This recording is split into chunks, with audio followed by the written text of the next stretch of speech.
Hello, everyone. Welcome to another fantastic audiobook session. If you're interested in accessing additional chapters, please check out the playlist linked in the description below. To support the author, you can find a link in the video description. A special thanks goes out to our Patreon member who requested this novel. If you'd like to request any audiobook that is freely available on a website, please consider joining our Patreon community. Members can send me the link and name of the novel they wish to hear. Lastly, if you'd like to listen to this audiobook in the background while your phone is off, you can purchase a Google Drive link. Chapter 101, 3 months, Quiet Before the Storm. In Naruto, Reborn with Talent. It has been 3 months since the Battle of Nagari Isles, and since then, Kumo sent multiple squads to look through them with a fine comb. But despite their backbreaking effort, they found nothing. The Kiri troops hidden in the new secret underground hideout received a simple order: stay hidden. For 3 months, they did so while Rei and Conan were focusing on enlarging the underground base to house thousands of ninja. And slowly but surely, more and more Kiri ninja were arriving by ships. Not in large quantities, rather the Mizukage chose subtlety, so it took 3 entire months for the Nagari base to house 5,000 men. Rei knew the war would start in earnest for Kiri in a short few weeks and marveled at how the Mizukage handled the shitstorm he delivered to him. Simply said, when Kumo didn't find even a single trace of Kiri ninja and heard there were some skirmishes at the southern shores of the Land of Fire, they were led to believe Kiri didn't intend to attack them. The Mizukage even leaked some intel of his war plans through a few spies of Kumo in his ranks he knew about, so it was obvious that Nagari Isles was just a distraction for a full-out assault on the southern coasts of the Land of Fire. This had a double effect. Firstly, Konoha started reinforcing this part of the country, wasting their war potential on fighting what was, in reality, poorly managed and very random, which made it frustrating to deal with attacks of various pirate crews the Mizukage hired. These men should not pose a problem to ninjas, but their raids were so spread out and random that Konoha had no other way to counter them than to keep their ninjas stationed in the coastal cities. The villages, however, were left to their own devices. Most of them were already razed to the ground, women raped and enslaved, and men, elderly, and children used for amusement as the pirates stole and plundered to their heart's contents. Simply put, the Konoha forces abandoned them to protect rich merchants in the cities. For now, Kiri was winning this foe invasion while its forces were secretly amassing themselves at Nagari base. And yet, not one Kiri shinobi set even 1 foot on the Land of Fire territory during this invasion. It was all the job of hired scum who couldn't even use chakra. Rei really had to applaud the Mizukage for this, as the man was single-handedly screwing with 2 nations of the Great Five by just spending some pocket money on expendable pirates simply by using the situation he found himself in. And secondly, after hearing of these events, Kumo finally deemed Kiri wholly focused on Konoha and stopped searching through the Nagari Isles about 3 weeks ago. Kumo was now regrouped and their ninjas well rested and better equipped while Konoha forces were spread thin. There could be only one conclusion if one considered the hatred Kumo had for Konoha. The Kumo front opened again. It didn't take even a week after the searches were called out for some really bloody battles to commence as Kumo forces started pounding on the borders of the Land of Fire like a sledgehammer. In the end, Konoha was spread as thin as possible while Kumo completely disregarded any threat Kiri's previous presence so near their borders signified. Rei could only applaud the Mizukage for the job well done at organizing his troops, as the man showed he really deserved his S rank earned by numerous assassinations. He made it damn near impossible to spot where Kiri was going to hit next. The second Ringo awakened after the beating she received from A, she asked, no, begged Rei to help her with lightning release. He could only delay it so much and told her he would help when she is fully recuperated. It took her an additional month for that to happen, but in the end, Rei could only helplessly shrug and pretend the vexed and peeved look Conan directed at him every single evening as they were falling asleep didn't exist. At least, for the next 2 weeks, angry sex and the pointed glare was the norm. Tsunade certainly had a lot of fun watching their antics. After these 2 weeks, Conan had had enough. And that was when the hell for Ringo started. Conan took it upon herself to help the young woman train in lightning release with the only method a non-lightning release user could: by combat. Since then, Ringo started going to bed badly bruised or cut up while Conan was again as meek and snuggly as a kitten in the bed. Rei had to admit he didn't stop Conan because he knew these training sessions were more of a frustration relief for her, and he liked silently bashful tender Conan more than silently seething angry Conan. As a man, he wholeheartedly believed he should avoid jumping into this matter as it was between 2 women, and decided to let Conan get her frustration out of herself with Ringo's help. May also had very productive months. She didn't expect that during the war there would be a 3-month break. The war's duration was reaching almost 3/4 of a year, and yet, for May, there was only 1 battle so far. She however understood her weaknesses during it and bugged Tsunade until the woman caved and started to bug Rei, who then bugged Conan, who after that dragged Ringo into it. All 4 were giving May some lessons in their free time. Rei, Conan, and Tsunade also started doing practices in Rei's personal dimension, creating an army of tough earth clones for May to go 1 versus army. Whoever said Tsunade was a gentle teacher was an idiot. The woman was doing her very best to stop 1 blow short of killing May. If Tsunade wasn't such a good medic who could use nature energy to heal while being fully supported by the overabundance of the said energy in REI's dimension, Mei would be crippled for life only after 5 minutes of these new exercises. And yet, she was getting stronger at a rate most would call insane. The only thing REI could do when he saw Mei's progress was to dryly think, the plot armor is strong with this one. But like all good things, the peaceful period was on the verge of the end. The Mizukage now had all troops where he wanted them. He also had all the countries where he wanted them. Moreover, he had Konoha where he wanted it, and it was time to start offensive. Fugiki Sukazan, Kushimaru Kuriareri, and Ringo Amaeri, these three, the Mizukage decided, would lead the Kumo front while the other 5 members of the 7 swordsmen were preparing to lead an offensive against Konoha. These 3 were chosen especially because of how fierce they were, since that was something that would save them in this vastly outnumbered gamble. They weren't given all that much resources or troops. Their whole deployment was simply a necessary evil as the clan heads pushed for an attack on the land of lightning in some inane vision of glory. Sometimes REI wondered if stupidity was a necessary trait to become a clan head or being a councilman. If Kiri set all its might onto Konoha, the village would fall as quickly as Uzushio did in the Second War, and yet, it was Kiri Council that prevented this from happening. Nevertheless, REI was really curious about how Ringo would handle this when the odds were stacked so much against her. After all, he did spend most of his training time with her by giving her various strategies and teaching them how to devise her own unique strategies. He doubted she would again get cocky or suicidal enough to face A alone, not after the verbal spanking he gave her, the physical trashing Conan gave her, and most importantly, the sullen angry pout Mei gave her. Sadly, he wouldn't be there to witness or help her as Team Downpour received new orders, onwards to Suna. Chapter 102, Suna/Iwa Front 1. In Naruto, Reborn with Talent. The Mizukage wanted to cement his advantages over Konoha by convoluting with the village that hated tree huggers most, the Iwagakur. Unfortunately for the Team Downpour, they were the fastest delivery boy the Mizukage had, therefore they now flew in the sky on Conan's platform made of paper towards the borders of Tsunagakur, one of the least expected places where a meeting between Iwa and Kiri messengers could happen. So, what is the plan? Conan asked as she sat next to REI, who just hummed at her with a shit-eating smirk. What do you mean? He asked, making her roll her eyes at him in exasperation. REI chuckled at her reaction and promptly regretted it as Conan pinched his side, hard. Oh, stop it, woman, he exclaimed, and to his eternal relief, he felt Conan stop. With an exaggerated pout, REI turned to her and puffed out his cheeks. That hurt, he petulantly proclaimed and waved his right hand in the air, making Conan snicker at his antics while taking hold of his free hand as she leaned onto his shoulder. You know what I mean. I wasn't born yesterday. I am fully aware you planted some listening seals into Tsuchikage's office, Iwa's council room, and a few spots of interest. Conan said with half-lidded eyes as she enjoyed REI's warmth while pressing herself more into him. Ah ha ha ha, so you noticed. REI tried to laugh it off and rubbed the back of his head with his free hand. Of course, Conan deadpanned, looking into the rising sun as it painted the horizon in bright orange. If it was up to her, she would want to stay like this with REI forever. After all, I did the same and bugged these places with my paper slices too. She finished smugly, making REI open his mouth, but no sound came out as he was quite speechless. In retrospect, I should have seen this coming. It was just a precaution though. That's why I never told you, as I never thought it would be of use, he said in an apologetic tone. Yadesh, Conan started but was quickly interrupted as an explosion sounded from afar and Mei jumped awake because of it, starting to rub her eyes as she cutely yawned. She whined sleepily, making both REI and Conan smile at her while spreading their nature sensing towards the explosion and veering the platform in its direction. What's going on? Mei asked as she came closer and kneeled behind them, leaning on their backs while propping her head in between theirs. That was when they saw it. In front of their eyes, a scene of carnage appeared as they stumbled on a battlefield with still ongoing battle. Fortunately, from the platform, they had incredible views while having minimal chances of being discovered, since no ninja ever looked far up into the sky due to flying being extremely scarce. Well, would you look at that? Looks like we are quite lucky today. I mean, what are the chances? REI chuckled. Major battles like this didn't happen on daily basis. There was seldom one per 6 months, and even that was a stretch. Ninjas were more of a guerrilla warfare type of combatants. Forward clashes like the one they were just witnessing were something rare, as villages could not afford to waste their men. To think they would randomly stumble upon one. The mangled bodies of Iwa and Suna ninjas covered the desert as the two armies clashed. Hundreds of ninja fought for their villages, bravely but foolishly killing each other. Suna Senjutsu units worked together to perform joint ranged wind jutsu and tried to keep their distance, while the weaponry and pieces of puppets from Kugutsu units flew everywhere.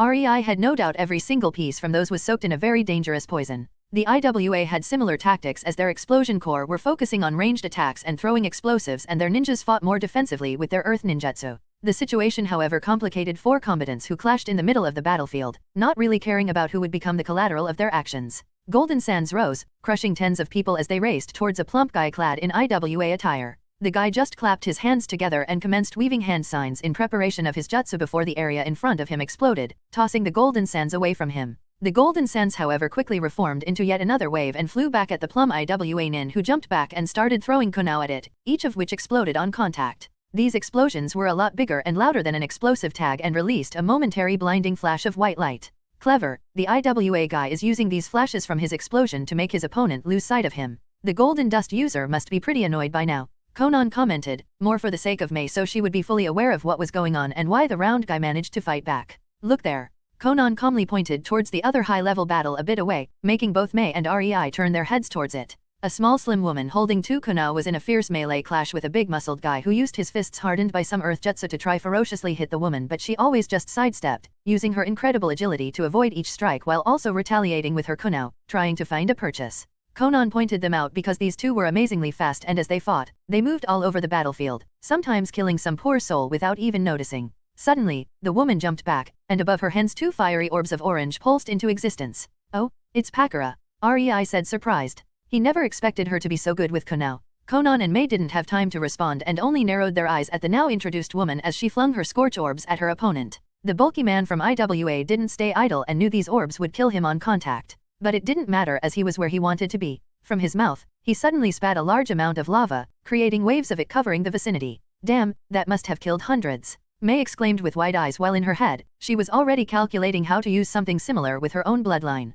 Rei was a bit sad at how easily Mei reacted to so many people dying, but this was the reality. She would either accept it or die. Pakura, seeing her comrades scream in unthinkable pain as they were being melted by lava, screamed in rage as another 3 scorching orbs appeared around her, and she quickly sent them towards Iwa ninjas rather than her opponent. From there, the battle became a total massacre. Pakura focused more on mummifying the Iwa ninjas while evading currents of lava that killed everything around her, while the Iwa ninja evaded occasional Konoha or scorching orb while spewing lava bullets and lava waves in hopes to kill more Suna ninjas. It was no longer about a fight between the two. Instead, it was about who kills more cannon fodder faster. Rei, I never told you how happy I am you took me in. Mei suddenly said breathlessly, her mind in turmoil at what she saw. If Rei didn't take her in and train her, she would probably become a genin, an average genin, at that. Meaning she would, most likely, be a participant in a battle like this, ending in the role of the screaming cannon fodder. She gulped at the chilling realization and briefly pitted her classmates. Rei only sadly smiled at Mei and tenderly patted her head in reassurance. The fight was getting to the closure since both sides were running out of ninjas. Many already retreated and it was now mostly a fight between the 4 strongest. The surrounding area was covered in molten lava, golden sands, loads of obsidian glass created from the immense heat through the scorch or lava releases. It was a mess. Even the bodies of ninjas were already either melted or mummified, if not buried deep in the sands. The 4 ninjas suddenly stopped fighting as they realized this was a stalemate and their forces already retreated. Nodding at each other, they disengaged. Wait, what? Mei exclaimed when she saw how anticlimactic this was, to which Conan only snorted. These are the aces of their respective villages. Do you really think they can afford to fight to the death? No, it never was about killing the other guy. From the start, it was about killing as many enemy ninjas while keeping the opponent from killing their own. She simply said the complete truth that made Mei gape. Yup, continuing would be a risk. In the end, there would be a loser and they can't be sure who that would be. Losing would mean being killed, which would result in their village losing 1 or possibly 2 S-ranked ninjas, which would completely change the stalemate of the Suna/Iwa front. Sure, Iwa would like that while Suna would rather stay it as it is, but Iwa can't afford to rashly sacrifice their S-rankers. Not right now when they are in a 3-way war with Suna, Konoha, and Kumo. Rei continued the explanation. The stronger one was the lesser danger of dying. Oddly enough, quite often that didn't mean surviving due to actually winning the fights. Chapter 103, Suna/Iwa Front 2. In Naruto, Reborn with Talent. What now? Mei asked sullenly as her eyes trailed over the retreating form of Pakura. She didn't like that Rei recognized the woman. Nor that the woman seemed to be extremely strong and pretty. Not to mention Rei looked at Pakura more than the other S-rankers in that battle. Nope, she didn't like it one bit. Conan on the other hand, also watched Pakura with her calculative gaze and he kind of playful expression, making Pakura feel chills go up to her spine but being unable to tell why no matter how much she looked around. Now we go and follow the lava-spitting guy from Iwa. If I am right, that's the youngest son on the Tsuchikage. Rei stated absent-mindedly, bringing the 2 thoughtful girls to reality. He is the man we are supposed to meet and hand the letter to, according to the mission orders. He shrugged, not expecting this to be a pleasant mission at all. He knew better, as did Conan, who slightly tensed, amusement never leaving her eyes. Only Mei stayed blissfully clueless, not that the older duo would enlighten her. They wanted to see if she would find out by herself. A lone Iwa shinobi had guard duty at the gate of the closest Iwa outpost to the Suna borders. It was a bother, to be honest, and the job was dangerous as heck since during war they had to be expecting an attack 24/7. At least, it was well paid. He was yawning as it was almost evening and he was mind-numbingly guarding the gate for 8 hours now despite the fact he was to be swapped 4 hours ago. When one of your work buddies is the niece of the outpost commander, then those less fortunate, like him, have to quietly suffer for it. Suddenly, in the distance, something shimmered and the IWA guard narrowed his tired eyes as he tried to get a better look at it. It took him a few minutes to finally manage, but his eyes widened when he saw 3 figures making their way straight towards the outpost gate. Now, he was conflicted. He could report this but it didn't seem like an attack. If it was, good. If not, he may be punished for disturbing his commander. The man gulped as his mood soured. Why did I become a ninja again? Stupid, stupid, stupid. While he was having internal turmoil, Rei, Conan, and May finally arrived in front of the gate and nodded at the guy in greeting. Slowly, not to show any threatening movement, Rei withdrew a scroll with his orders and handed it to the man who took it curiously before reading it. The scroll didn't really contain the message of the Mizukage but it was more of a confirmation of their identity. I will get my commanding officer fast. The IWA scaredly exclaimed before scurrying away into the outpost. May frowned at the guy who seemingly left the gate wide open and without any guardian, but when Conan poked her cheek with her index finger and attracted her attention, May could quickly see the amused look Conan usually had when she wanted her to find out something hidden. Usually the meaning of a lesson or exercise. Oh, I get it. May's eyes sparkled and darted all over the place while she acted like an over-enthusiastic child, a mere new genin who thought this was a vacation or something. 3 hidden ninjas. She tilted her head as she turned to May and discreetly showed her 3 fingers, expecting to be praised. Almost, you missed 2 hidden in the ground. This is IWA outpost, after all. Conan bluntly said with amusement in her eyes, making May pout childishly and the hiding IWA ninja's face fault at being discovered so easily, by a child no less, and then having it thrown straight into their face.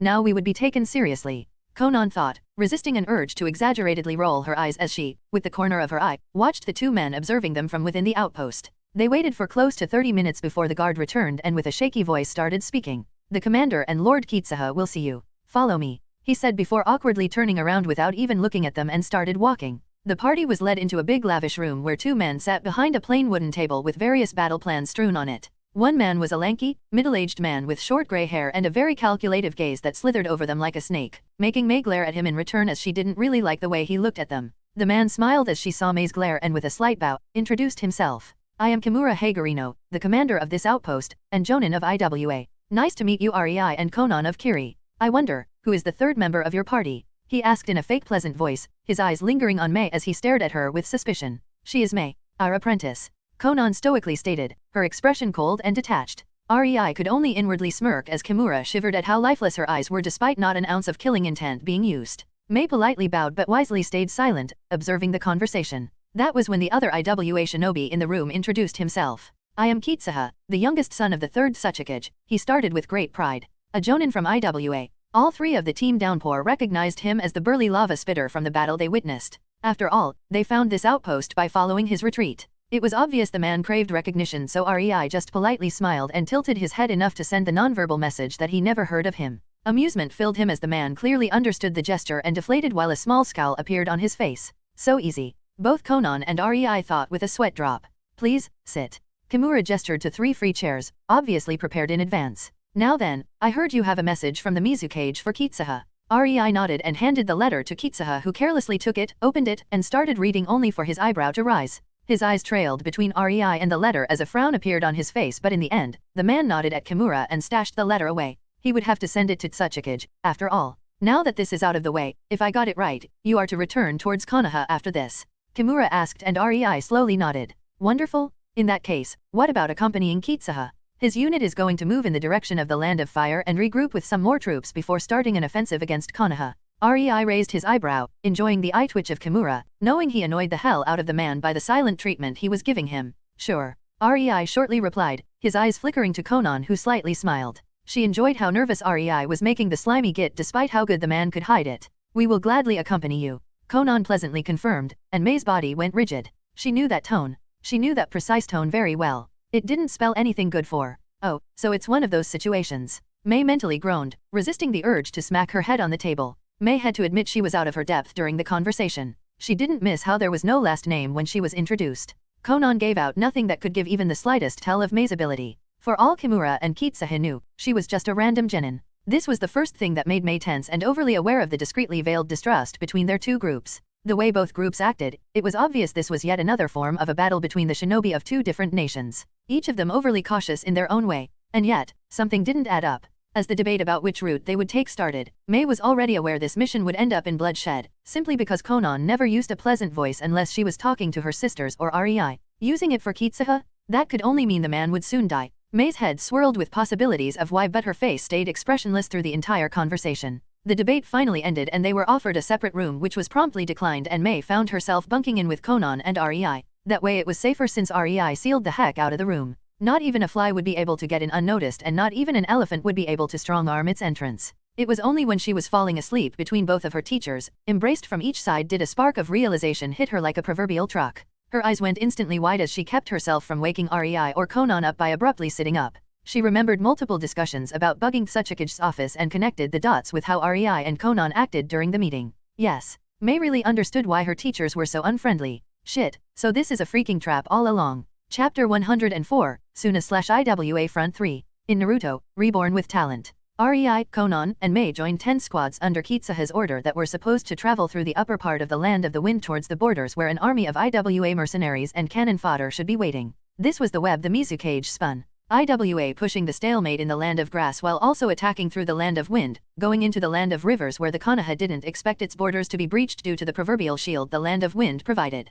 Kumo was expected to keep Konoha busy on the Kumo front, and then Kiri ninjas go into offensive on the northern shores of the Land of Fire without being noticed while the southern shores are busy with erratic hired pirates. Even Rei could only bitterly smile at how well the Mizukage's plan went despite his intervention on the Nagari Isles. It was really baffling and a great show of Mizukage's smarts and his ability as a tactician. Coupled with the upcoming mission of the Team Downpour in the Land of Fire, Konoha would have no time to react to the real assault in the northern shores of their territory. Rei doubted they would realize that the northern shore was the location of the real attack until it was too late. The following days spent traveling towards the borders was a pure annoyance in Rei's opinion, and he was fairly sure Conan also had thoughts of lighting the camp on fire whenever they stopped for a night. Since Mei found out this was an incredibly badly veiled ruse, there was no longer a need to keep much of a pretense of politeness with the Iwa ninjas that would inevitably end up on the other end of his Konoha one of these days. Mei passed her test, so as long as Rei's actions didn't make their tag-along group wary, he decided not to act friendly towards them, only to throw Mei off. Rei knew Conan was fed up with rebuffing two moronic guys who tried to win her over with their dashing looks as if it wasn't obvious they were a part of Iwa's seduction corps.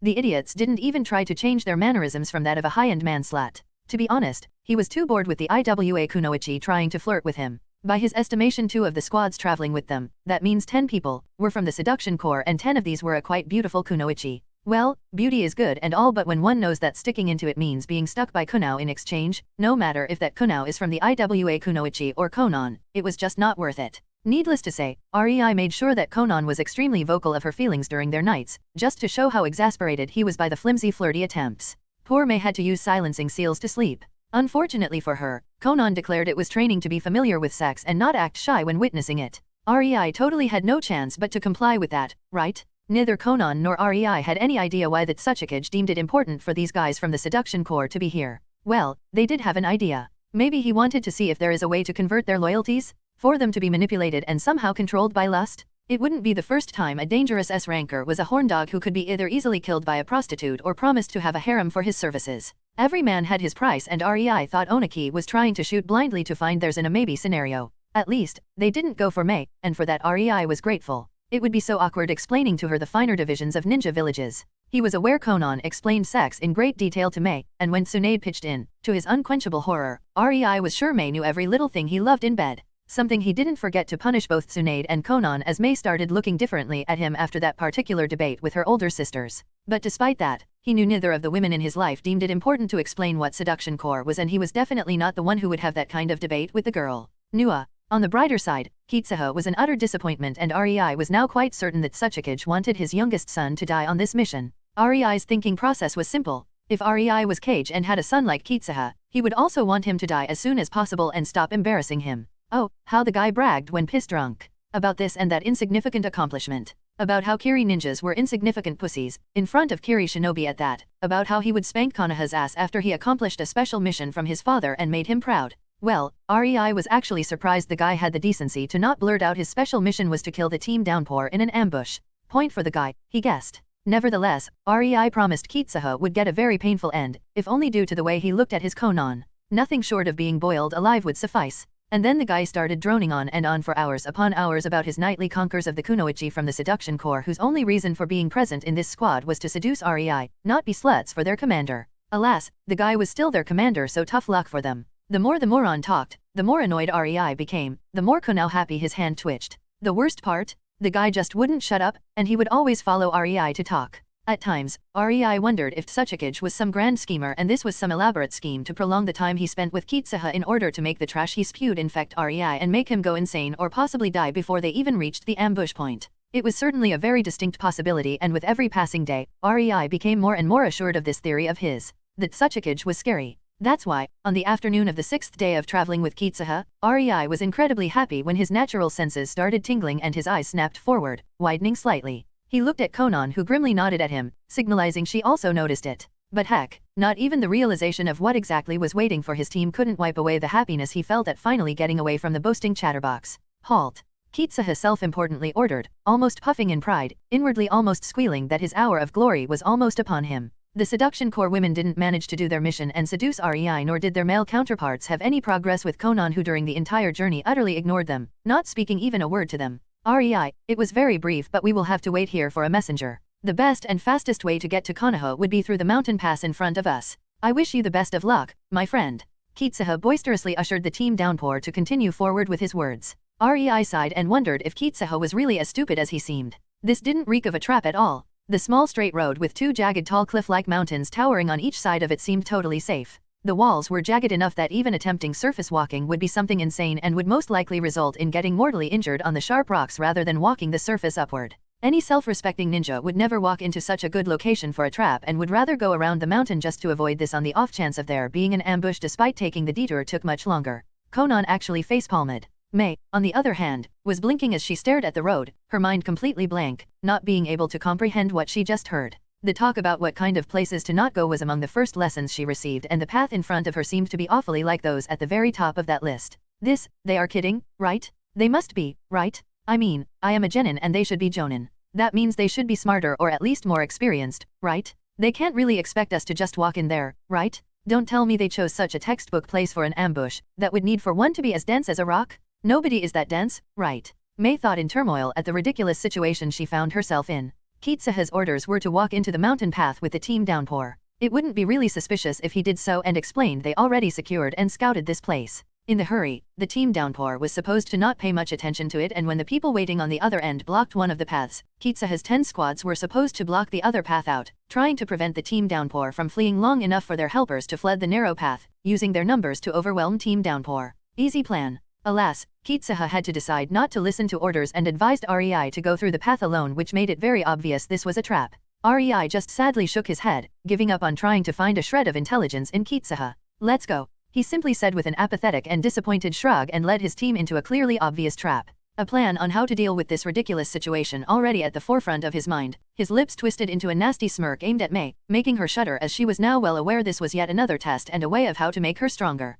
Oh, this will be such a pain in the ass, won't it? She groaned to herself. Author note. Okay, before someone flames me that I make IWA being stupid on purpose, I am not. I am making Kitsuha stupid, and this was somewhat of his operation. The place for an ambush was good, but he was supposed to walk inside with REI and Co. and then spring a trap. Remember, nobody except the Mizukage should be aware of the flight ability, Ringo told him, of course, and their sensing ability. He has no idea to what extent though, so thinking this could stop the team downpour was totally normal. As for what this is, it will be revealed in the next chapter, Laughing Face. Chapter 105, May vs Army 1. In Naruto, Reborn with Talent. Team Downpour was rushing through the narrow path surrounded by tall walls of jagged rocks when May suddenly felt REI's hand on her shoulder, firmly stopping her in her tracks, almost making her fall onto her back due to how abruptly she was stopped mid-run. May quizzically turned her head in REI's direction, her expression clearly asking what was the plan, since their current situation was quite obvious. Thankfully, neither the ninja in front of them nor Kitsuha and his 10 squads would start their offensive until REI and his girls reach a certain point in the narrow path.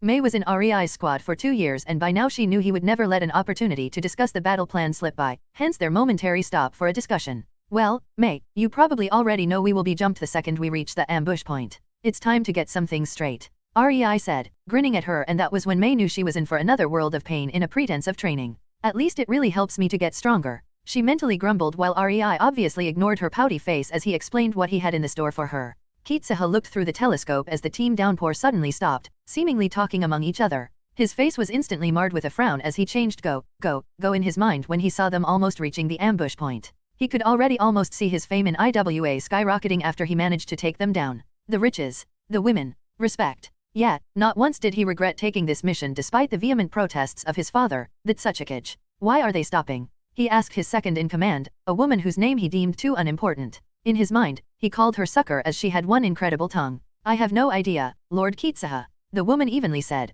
pleasing his vanity by calling him Lord. It wasn't every day she was straddled with a man-child in the form of Tsuchikage's son. Tsuchikage's inept-son at that? The rumors of how different Kitsuha and Kitsuki are were quite the thing back home, after all. Both capable and very strong S-rank shinobi trained personally by the Tsuchikage. For that, the man deserved respect, and by extension her body whenever he asked. If it wasn't for his apparent ability as a ninja, no matter if he was the commander, she wouldn't bend to his antics. Sadly, while both brothers were strong as heck, Kitsuha was always the less renowned through the nations, the child even that Tsuchikage rather keeps a secret. In the end, it all boiled to one important fact. No matter how strong Kitsuha was, he was an utter idiot. Without somebody holding his hand, he would drive others to their death. She sighed as a sudden headache ran through her head. Why the heck did I take this mission to look out for the big and dumb again? I swear this is no different than these babysitting D-ranks when I was a genin.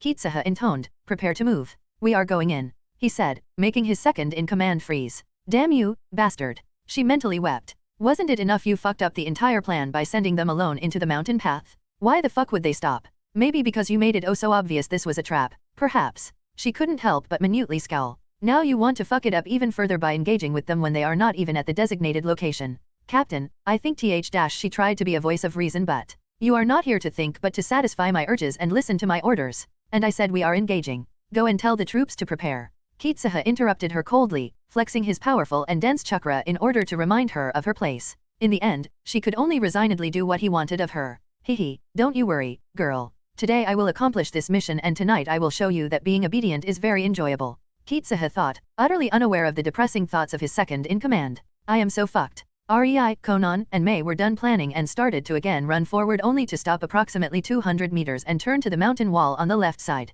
Rei and Conan put their hands onto the surface of the cliff and both exclaimed, Earth release, hidden cave. Mei instantly saw the rock part but instead of a cave, it created a pathway. A so-called third exit from the narrow mountain pathway. Mei was sure this was possible only due to Rei's nature sensing and his ability to pinpoint which part of the mountain wall was the thinnest, and therefore easiest to get through. Damn, that took quite a bit. Conan dryly stated, not really sounding happy, so Mei kept quiet as they again started running. For a few seconds, they were still surrounded by two walls of parted rock, but then a peaceful massive lush green clearing appeared in front of them, encompassed by tall dangerous cliffs. A dead end. Meaning we are certainly not running from this one, Mei offhandedly noted. Despite hearing Rei's plan, she still hoped he only joked and they would run away. She didn't really feel ready for this. Team Downpour ran towards the opposite side of the clearing, their backs to the cliff, facing the only opening that led to this future battlefield of theirs. Rei chose this place especially because it would be impossible to sneak up on them and the clearing was large enough for a battle between thousands of people while not having many obstacles. In his opinion, this was the perfect place for Mei to show the full power of her bloodline. Soon enough the enemies finally understood that Rei and Conan created a way out of their ambush and quickly followed them, amassing their forces in the clearing as they observed calmly waiting Team Downpour, waiting for them to gather. It was quite a surreal sight. On one side 3 relaxed figures. On the other, a 10,000-strong army made of mercenaries and slaves trained to be as good as genins with a few high-ranked ninjas mixed and hidden in it. This was the same tactic that Rei recognized was used in the anime for the Third Reikage. Except, instead of protecting their comrades, the Team Downpour was supposedly trapped since the enemies had no idea about their ability to fly. 3 versus 10,000. Certainly, Rei could see why this would work. No shinobi had unlimited energy or never got tired. There were only so many people one could kill in a day, and the longer this dragged out, the worse it would be for the Team Downpour. Or so, Rei surmised, must have been the thinking of the tactician behind this plan. I pity the guy never accounted for large-scale area of effect ninjutsu and most likely didn't believe that Rei and Conan could cast their destructive collaboration jutsu fast enough to counter the army. Rei grinned when he saw the smug face of Kitsuha as the Iwa army finished gathering in the clearing. And so it starts, he said and reached his right hand forward, his palm facing the sky as a ball of chakra thread suddenly appeared above it before it started rapidly fly high into the sky, only one thin thread connecting the ball with Rei's hand. Since you were so eager to deliver yourself here, I don't think you should be given the opportunity to leave. Rei muttered to himself in a menacing tone as his chakra flared, changing into earth nature while being mixed with nature energy as the jutsu was performed. Earth release, natural cage. REI stated, interested if it would work exactly as he intended and how strong the earth release mix with nature energy would be while he pumped more of this mix through the lone chakra thread connecting his hand with the ball in the sky. The IWA army could only stare in bewilderment as the small ball of blue thread suddenly burst out in massive amounts of blackish chakra threads. One of their ends buried deeply into the ground while the other was still connected to the small, now black ball in the sky. Together they created something akin to a blackbird cage made of threads encompassing the entire clearing. That was when REI started pumping lightning chakra through the thread and the gaps between the threads shimmered with blue arcs of lightning, making it impossible for anyone to get in or out as it trapped the IWA troops inside of the clearing. Obviously, nothing short of killing REI would get them out of here. Hence, the army prepared for the battle. Well then, Mei, yet another test for you, REI said kindly as he turned towards Mei. I prepared the stage, the rest is yours. He pointed at the army in front of them while being amused at Mei's baffled expression and trying to ignore Conan's muffled snickering. With an amused tone, he added, defeat them? Yeah, sorry, I was kinda tired when writing this so to know about the quality. Chapter 106, Mei vs Army 2. In Naruto, Reborn with talent, Mei looked towards the army she was supposed to fight with a completely baffled expression. It didn't last long however as she schooled herself into a practiced indifference, the only indicator she was not okay being the minuscule shaking of her hands. Both REI and Conan could see it in Mei's eyes though. Slowly but surely, the girl was gaining an unshakable resolve. Mei was frightened. Almost as much as she was excited. As much as the idea of fighting the army of thousands by herself scared her, it was the words of her two teachers that stopped her from freaking out. Her bloodline. REI often told her she was a veritable army killer. It was time to prove she really belonged to Team Downpour. That she had the right and necessary strength to be a part of it. Mei charged forward. She was aware of how ridiculous she must have looked. One small girl charging at an army numbering in thousands, and yet, this was what she was trained for. Mei was getting closer and closer to the IWA army. 200 meters, she started molding her chakra. 150 meters, her hands snapped together in the familiar cross-shaped hand seal. 100 meters, in a burst of smoke, 19 shadow clones of Mei appeared, running alongside Mei. 50 meters, Mei was surprised no Konoha was flying at her yet only to realize with a pang of disappointment that she was not facing ninjas. Well, not entirely. The force in front of her might be around 10,000 strong but it was mostly mercenaries or slaves that were rapidly trained into genins worth not even the clothes they wore. She doubted there were more than 300 real IWA ninjas in there and most would be spread out in the enemy army so there was nobody to attack her yet. With a smile, all 20 mice abruptly stopped 30 meters away from the army, their chakra molding finished as they took a very deep breath, arching their heads backward while puffing up their chests. Boil release, Mei-chan's super duper steamy surprise. She thought with a bit of regret, promptly deciding to rename all jutsu she named when she was just a small girl. All 20 mice simultaneously spat a monstrous amount of steam from their mouths straight at the enemy army. The steam created a huge white cloud that spread through half of the width of the clearing in all but a moment and was still spreading and towered at least 10 meters above their heads. The unamusing white cloud was rapidly rushing to engulf the army, creating various reactions from the IWA troops. Some were unbothered as they thought it was just a normal smokescreen if a bit on the bigger scale. Others were horrified as their guts were telling them the cloud was something very dangerous. These people decided to spin on their heels and run away. That didn't go well, however, as behind them were their densely packed comrades. In but a second the IWA army descended into utter chaos as the massive white cloud was about to engulf the front lines. It was only the small number of ninjas who were utterly speechless at the massive army-killing jutsu that was hurling their way courtesy of a small girl. Needless to say, not many believed their own eyes, and only when the screams of the mercenaries in the front lines reached them did their brain finally reboot, their instincts kicking in. Quickly, the experienced ninjas started channeling chakra into their bodies, covering them in it in an attempt to protect themselves from what they incorrectly guessed to be acidic mist made by boil release. The searing steam cloud was pushing itself through the ranks of the enemy army, engulfing more and more IWA mercenaries who deeply regretted even accepting this commission. Couldn't they tell that something was wrong when that Sachikage hired thousands of them to fight against 3 people? They wailed and squealed like pigs when the steam even softly caressed their bodies, not to mention anything about engulfing them entirely. The second it came into contact with unprotected skin, it started melting them alive as burning boils appeared all over it. The mercenaries could only furiously thrash in a vain attempt for the pain to stop as the steam reached beyond the skin and started liquefying their muscles, fiber by fiber, reaching all the way to the bones which were instantly being corroded as holes started to form in them, submerging the victim in a world of excruciating pain as the bones started shattering while being slowly dissolved due to a special ingredient in the cloud that had a nasty reaction to bones in particular. After all, Mei was also an apprentice to Tsunade and Tsunade did study Kagaya bloodline into a nasty extreme. Innumerable deafening inhuman screams and screeches of untold suffering rang through the clearing, scaring the heck out of the experienced shinobi, the inexperienced slave genins, and the mercenaries alike as they now started pushing back, away from the still spreading cloud of searing death. Many were stomped to their death by their own comrades in the panic, only for those closest to the only exit to find out that they are trapped and realize that those who were stomped to death were in reality the lucky ones. Two black strings were vertically along the sides of the narrow mountain path surrounded by tall jagged cliffs, a blue hue shimmering in between them, blocking the only way out. At first, the scared soldiers didn't even think about it. Only when the first batch rushed through it and with a blue flash became just blazed corpses bathed in blue lightning flame, dropping onto the ground, not a meter away from the boundary of the blue hue, creating a pile of bodies there, did they stop in their tracks in even bigger fright. The frightened soldiers could only cry in disbelief as their bodies rattled in fear. They were trapped. Their heads snapped back to the quickly spreading cloud that was now halfway through the army, and they could only with wide eyes stare and wait for their turn, regretting ever coming here. Not every IWA soldier was powerless though. The 300 experienced IWA ninjas and even some of the better slave genins were able to some degree cover themselves in their respective chakra and save themselves or at least delay their eventual burning. At first, they also looked for a way to run away, but when they saw the barrier keeping them inside the clearing, they quickly resolved to put a hell of a fight before going down. The boiling steam finally reached the end of the clearing and enveloped the remaining despairing IWA troops only to hit the blue barrier that contained it, preventing it from spreading further. Half of the entire clearing was now submerged in a thick white cloud, and the screams, slowly starting to fade to a serene silence. Over 10,000 IWA soldiers came. Only a bit more than 400 of the most experienced ninjas still remained. The real battle just started. Chapter 107, Mei vs Army 3. In Naruto, Reborn with Talent. As the cloud finished spreading and killing the useless and weak, Mei quickly made her 19 shadow clones create steam clones because shadow clones wouldn't be able to survive in the cloud. She enwrapped herself in a protective layer of Suden chakra, creating a soft, almost invisible blue aura around her body, and with the newly created 19 steam clones, she rushed into the white searing steam cloud of death while her shadow clones popped out of existence, much to her relief returning her quite a bit of chakra. Mei used a whole lot to create the first attack, and despite having what REI proudly dubbed as reserves of an almost Jinhura ki, thanks to his brutal training, Mei was quite exhausted. Getting the chakra from the clones gave her much needed second wind. She was aware she had every advantage over her enemies. They were scared, demoralized, trapped in a cloud where visibility was as good as nil.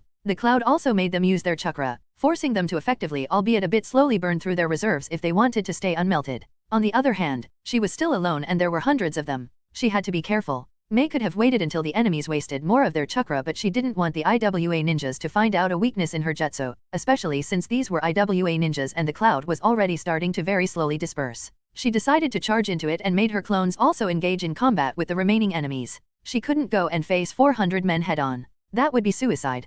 Thankfully, there was a thick smoke screen. It was time to act like a true Kiri ninja and use the silent killing technique she was forced to learn in the academy and later by REI and Conan, who brutally beat its mastery into her. Not that she complained. That single skill was something for which she would be eternally grateful to REI and Conan. Rushing through the white cloud with her eyes closed, Mei could hear the sound of starting battles as her steam clones started engaging their targets. She didn't need her eyes to fight, nor could she even use them in such a thick cloud. Instead, Mei relied on her own, albeit a bit limited, but still incredibly useful chakra sensing ability to sense her own chakra. The cloud was, after all, saturated with the stuff, and with just a bit of focus, Mei had an overview of the positions of every enemy of hers in the thick cloud. Well, figures. If it has a humanoid shape and is not full of her chakra, it was obviously an enemy. Locking on at the closest one, Mei charged at the ninja. Mei felt herself being barely 2 meters away from her first target, happy he didn't notice her yet thanks to how silent she moved. The poor sap was confusedly looking around, not knowing what to do, so Mei decided to make a quick work of him. Pulling out a kunao, she swiftly leaped at the man and buried it up to the handle into his neck, severing the spine while also supporting the dying body in order to prevent it from loudly falling to the ground. Damn, no sensing capabilities nor any honed instincts? This must have been one of the better genins made from the slaves. Mei disappointedly thought as she slowly and carefully laid the body on the ground, making sure she did it as silently as possible before dashing onwards to her next target. Mei found a gathering of 5 ninjas who had the sense to group up in the mist. She started molding her chakra and with just one-handed seal, she spitted out a blob of lava while thinking, lava release, lava bullet.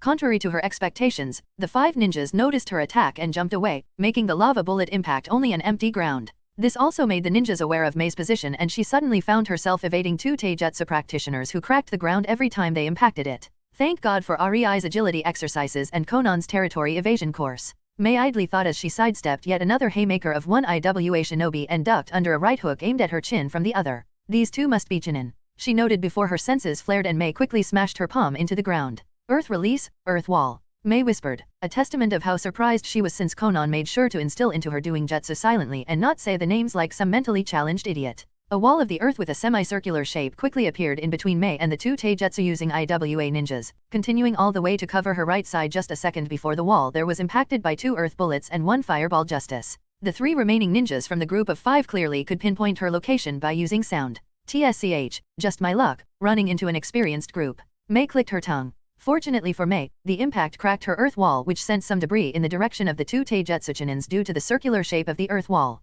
Mei used this slight distraction and the fact they couldn't see her to her advantage and performed yet another jutsu. Water release, cutting blast of finger doom. She thought, again embarrassed at the naming sense of her younger self while gathering a small blob of water on her index finger. She shot the small blob of heavily condensed water straight through her earth wall, running it through the heart of one of the Chunins, killing him instantly. The second one didn't even have time to notice his comrade's untimely demise when he found himself having the same fate. Relaxing, Mei released a relieved sigh when her senses noted the three remaining ninjas of the group were just ambushed by one of her steam clones who just materialized in their midst. Two were already dead due to the clone touching them, which increased the concentration of the steam cloud, momentarily getting through their chakra cloaking. This made them shriek in pain and interrupted their defenses against the cloud in the surroundings, hence, melting them entirely. The last from the group was desperately trying to avoid the clone but suffered from numerous burns on his body since his control was far better than his comrades and he was able to keep his chakra cloaking. Mei didn't care enough to go and personally finish him off. The clone would have to suffice. The man was almost out of chakra anyway. That said, I am very low on my chakra too,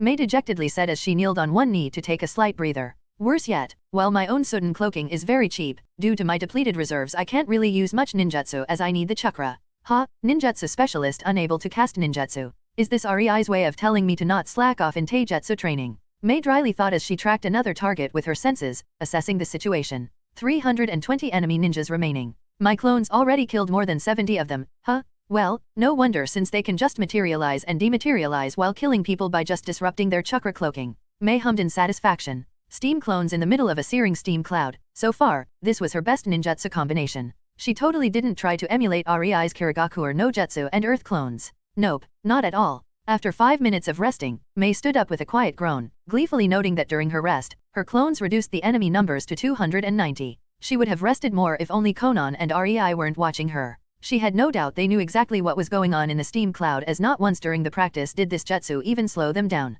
Preparing her weaponry, Mei started hunting solo prey in the thick cloud, aiming to reduce the numbers for now. Leaping, she slit the throat of an unsuspecting boy, no older than 15. 280 remaining. Throwing shurikens at a duo of IWA ninjas, Mei luckily hit the throat of one while the second managed to deflect the projectiles only to be run through with a tanto Mei picked up from one corpse before she sheathed it and threw it away as the man's body fell onto the ground. 250 remaining. Mei was pleased with the efficiency of her clones as she attacked yet another slave genin by using Rei's trick of latching a barely visible chakra string onto the victim's foot and tripping him. Needless to say, the 30-year-old woman had no time to react before her spinal cord was severed, Mei already sprinting away, leaving the immobile woman to die from the steam. 220 remaining. Her chakra started to be slowly replenished, but Mei still didn't use any ninjutsu as she knew those who fell were the weakest sort and she would most likely need her chakra later for the stronger opponents. Especially the Soul S ranker, Kitsuha. She avoided him like a plague in the cloud and always kept her senses on him. Luckily, the man was completely disoriented and ran circles as his vision was impaired.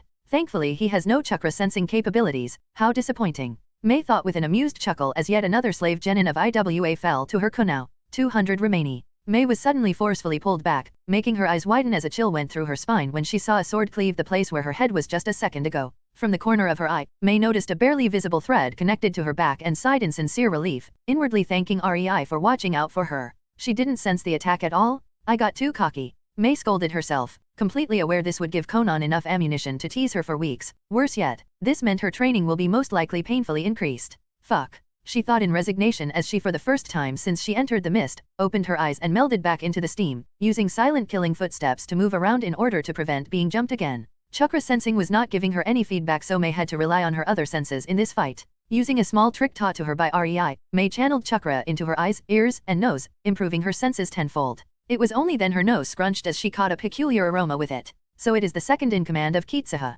Guess you are not just a prostitute then. Mei quipped, making sure to make the steam around distort her voice so it was impossible to tell where it came from. Any you are that small brat. Who would have thought Downpour is raising yet another little army-killing monster? A sarcastic feminine voice resounded from the surroundings, also distorted. I am going to kill you, brat. I wonder about that, slut. You should have stayed with what you know best. Being fucked by your superior. Mei lightly said and slightly smiled to herself when she felt the incredibly small angry fluctuation of chakra a few meters away to the left. Unfortunately, it was so short Mei didn't manage to react in time before it entirely disappeared from her senses, no doubt her opponent already gone from that spot. When the son of your cage tells you to bend over and raise your ass up so he can get better access, you listen or you die. The woman's apathetic voice resounded from the surroundings, trying to sound as indifferent as possible, but May caught the slight venomous undertone in it. A bit more, then. May thought deviously. Oh, if Rei told me that, I would be the happiest woman in the world. I wouldn't mind being used like that by my master. Wagging your butt for a worthy man must be really fun. May cheerfully exclaimed, making sure to bleed all of her sincere feelings into that statement while making it obvious she mocked the woman and the way she was treated by Kitsuha. Good try. A quiet rageful whisper entered May's ears from the steam cloud, sounding almost sorrowful. Your words won't force me to reveal my position, young assassin of Kiri. You are good. I admit that. Even I, one of the best IWA assassins, can't locate you in this thick cloud of steam. I guess it's time to call the big guns. The resigned voice of the woman resounded with a sigh, and May's eyes widened as she suddenly felt a big fluctuation of chakra from her right. May quickly snapped her wrist in that direction, throwing a kunao there, but her answer was only a loud clang before her lips stretched into a smile as a loud boom resounded. Explosive tags, bitch. May smirked as she felt a slight recoil in the now visible chakra, signifying the woman was injured. Her lips however set into a frown as the chakra of the woman yet again disappeared from her senses before she could pounce on the woman. Fuck this shit. She got away again. May muttered in irritation before her senses caught one important detail. Oh, so the slut fluctuated her chakra to alert Kitsuha. May wanted to scream in agitation to the heavens. The man she avoided like plague was now hurling towards her position at breakneck speed. Guess this is unavoidable now. And the bitch is still hidden somewhere around. Geez, this will be a major pain in the ass, won't it? She sighed as she checked how much chakra has been regenerated and mentally recalled the 5 closest of her steam clones to her position. May could only chuckle bitterly at the unfairness of it all. Time for the boss fight, then. Chapter 108, May vs Kitsuha. In Naruto, Reborn with Talent. Kitsuha landed on the spot where his second-in-command previously flared her chakra and instantly pulsed his own chakra outwardly, momentarily dispersing the steam in a small radius around him. This made May silently curse as she was caught off guard and Kitsuha spotted her. It's the pipsqueak.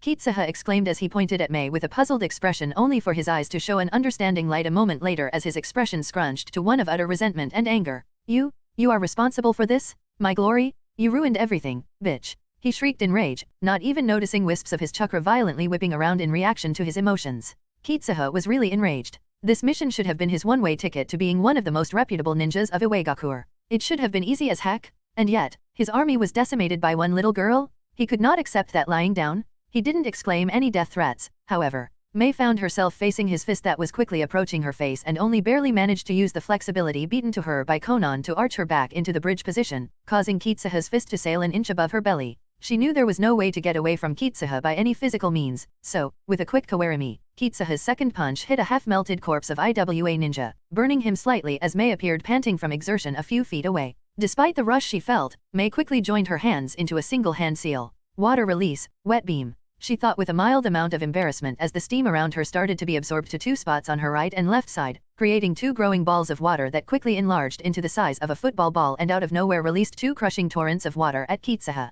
Kitsuha didn't have even 2 seconds to react after May started her jutsu. He only managed to raise an earth wall in front of him by slamming his palm into the ground, blocking the water's offense. Despite being blocked, the water flowed to the ground where it evenly redistributed and created a thin water surface on the ground. May smirked at that. For the next jutsu, she didn't need any hand sign. Water release, spiky boo. The small amount of water on the ground quickly gathered into small, sharp, and thin water spikes, aiming to impale Kitsuha, who suddenly felt his feet to be pierced by something as pain flooded his brain and fear crept up his spine. It was only his reflexes as S-rank shinobi that enabled him to instinctively use earth release, rock skin to harden his skin. The water spikes started at first impaling his feet, only for bigger and longer water spikes to form and try to continuously impale the higher spots on the target's body. The rock skin jutsu however prevented them from penetrating Kitsuha's skin, so the only damage May's jutsu did was to injure Kitsuha's feet. It was only his pain tolerance that made Kitsuha able to stand, but his ability to move was completely ruined. May couldn't do a follow-up attack on Kitsuha, who was suddenly a sitting duck. She had to jump forward as her senses suddenly alarmed her of an approaching sword. The feeling suddenly appeared and May wasn't about to question it, which saved her from being pierced from the back as Kitsuha's second-in-command abruptly appeared behind May and went for a decisive blow. May evaded and cursed as she saw the woman again meld into the steam and disappear from her senses. She was distracted and paid the price for it when she suddenly felt a searing heat closing in on her back. May only barely managed to pump as much of the mix of her Sudden and Doton chakra there to stop the damage as Kitsuha's spit of blob of lava impacted her back. May also jumped to the right, evading yet another slash from Kitsuha's second-in-command, who thought she would be distracted enough by the lava. Gra. Kitsuha couldn't take it anymore and let out an enraged roar, attracting the attention of the 2 females, only for their eyes to bulge out as they felt his chakra build up for a massive jutsu. Fuck. Kitsuha's second-in-command cursed in fright and disappeared again. May frowned and decided to play it safe. She recognized the chakra mixture he was building up. It was yet another lava jutsu. Fortunately for her, the buffoon didn't realize this was completely her expertise. Kitsuha jumped up and spat out wave after wave of lava, covering hundreds of meters of the battlefield and killing a lot of his own unsuspecting ninjas while doing so. The waves of lava hit the ground, making it sizzle, sending white smoke to cover the area Kitsuha previously dissipated with pulsing his chakra. The surroundings were yet again full of thick white smoke, shooting the visibility to hell. Mei just jumped a bit and used her lava walking exercise to prevent herself from being covered by the waves of lava as she surfed on it until it slowed down enough to stand steadily. Mei smiled to herself. This gave her quite the much-needed advantage in this fight since Kitsuha clearly couldn't sense a shit in the mist and she didn't have that much of a problem facing his lava jutsus. Damn. Mei thought tiredly as she looked at her chakra levels. I'll have to end this quite fast since lava walking takes a lot out of me and I have to continuously use Soten aura to prevent my own steam from burning me. The only consolation to Mei was feeling Kitsuha's chakra levels. The man had still more than her but it was dropping at a fast rate by protecting his body from the steam and using lava walking. Not to mention, Kitsuha went berserk. The massive failure of what he deemed to be an easygoing mission and the pain in his feet. It all stacked up until he couldn't help but black out from sheer rage, instincts taking over. He started to shoot lava jutsu after lava jutsu all around. Large fists made of lava flew in every direction. Lava bullets ripped through the mist. Animals made of lava rose up and traversed the surroundings looking for the girl who messed his plans up. His chakra was depleting but he didn't care. Mei didn't go to engage him. Instead, she decided to increase the distance between them, tracking his whereabouts with her senses every second. As she finally reached the 400 meters mark away from Kitsuha, she smirked feeling another large fist of lava impact the ground 100 meters in front of her. The heat was high and the steam was sent away by the shockwave only for white mist again to fill the air due to the searing heat released as the lava quickly cooled and hardened. Well, finally. Mei mumbled as she felt every IWA nin disappear from her senses sans Kitsuha. Who would have thought he would kill his own men in the end? What a berserker. Mei quipped, making sure to stay steady as every time Kitsuha's attacks landed, the ground shook. Mei knew she would not win an honest 1 versus 1 against him. She knew it the second he started spitting an ocean of lava and seeing how little it drained him. She wasted too much chakra to create the steam to beat Kitsuha in 1 versus 1, without cheating, that is. At least my steam clones are finally finished. Since she could not win honestly, it was time to go for a boom. When Kitsuha first jumped towards her, Mei mentally commanded 5 of her closest steam clones to her position and made them wait for an opportunity to strike. That plan went downhill the second Kitsuha's second in command showed she is capable of ending Mei with her sneak attacks. And when Kitsuha started using lava, Mei changed her plan completely. All 19 of her steam clones gathered in the area around rampaging Kitsuha and started pulling the steam from the entirety of the clearing towards themselves, making it thicker and thicker. The white covering in the air rapidly receded from the edges of the clearing. The white mist engulfing the clearing slowly disappeared as it was dragged towards one particular area. Mei watched as 100 meters around Kitsuha became a thick white cloud ball while the clearing cleared of her steam since it all concentrated at her opponent who surprisingly enough, didn't react at all. I see, he is far too gone. Mei frowned, watching the occasional lava bullet or fist to shoot out of the white cloud ball, making it ripple. While Kitsuha's chakra expenditure increased exponentially due to how concentrated the steam was, this was not the endgame for Mei. The 19 steam clones were made of her chakra. That meant she could manipulate them, which meant she could change the properties of the steam too since her chakra was dispersed in it. She only needed a medium such as her clones to act as a proverbial middleman. The clones started pulsing the chakra inside of them which made them quickly disperse into the steam. This chakra seeped into it and the ball of pure white slowly started changing to grey. Mei smiled. The grey ball of steam was now perfectly flammable. She didn't even need to do anything as the second the change in the steam reached Kitsuha and his lava. A loud booming explosion suddenly rattled the entire clearing, sending an earth-shattering earthquake through it as the surrounding mountains cracked. Large rocks chipped off of them and fell to the ground while massive shockwaves spread through the land. Even Conan and Rei had to brace themselves and bend their knees, pushing their bodies against the large mass of wind that impacted them hard, while their clothes were flapping in the strong winds, making their feet slid back on the grass. Mei didn't fare any better as she didn't even dare to think the resulting explosion would be so powerful and was sent rolling on the ground. Only Rei's string made it possible for him to keep Mei in the air until she managed to regain her bearing and twisted her body to land onto the ground with her feet and also brace herself for the strong shockwaves, groaning due to feeling all the bruises her quick but brutal roll on the ground gave her. Mei thanked whatever deity that watched over her that nothing was broken and knew well that only the chakra strengthening prevented her organs from rupturing due to being so close when the shockwaves hit. When the clearing finally stopped being ravaged by the aftereffects of the explosion, Mei let out a relieved sigh. The Kitsuha's chakra disappeared.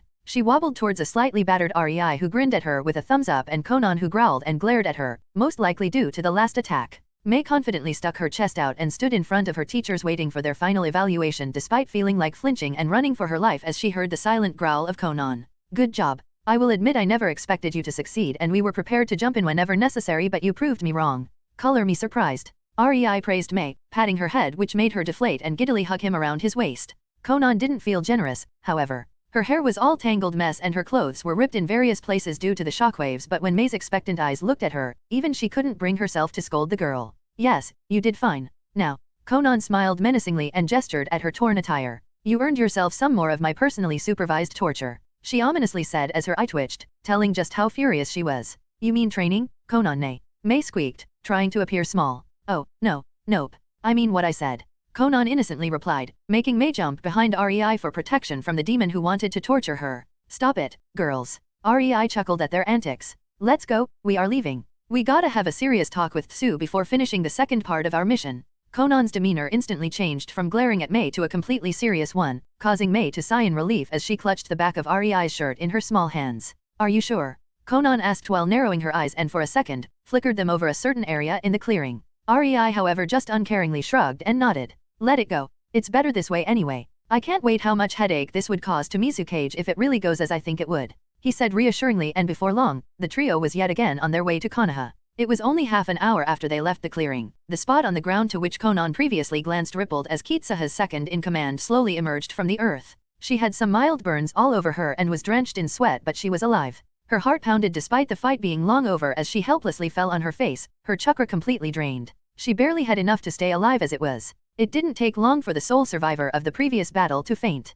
Chapter 109, Warning. In Naruto, Reborn with Talent. Tsunade barged into the office of the Hokage only to find herself under two sets of eyes as the discussion between Danzo and Hiruzen abruptly ceased. She wasn't deterred much under their scrutiny, not really caring about their opinion of her barging in. Instead, she just walked towards the couch into which she lazily flopped before speaking. Don't mind me. Finish your gossiping, old folks. I can wait. She waved her hand lazily in a dismissive manner, enjoying how their eyes twitched. Danzo was livid. The Senju brat just interrupted a very important meeting. He wanted to get some clan ninjas to his route, but Hiruzen was vehemently against it. Danzo knew he would eventually persuade the old monkey. He always did. The usual shtick of I do it in the shadows and you pretend you didn't see always worked. In truth, he already had a few lost clan females strapped to a table with the sole purpose of breeding more clan kids. He would give these kids to orphanages owned by him, naturally not the ones inside of Konoha, and then, when the kids are older, he would take them back into root, getting rid of weak and bad seeds while nurturing those strong and resilient ones. Needless to say, these females he managed to kidnap would not leave their current accommodations for a long, long time.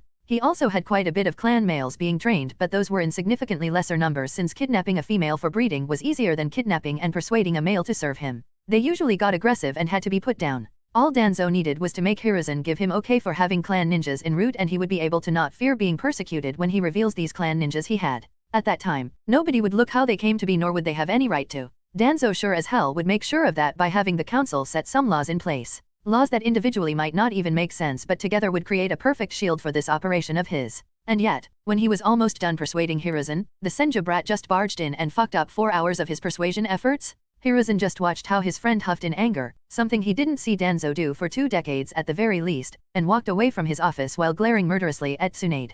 He was aware that Danzo probably wanted more than just a few willing clan shinobi for his route as he put it, but for all the smarts he had, Hiruzen couldn't really figure out what was his old friend's end goal. Instead, Hiruzen looked at Tsunade and with a tired sigh, greeted her. Hello, Tsunade. What can I do for you? He tried to ignore the broken door and thanked heavens for sending his umbu away before Danzo came in. It could have been bloody otherwise. Not that he believed his umbu would be stupid enough to come into Tsunade's path when she is in a mood to smash things. I came to warn you, Tsunade plainly stated as she looked at the pictures of her grandfather and granduncle with fondness. Hiruzen wanted to bloom in a full-blown smile when he saw it, but her next words chilled him to the bone. Kiri is planning a full offensive to the northern shores of the Land of Fire, she said as if it didn't even matter. Hiruzen's mouth opened as 1,000 thoughts swirled in his mind. He had no idea what to think about that. It was plausible, probable, possible, even. As a plan, if Mizukage did what Tsunade just said he was planning to do, it could spell the end of Konohagakure.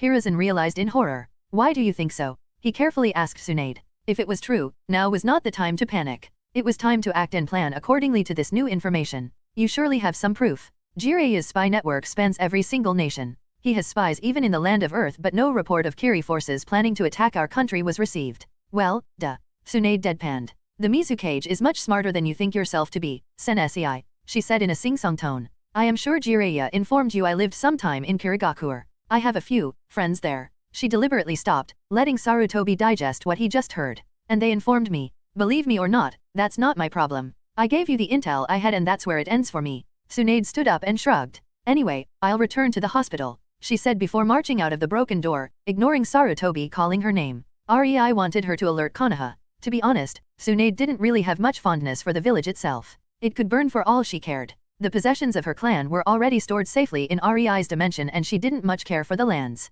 After all, even if Konoha burned to the ground, the lands would still belong to the Senju clan. The clan money was also in the bank, not in the village itself. As for her grandfather's wish, she could care less what one idealistic fool wanted. The village was corrupt and twisted. The village higher UPS were responsible for the extinction of the Senju clan. Tsunade was only curious how her grandfather would react to hearing this. Sure, he wanted peace but he was a Senju. The family went first, no matter what angle one looked at it. Tsunade had no doubt Hashiramaji would burn the village down himself if it saved the Senju clan. I just wonder why Rei wants Konoha to survive. Sure, if it fell, there would be a power vacuum and the war would probably considerably lengthen. By now, the villages are going on fumes and 1 to 2 years should be enough to end the war, but is it really worth it? We could maneuver better if there is a war among nations. Tsunade thought in confusion. Rei informed her he would defect from Kiri and as such, it would be easier for him to do whatever he wanted to do while Kiri was preoccupied with war. Tsunade had no idea why he wanted to alert Konoha to something that could be a fatal attack. Well, he probably has his own plans.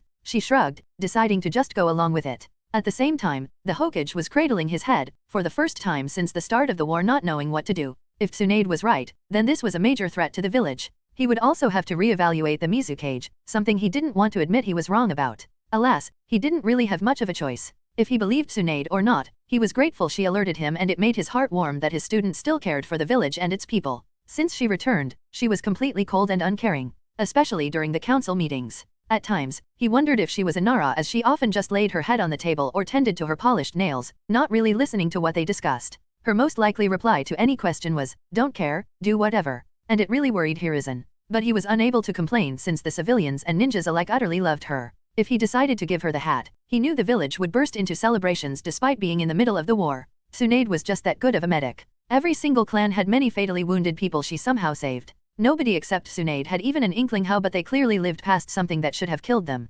Tsunade was always cordial towards people and never acted high and mighty. She was a Senju, after all. This made the civilians love her despite her bitchy attitude when it came to scolding people who didn't listen to her medical advice. For people, it was just a sign that she cared, and while they always left the hospital grumbling under their noses, they appreciated it. Tsunade Senju was a legend before she left the village. But now that she returned, she didn't even need to enter the battlefield, something that irked many, and despite that, she became one of the biggest heroes of this war. The number of lives she saved. Hiruzen really couldn't complain about her acting like an utter bitch to him and anyone on the council. Sadly, that was also the sole reason why he was unable to pass the hat to her. He feared the council would be dismantled sooner rather than later if that happened, and he could not in good conscience do that. "Tsunade, why can't you be a cute and obedient girl like you were as a genin?" He groaned and banged his forehead on his table while pressing a button under it to call his umbu. Not a second later, 4 people appeared kneeling in front of his desk. "Hokage-sama," they chorused. "3 of you back into your positions. I'll wait until I write a message for Jiraiya. I will need you to deliver it, discreetly,"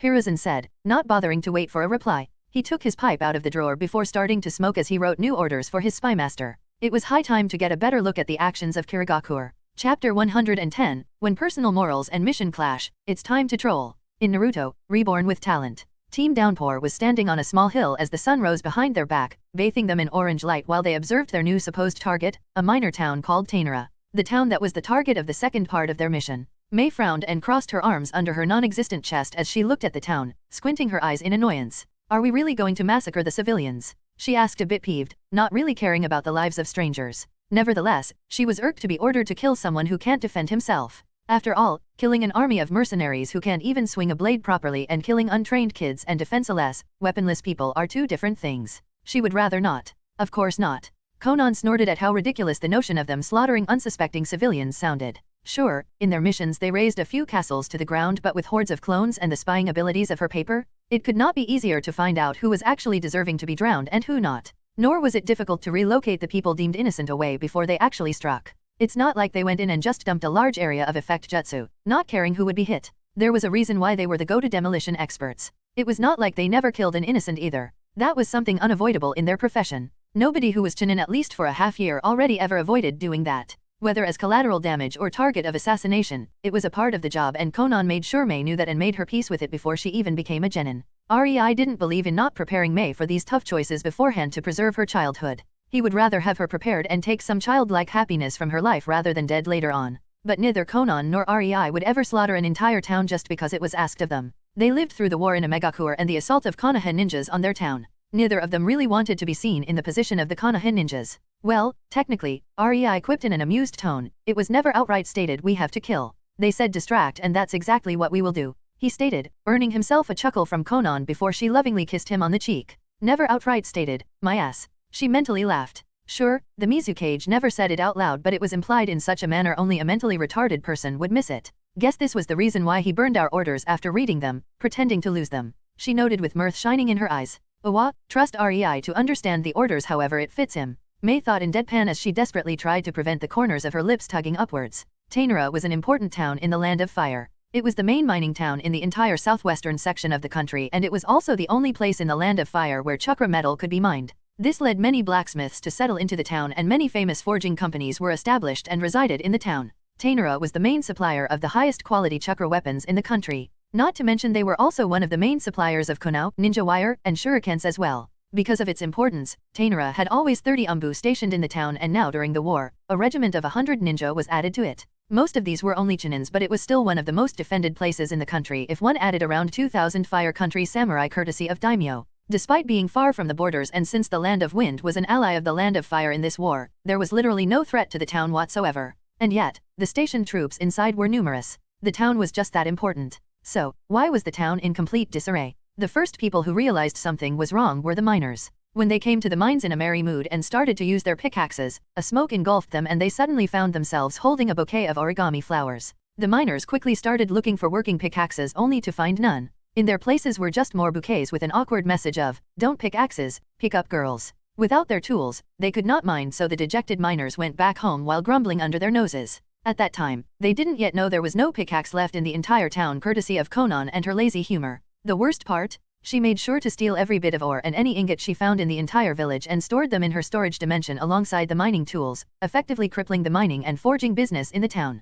Rei had a bit more vicious thing in mind and the next group of people who noticed something amiss in the town were the samurai and ninjas. Poor fellas didn't even have the time to deal with the complaints of miners and forgers alike due to the theft of ingots. The samurai suddenly found themselves missing their swords and all hell broke loose as they ran around the town, looking literally everywhere in a frenzied madness induced by sword deficiency. One poor guy was even flipping the skirts of women, wondering if he would find some holy sword underneath them. The ninjas, on the other hand, wondered how they could lose their forehead protectors. The forehead protectors were very important to them. They had the function of identification tag and losing it was a mark of utter shame. Needless to say, they also looked all around the town in frenzy and for them, Rei prepared a small surprise. Many ninjas found their forehead protectors in places riddled with childish traps and by the time they managed to retrieve them, they were either repainted to rainbow glory by paint bombs or got closely reacquainted with sticky feather bombs courtesy of all the generous chickens in the town who now sported a new fashion style. Bald one. When the ninjas after hours of effort to get their precious forehead protectors back finally managed to do so and put them on their foreheads, these protectors just burst into smoke. Many ninjas became bald that day while having Shine Youth tattooed on their heads by some non-removable seal that prevented hair from growing.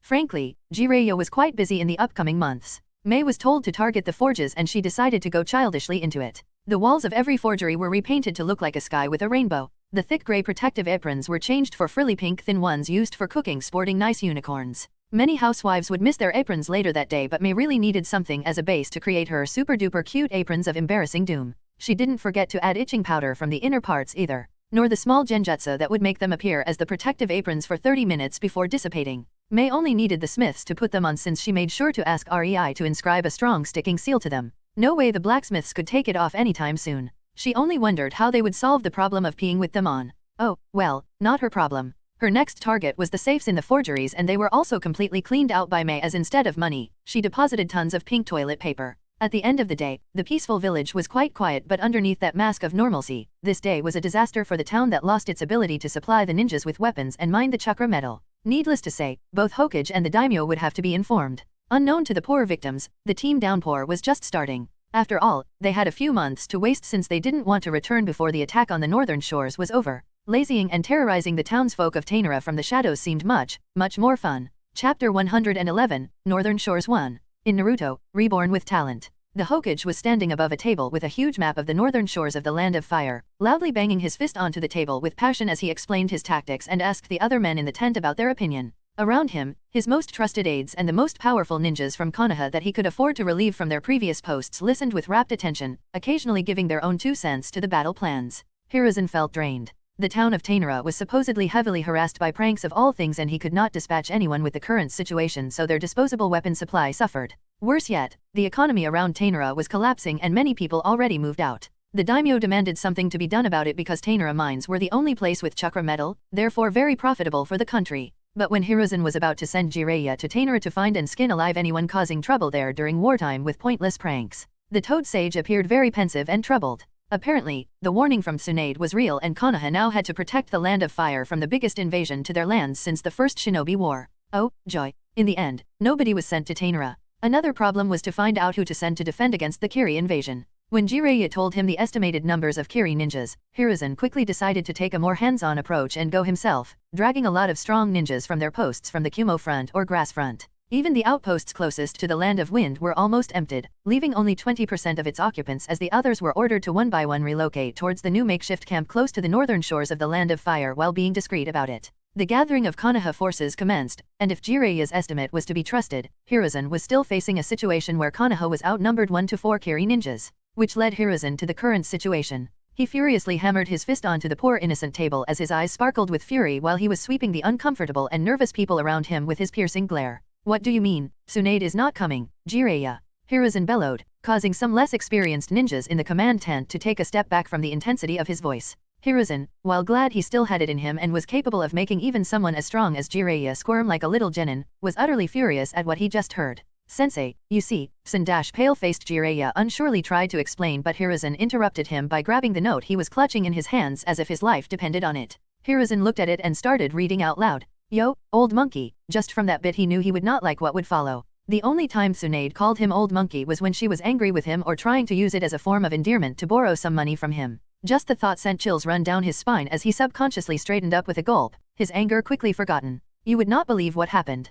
Hiruzen frowned. I, the head of Konoha Hospital, found an order to leave Konoha Hospital? I have really no idea what kind of idiot could sanction something like that. Honesty. He could almost feel Tsunade's fake disappointment and mockery of her tone as he read her message. Many people in the command tent shuffled at that, not knowing what to do, as they knew it was the council and the Hokage who wrote that order. What Tsunade did was incredible disrespect towards them. So, just thought I will let you know I am not coming. Cheers. Hiruzen raised his eyes from the letter from Tsunade and his frosty eyes trailed over the form of every single council member who was in attendance. You did not tell her directly? He asked quietly, but his voice started rising. You sent a fucking order? To someone like Tsunade? Are the heads of you, dips hits, completely empty or what? Hiruzen panted harshly. For 2 weeks he was stuck in this camp to give orders and organize defense against Kiri forces, leaving the village in the hands of the council. They were supposed to persuade Tsunade, meaning giving her some incentive to join rather than flat out ordering her. He knew his apprentice and that never worked well. And yet, his esteemed council did precisely that, and Tsunade decided to blow her gasket by saying proverbial fuck you. As disappointed as that simple fact made him, Hiruzen understood Tsunade's actions as she was treated somewhat coldly by Konoha's higher UPS as of late. Suddenly, one newer ninja, barely a boy who just reached Chunin rank thanks to his ability to survive during the war, timidly raised his hand, making Hiruzen nod at him in a sign he can speak. Lord Third, isn't Tsunade-sama still a ninja from Konoha, therefore bound to follow orders? Isn't justice on the side of the council? Hiruzen just stared at the fool. You naive idiot. He groaned, tired of it all. Tired of the war, of the general stupidity he had to deal with each day, of being attacked from every side. Can you even imagine what kind of influence Tsunade has? Do you really think I could force her, you fool? He drawled irritably, causing the new Chunin to show a disgruntled expression. But no, Tsunade is no longer a Konoha ninja since she left after the Second War. She is officially retired and effectively a clan head of the Senju clan. That makes me unable to call her back to duty from her retirement, as retired clan heads have certain privileges. Hiruzen explained patiently, showing that his title of professor was quite fitting. Sensei, I think you should look at the other side of the letter. Jiraiya suddenly spoke with a wince. Hiruzen narrowed his eyes and did so, finding a reference for a page in the newest edition of the bingo book which made him quite baffled. Before he could ask, however, Jiraiya just handed him a small black book. Tsunade sent it alongside her letter, he added. Hiruzen browsed through the book until he found the page Tsunade referenced and instantly paled a new shade of white as he saw something he never thought possible in his long life of strife. Something that made fear creep into his heart and shook him to his core. Something even the fabled Hiruzen Sarutobi didn't expect. May of Kiri. Affiliation, Kiri. Rank unknown. Team Downpour. 3rd member. Prowess, SS rank. Bounty, 250 million Ryo, Iwegakur, preferably dead. Strength, steam-based bloodline, good at taijutsu and weaponry, exceptional reaction time, and superb chakra sensory abilities. Info, a new team member of Team Downpour who single-handedly wiped out 10,000 strong force gathered by Iwagakur to deal with the Team Downpour, leaving only a single survivor. An SS rank. Hiruzen said reverently as he remembered the feats of his teacher and Hashirama Senju. Child soldiers were a common sight on the battlefield, but to think a girl of 13 could get SS ranking. Hiruzen was utterly speechless and could only hope the girl was far away from the soon-to-be battle between Konoha and Kiri. Inwardly, Hiruzen was very grateful for the heads-up from Tsunade as his eyes hardened. Kid or not, I will not hesitate if she shows up. Honestly, if she knew his thought process, she would just roll her eyes at him in exasperation. Nevertheless, the name May of Kiri started to spread through the world like fire through the woods. A new SS rank, the first one in more than half a century, was finally born, sending chills through the collective spines of many higher UPS of many villages. REI could only snicker at the thought that it was actually May, his youngest apprentice, who attained such a rank even before him. Chapter 112, Northern Shores 2. In Naruto, Reborn with Talent. The third Mizukage was staring at his new, opened bingo book with his mouth opened in disbelief as cold sweat ran down his temple at the chilling realization of what exactly seeing the new and only SS rank IWA entry into the bingo book meant. That fucker made May into SS rank ninja. He breathlessly muttered under his breath, still unable to comprehend how a 13-years-old girl can be given a rank only those like Hashirama or Madara deserved. The only reason these two titans of the shinobi world weren't ranked as such was that the bingo book was not a thing in their era. And yet, Mei Terumi, a genin from his village, was the first ever SS rank in bingo book. Oh, he knew he should probably be happy, but fuck. If REI and Conan managed to train Mei to destroy an army of 10,000 people, then how strong must he be? I might have been severely underestimating them. The Mizukage shivered as plans were discarded and new ones were being created in his mind. What is it, dear? He suddenly heard Himeno's voice as she entered their shared cabin on the boat in which they currently sailed to the Land of Fire. The Mizukage found himself momentarily speechless, so he opted to simply hand her the bingo book without even looking at her so she could find out herself. Himeno just raised her eyebrow in surprise when she read through the page and chuckled. Well, that makes any political play a moot point, and this war suddenly got a hell of a lot more dangerous. Now we will probably be targeted just for having SS ranked ninja, she said as her eyes narrowed at the Mizukage. You know the best and most rational thing to do here is to retreat from every front and hole up in our little island, right? Yes, the Mizukage stated blankly. From your tone, I presume we are not doing the most logical thing.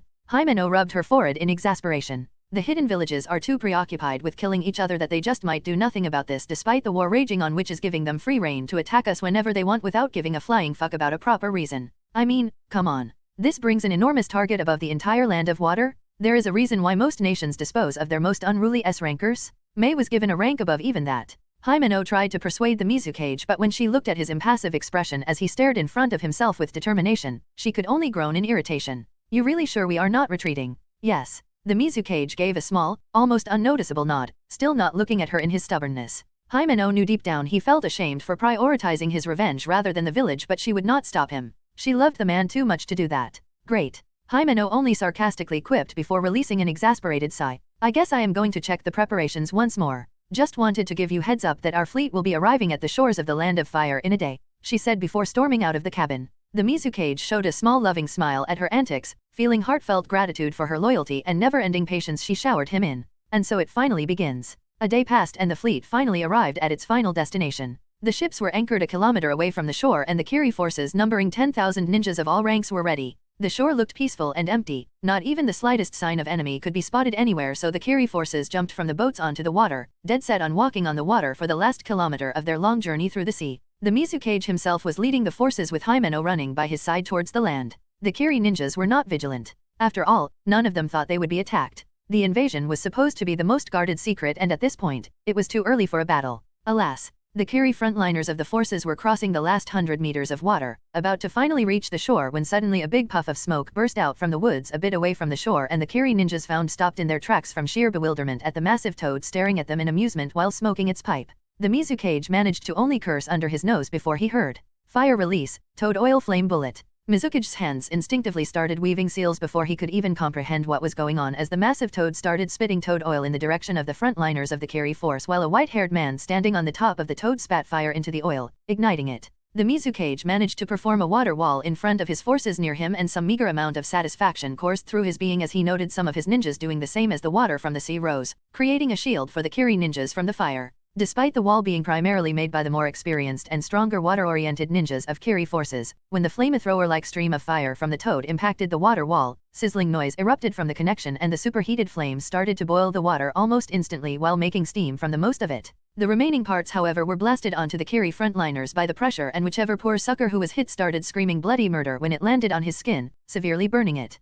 Chaos instantly erupted as those people that were hit with the boiling water started thrashing around, running into ninjas around them, which started a chain reaction of people bumping into each other. Some lost concentration and stopped using water walking, falling into the water. Some just got disoriented and panicked. But the worst were those that lost focus on maintaining the water wall. As that happened, the flame stream finally breached through it and the Mizukage could only jump back with wide eyes, out of the range of the fire stream, while watching quite a lot of his men being torched, as instead of the wall of water, an orange flame started influencing the water, making the sea in front of him boil. Only a very few ninjas in the front lines managed to avoid the flames or the fate of being boiled alive as the stream of burning oil swept through them. It was only Mizukage's chakra sensing that made him aware he just lost around 150 men, and a moment of surprise. He stood in front of his remaining few thousand men, looking at the shore beyond the wall of flames while slowly starting to regret pressing for the invasion to continue. Luckily, Himeno stood next to him, panting from slight exertion and a small burn on her right forearm, but clearly alive. Despite that, the Mizukage instantly knew his plan failed. He was not about to give up though and would try to press on.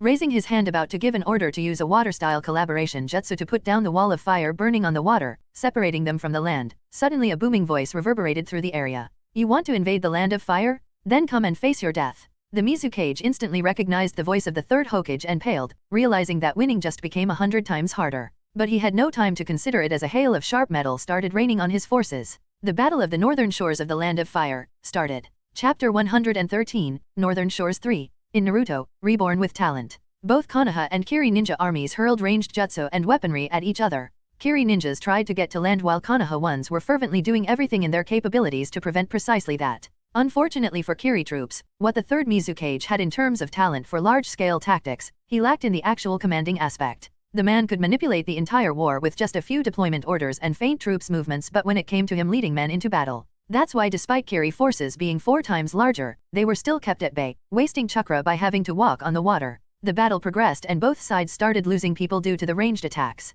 The Mizukage was starting to contemplate retreat as he saw the incredibly disadvantageous deadlock for his army, but then finally some of his soldiers reached the land. He felt overjoyed at the opportunity to turn the tables, only for his hopes to crash down when his ninjas on the land, who focused mostly on securing an easier passage through the hail of fireballs, kunaus, shurikens, and explosive tags, were surprised by the earth turning into swamp courtesy of Jiraiya. The problem of Kiri forces was that while numerous, they had only a very few of their forces fighting, and those in the backlines had nothing to do due to being unable to get in range. In short, they were stuck. Finally, Himeno had enough and temporarily took command, ordering the Kiri ninjas to spread, which changed the entire battle. The Mizukage would protest if he didn't know he brought her exactly for that. To cover his shitty commanding. Instead of trying to rush through the focused ranged attacks of the enemy, the Kiri forces spread out to the left and right, taking advantage of their numbers. It didn't take long for some of them, mostly these furthest to the right or left, to finally reach land without much resistance, as Konoha forces couldn't spread out enough to cover the sides due to insufficient numbers. The battle on the land started. As the Konoha and Kiri forces finally reached the state of both fighting in more melee combat, the third Mizukage engaged in a battle with the third Hokage, while Himeno was intercepted by a woman around 20 years old with long red hair. The third Hokage spun his staff, trying to hit the third Mizukage with fast-paced and powerful swipes, while the third Mizukage flowingly dodged like an expert dancer, bending his body in ways to most thought impossible while occasionally hurling hidden senbons with incredibly powerful poison at the third Hokage from his sleeves or blocking the staff with the sword he held. After all, Kurogakura was heavily invested in swordsmanship, so the third Mizukage was naturally good at handling swords despite being more of an assassin than anything else. Their fight was very fast-paced, and the third Mizukage made sure to limit the third Hokage by fighting near Konoha ninjas, causing the old monkey to be unable to use strong and destructive ninjutsu. Despite this massive advantage, the third Hokage has shown the exact reason why he was called the god of shinobi. The third Mizukage was being pushed back, horribly so. There were no interruptions to talk nor any condescending insults. The battle started and continued being completely silent, both men focusing only on murdering the other with precise brutality of their strikes. Not one sweep of the third Hokage's staff was aimed at a non-vital place. Not one counter-slash from the third Mizukage would not be fatal if it hit despite him being pressured. Both were exchanging a flurry of strikes, slashes, blocks, parries, moving across the battlefield while ignoring the general chaos of jutsu, summoning animals, and weaponry, with exploding tags flying around as the two armies clashed. Muscles ached, bodies protested, and bruises formed almost with every move, but neither of the cages slowed down in their resolve to win, waiting for an opportunity to land a fatal strike. Himeno panted as she had to freeze yet another massive amount of water that came at her from the sea because of the jutsu of the overzealous redhead who decided to fight her. Damn, you have, incredible, Sudden. She praised between her labored breaths, trying to stall for time to recover. Fortunately for her, her opponent seemed to be a brash idiot. You bet, Databane. Name's Kushina Uzumaki. Your Hayaton is incredible. It's such a pity we are enemies? We can feel we could have been good friends, but for Konoha I will defeat you, believe it. The redhead gave Himeno a thumbs up, causing her jaw to almost fall onto the floor as she blankly stared. What the fuck? Himeno for the first time in her life was startled by the sheer stupidity of her opponent. She was unable to comprehend what was going on because since she was just a little girl, she was taught to exploit any opening but the sad excuse for all power but no brains in front of her was akin to something out of her wildest dreams. Alas, Kushina's talk no jutsu was quite underdeveloped compared to Naruto, so no enemy-to-friend conversion happened. While Kushina was talking, Himeno finally got her breathing under control and prepared herself for the continuation of their fight. She now knew she would not win an honest ninjutsu fight. For that, the woman in front of her had too much chakra. Heck, the redhead didn't seem even winded after 30 high-ranked large-scale Jutsu while Himeno was almost on the floor from exhausting much of her chakra too fast. Himeno knew she still had over half of her chakra reserves, but she felt very drained after their previous quick jutsu exchange. Himeno quickly ascertained that the woman in front of her was one of the noble types, so she pulled out her tanto, resisting a smug smirk from appearing on her face when the redhead mirrored her action by pulling out a katana, readying for a weaponry clash. Both women jumped at each other, slashing their swords only for the blades to meet in between them. Kushina's self-assured face quickly revealed shock only to morph into realization followed by panic as she quickly jumped away. Himeno smugly smiled as she saw Kushina's clothes starting to dye themselves red due to ice skewering her as the redhead panted, glaring at her. Himeno had no desire to play by the book when her sword had a smaller reach and was most likely of poorer quality. She naturally added Hayaton chakra into the blade in order to create ice spikes at any given moment and did so the second their blades met, riddling Kushina's body with wounds. It was too obvious from your expression, you are too confident. Himeno started talking, trying to distract Kushina into a conversation while discreetly feeding chakra into the shards of ice in Kushina's body. While the redhead managed to get away from the ice spikes without tearing them apart, some shards were still in her. It was a very hard thing to affect the shards and required incredible control despite giving almost no result, but right now, as long as it widened Kushina's wounds, Himeno didn't care. Unfortunately, Himeno miscalculated as Kushina's eyes became red with black slits and Himeno instantly felt the connection to the ice shards disappear as Kushina's wounds started healing at a visible rate. It didn't take even 5 seconds for Kushina's eyes to return back to violet and her face to reveal a winning smile. I won't lose, Databane. A Faukenjin Huriki? My luck.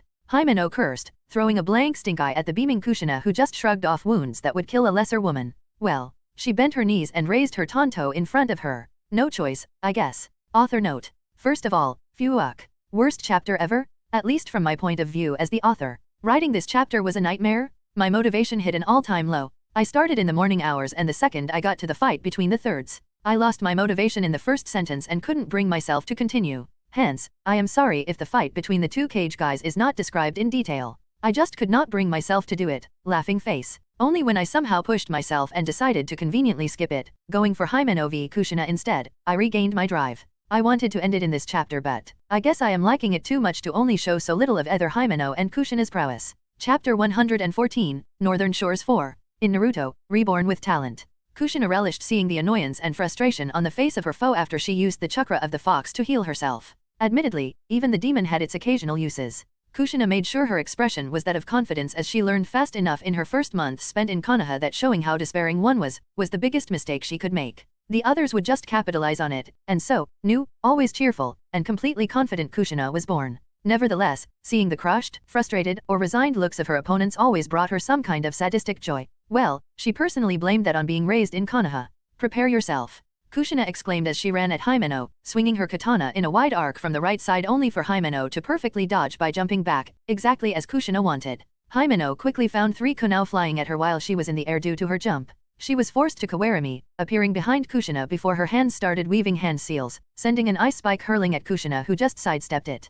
Kushina was about to brag in order to show her confidence when a pained cry resounded through the surroundings, erasing her smug grin. Half-turning in a way that would make it possible to look behind but also not lose sight of Himeno, Kushina's eyes almost bulged as she realized a Konoha ninja was hit by the ice spike because she didn't block but dodged. Anger flared in her chest as her head whipped back to Himeno with a heated glare. The tables have turned and Himeno just smugly shrugged in a what can you do manner while it was Kushina who was aggravated for once. Can't save them all. Himeno playfully exclaimed in a mock sadness. She knew endurance-wise there was no contest between her and Kushina, so she went for the oldest trick in the books. Mind games. You. Kushina said darkly in a low tone, gritting her teeth. Sure, she knew people die in war. She killed her fair share, after all. She was not even pissed the Konoha ninja died, rather she was pissed he died due to her blunder. If someone saw it, her reputation would be ruined, damn it. Anger, huh? Simple enough. Himeno hid her smile as she realized Kushina's biggest weakness. Kushina was livid, but despite that, no Kyuubi chakra leaked from her due to her superb control. She instead decided to beat Himeno with her own strength as she lunged into yet another melee sword clash, exchanging strikes with Himeno in a rapid flurry of deadly slashes at speeds most shinin would be hard-pressed to follow with their eyes. Both women started to accumulate slashes on their bodies, but most of those could be said to be akin to paper cuts compared to the scale of their sword fight. Himeno and Kushina's clothes were bathed in their blood, either theirs or from the unfortunate ninjas who came in between them, and were promptly diced into pieces without the women even noticing as they uncaringly continued their fight, focusing only on their respective opponent. Kushina was fine. She lost quite a bit of blood, but overall, she felt fresh as daisies. She could go on and on for a few hours yet. Himeno was fucked. There was no other way to describe it, as she was bloodied, dirty, battered, messy-haired, and worst of all, tired. She had had enough.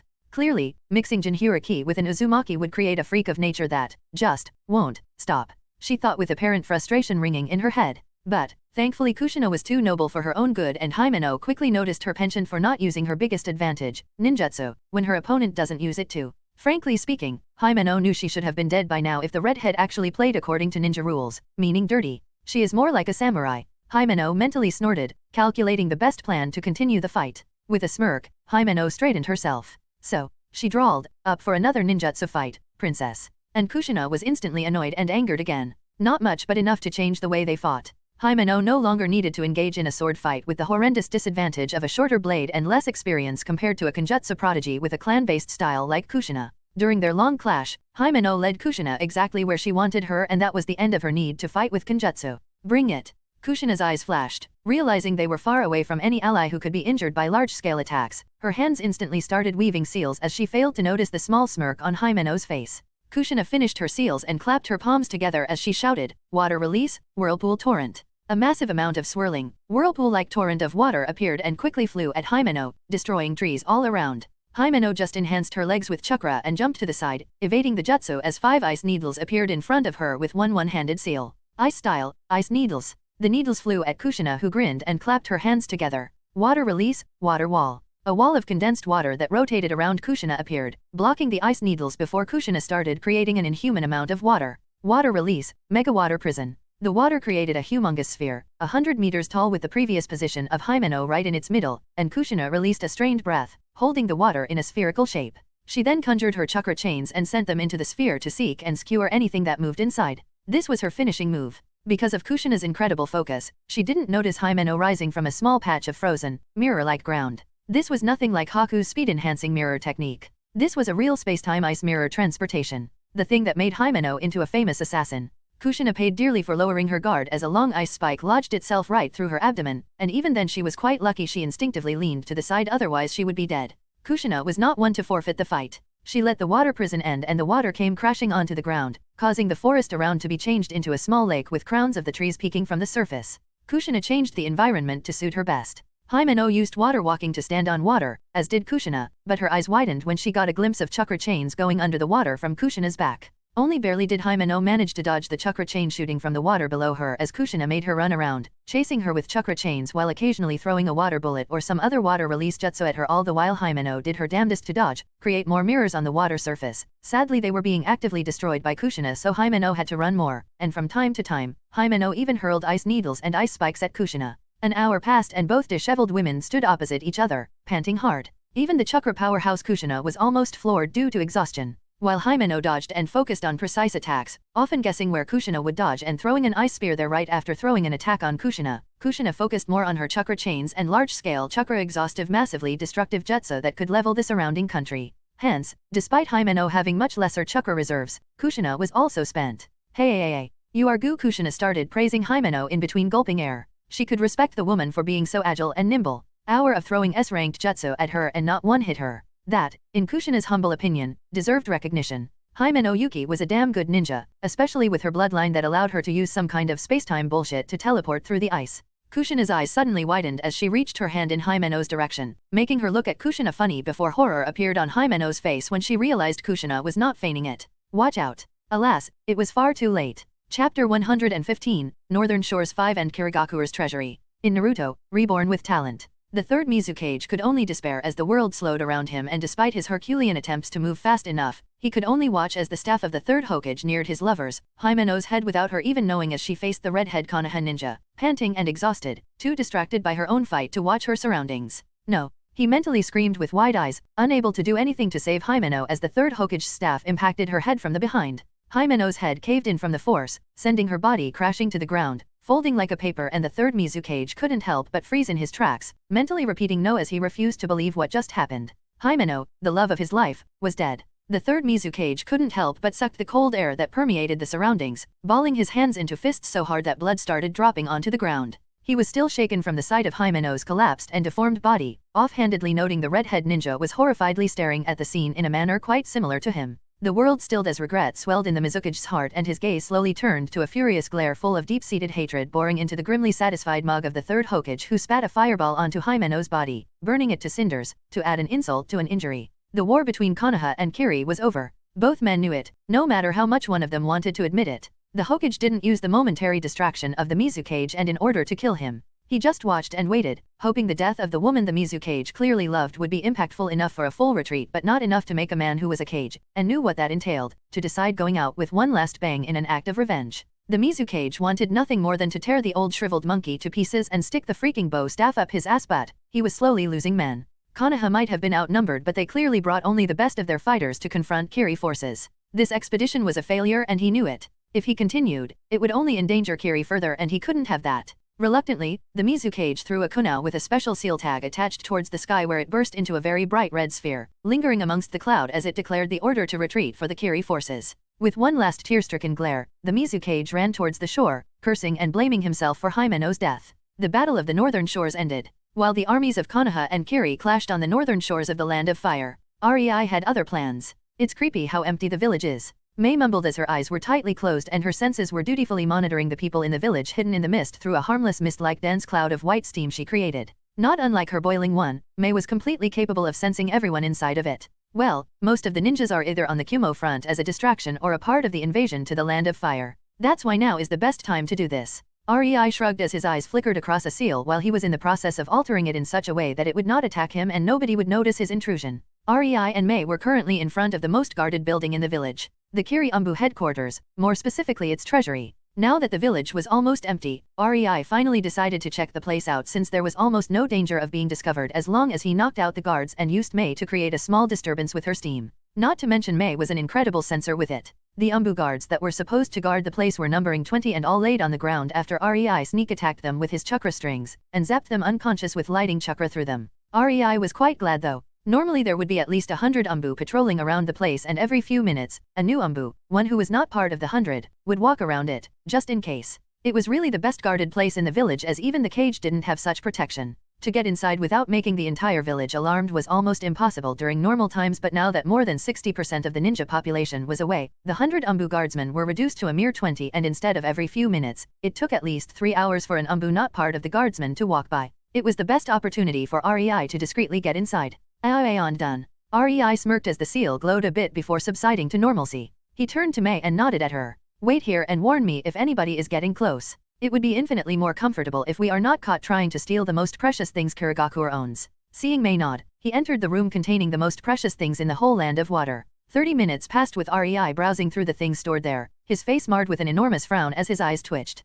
Trash, useless, bad, crap, unusable dash. No, wait, that could work, but I have no interest in an explosive rubber ducky the size of a horse. Seriously, who made that thing? Rei muttered as his lips morphed into a profound scowl. Why the heck is most of these things so useless? Scrolls of S-ranked jutsu? Scrolls with sealing knowledge? Summoning scrolls?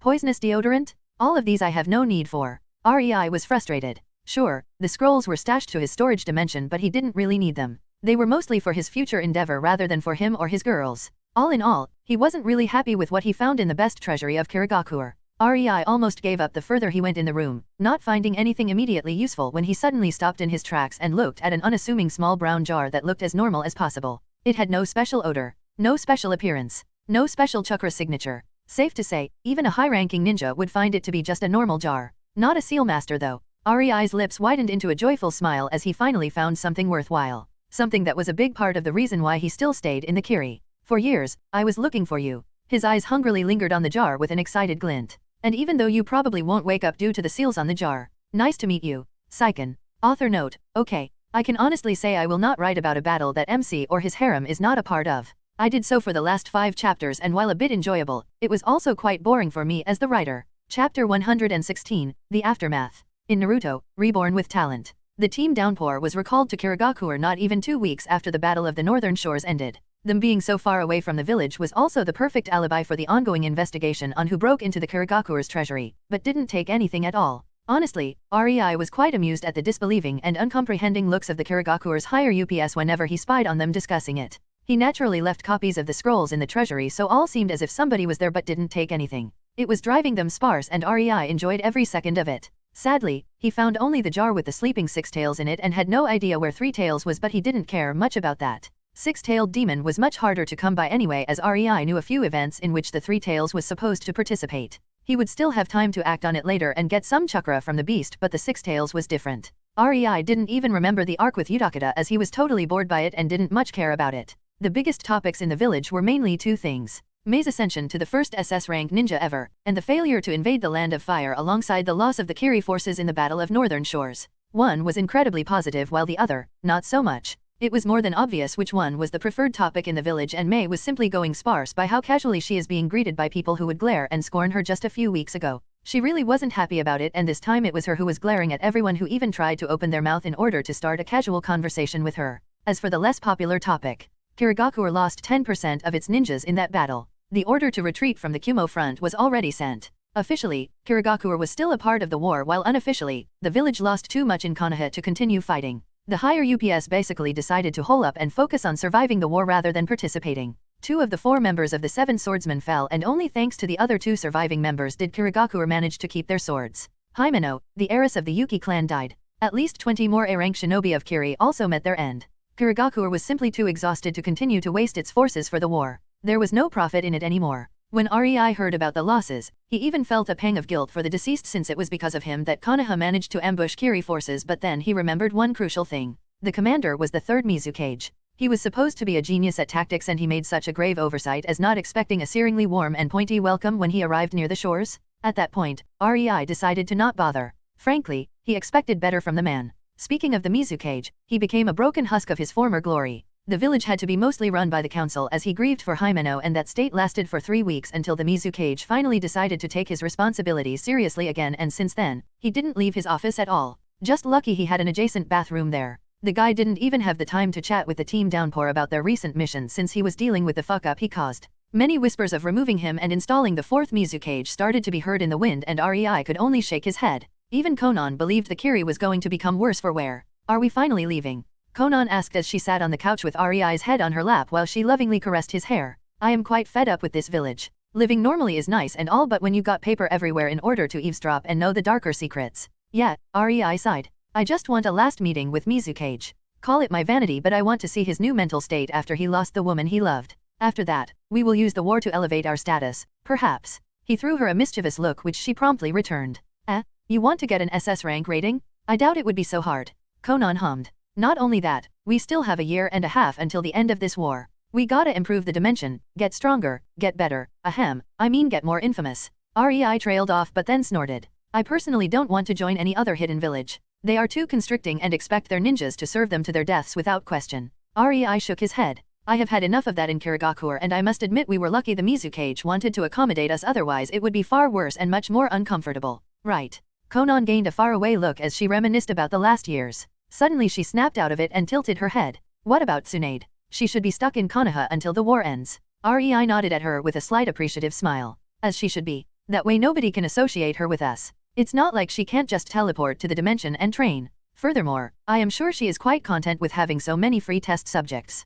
Poor patients of Konoha Hospital. REI snorted mockingly, earning himself a reproachful but amused slap on his shoulder by Conan. Both settled, and REI just enjoyed Conan's finger coursing through his hair for a few moments before he sighed. I noticed I have been neglecting the creation of new seals since the war started. He idly commented. Yes, I have become a bit lazy too. It's time to get back into the form. Conan simply agreed, and if Mei or Ringo heard her, they would quickly pale and run for their lives. If the training they were put through was to be considered lazy, they didn't want to see what real training was like. By the way, Tsunade is getting quite good with senjutsu, becoming a real berserker with her instant healing and brute strength.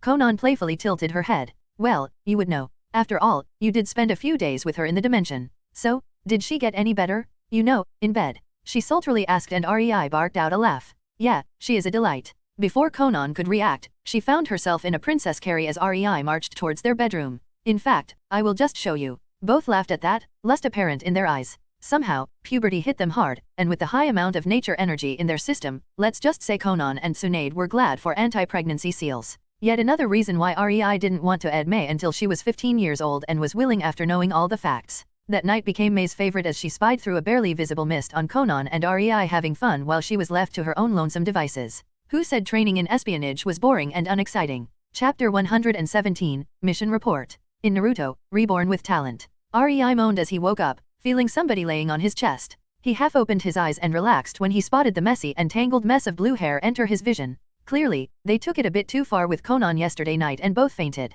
Releasing a deep sigh of relief, Rei put his hand on Conan's head and gently caressed her hair, carefully to not wake her up, causing her to snuggle more into his chest. He would chuckle if his mind didn't freeze as he spotted Mei standing next to their bed with her arms crossed and exaggerated pout on her lips while her eyes were trying to drill a hole through Rei's face. Hi. He awkwardly greeted her, scrunching his eyebrows. What are you doing here, Mei? Mei only jealously huffed as she turned her head towards the still sleeping Conan who was blissfully sprawled on Rei's chest with a megawatt smile, her hands possessively around his waist. Rei saw Mei let out a small whine before she turned around towards the door and her back now faced the duo lying in the bed. I just came to inform you that you were called to the Mizukage's office, she sullenly said before stiffly walking out. Is she jealous? Rei wondered in amusement. Rei, Conan, and still sullen Mei walked into the office of the Mizukage and couldn't help but wonder how much it changed with Himeno not being around. The first thing they noticed was the air becoming stale and stuffy. The Mizukage most likely didn't open the window often. The room was not really messy. It was tidied up but didn't give the feeling of proper care and neither was there the vibe of superiority that was always present when Himeno was there to tend to it.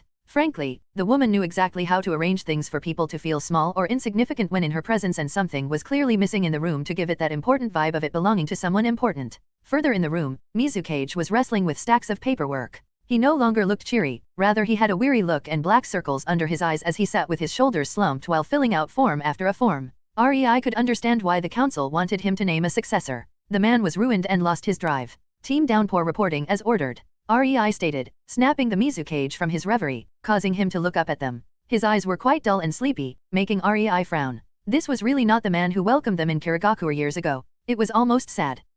Rei, sure, I wanted to hear how your mission went. The Mizukage stated hollowly, no longer having that vicious bite in his tone that always produced witty arguments between them. Rei frowned at that. He enjoyed their verbal sparring. It wouldn't do if the man completely folded. Nevertheless, he started explaining what happened. Wait. You used pranks to get attention in Tainara. Mizukage shrieked. I ordered you to destroy it. No, you didn't. Yes, I did. No, you didn't. Yes, I most assuredly did. The Mizukage spat with a venom lacing his tone as he gave Rei a scathing glare. Oh, well, I must have forgotten, then. Rei said with a light uncaring tone, making the Mizukage groan. But the mission was a success nevertheless. We stalled hundreds of ninja and thousands of samurai so not like anyone can complain. Well, anyone besides the inhabitants of Tainara since they were the victims of our witty and nefarious plans on how to screw Konoha over. I think we did an incredible job since most of them are jobless and penniless. Rei finished with a beaming innocent smile that made somehow the Mizukage aware Rei was angry with him at being given such a mission. Rei, the Mizukage called out almost pleadingly.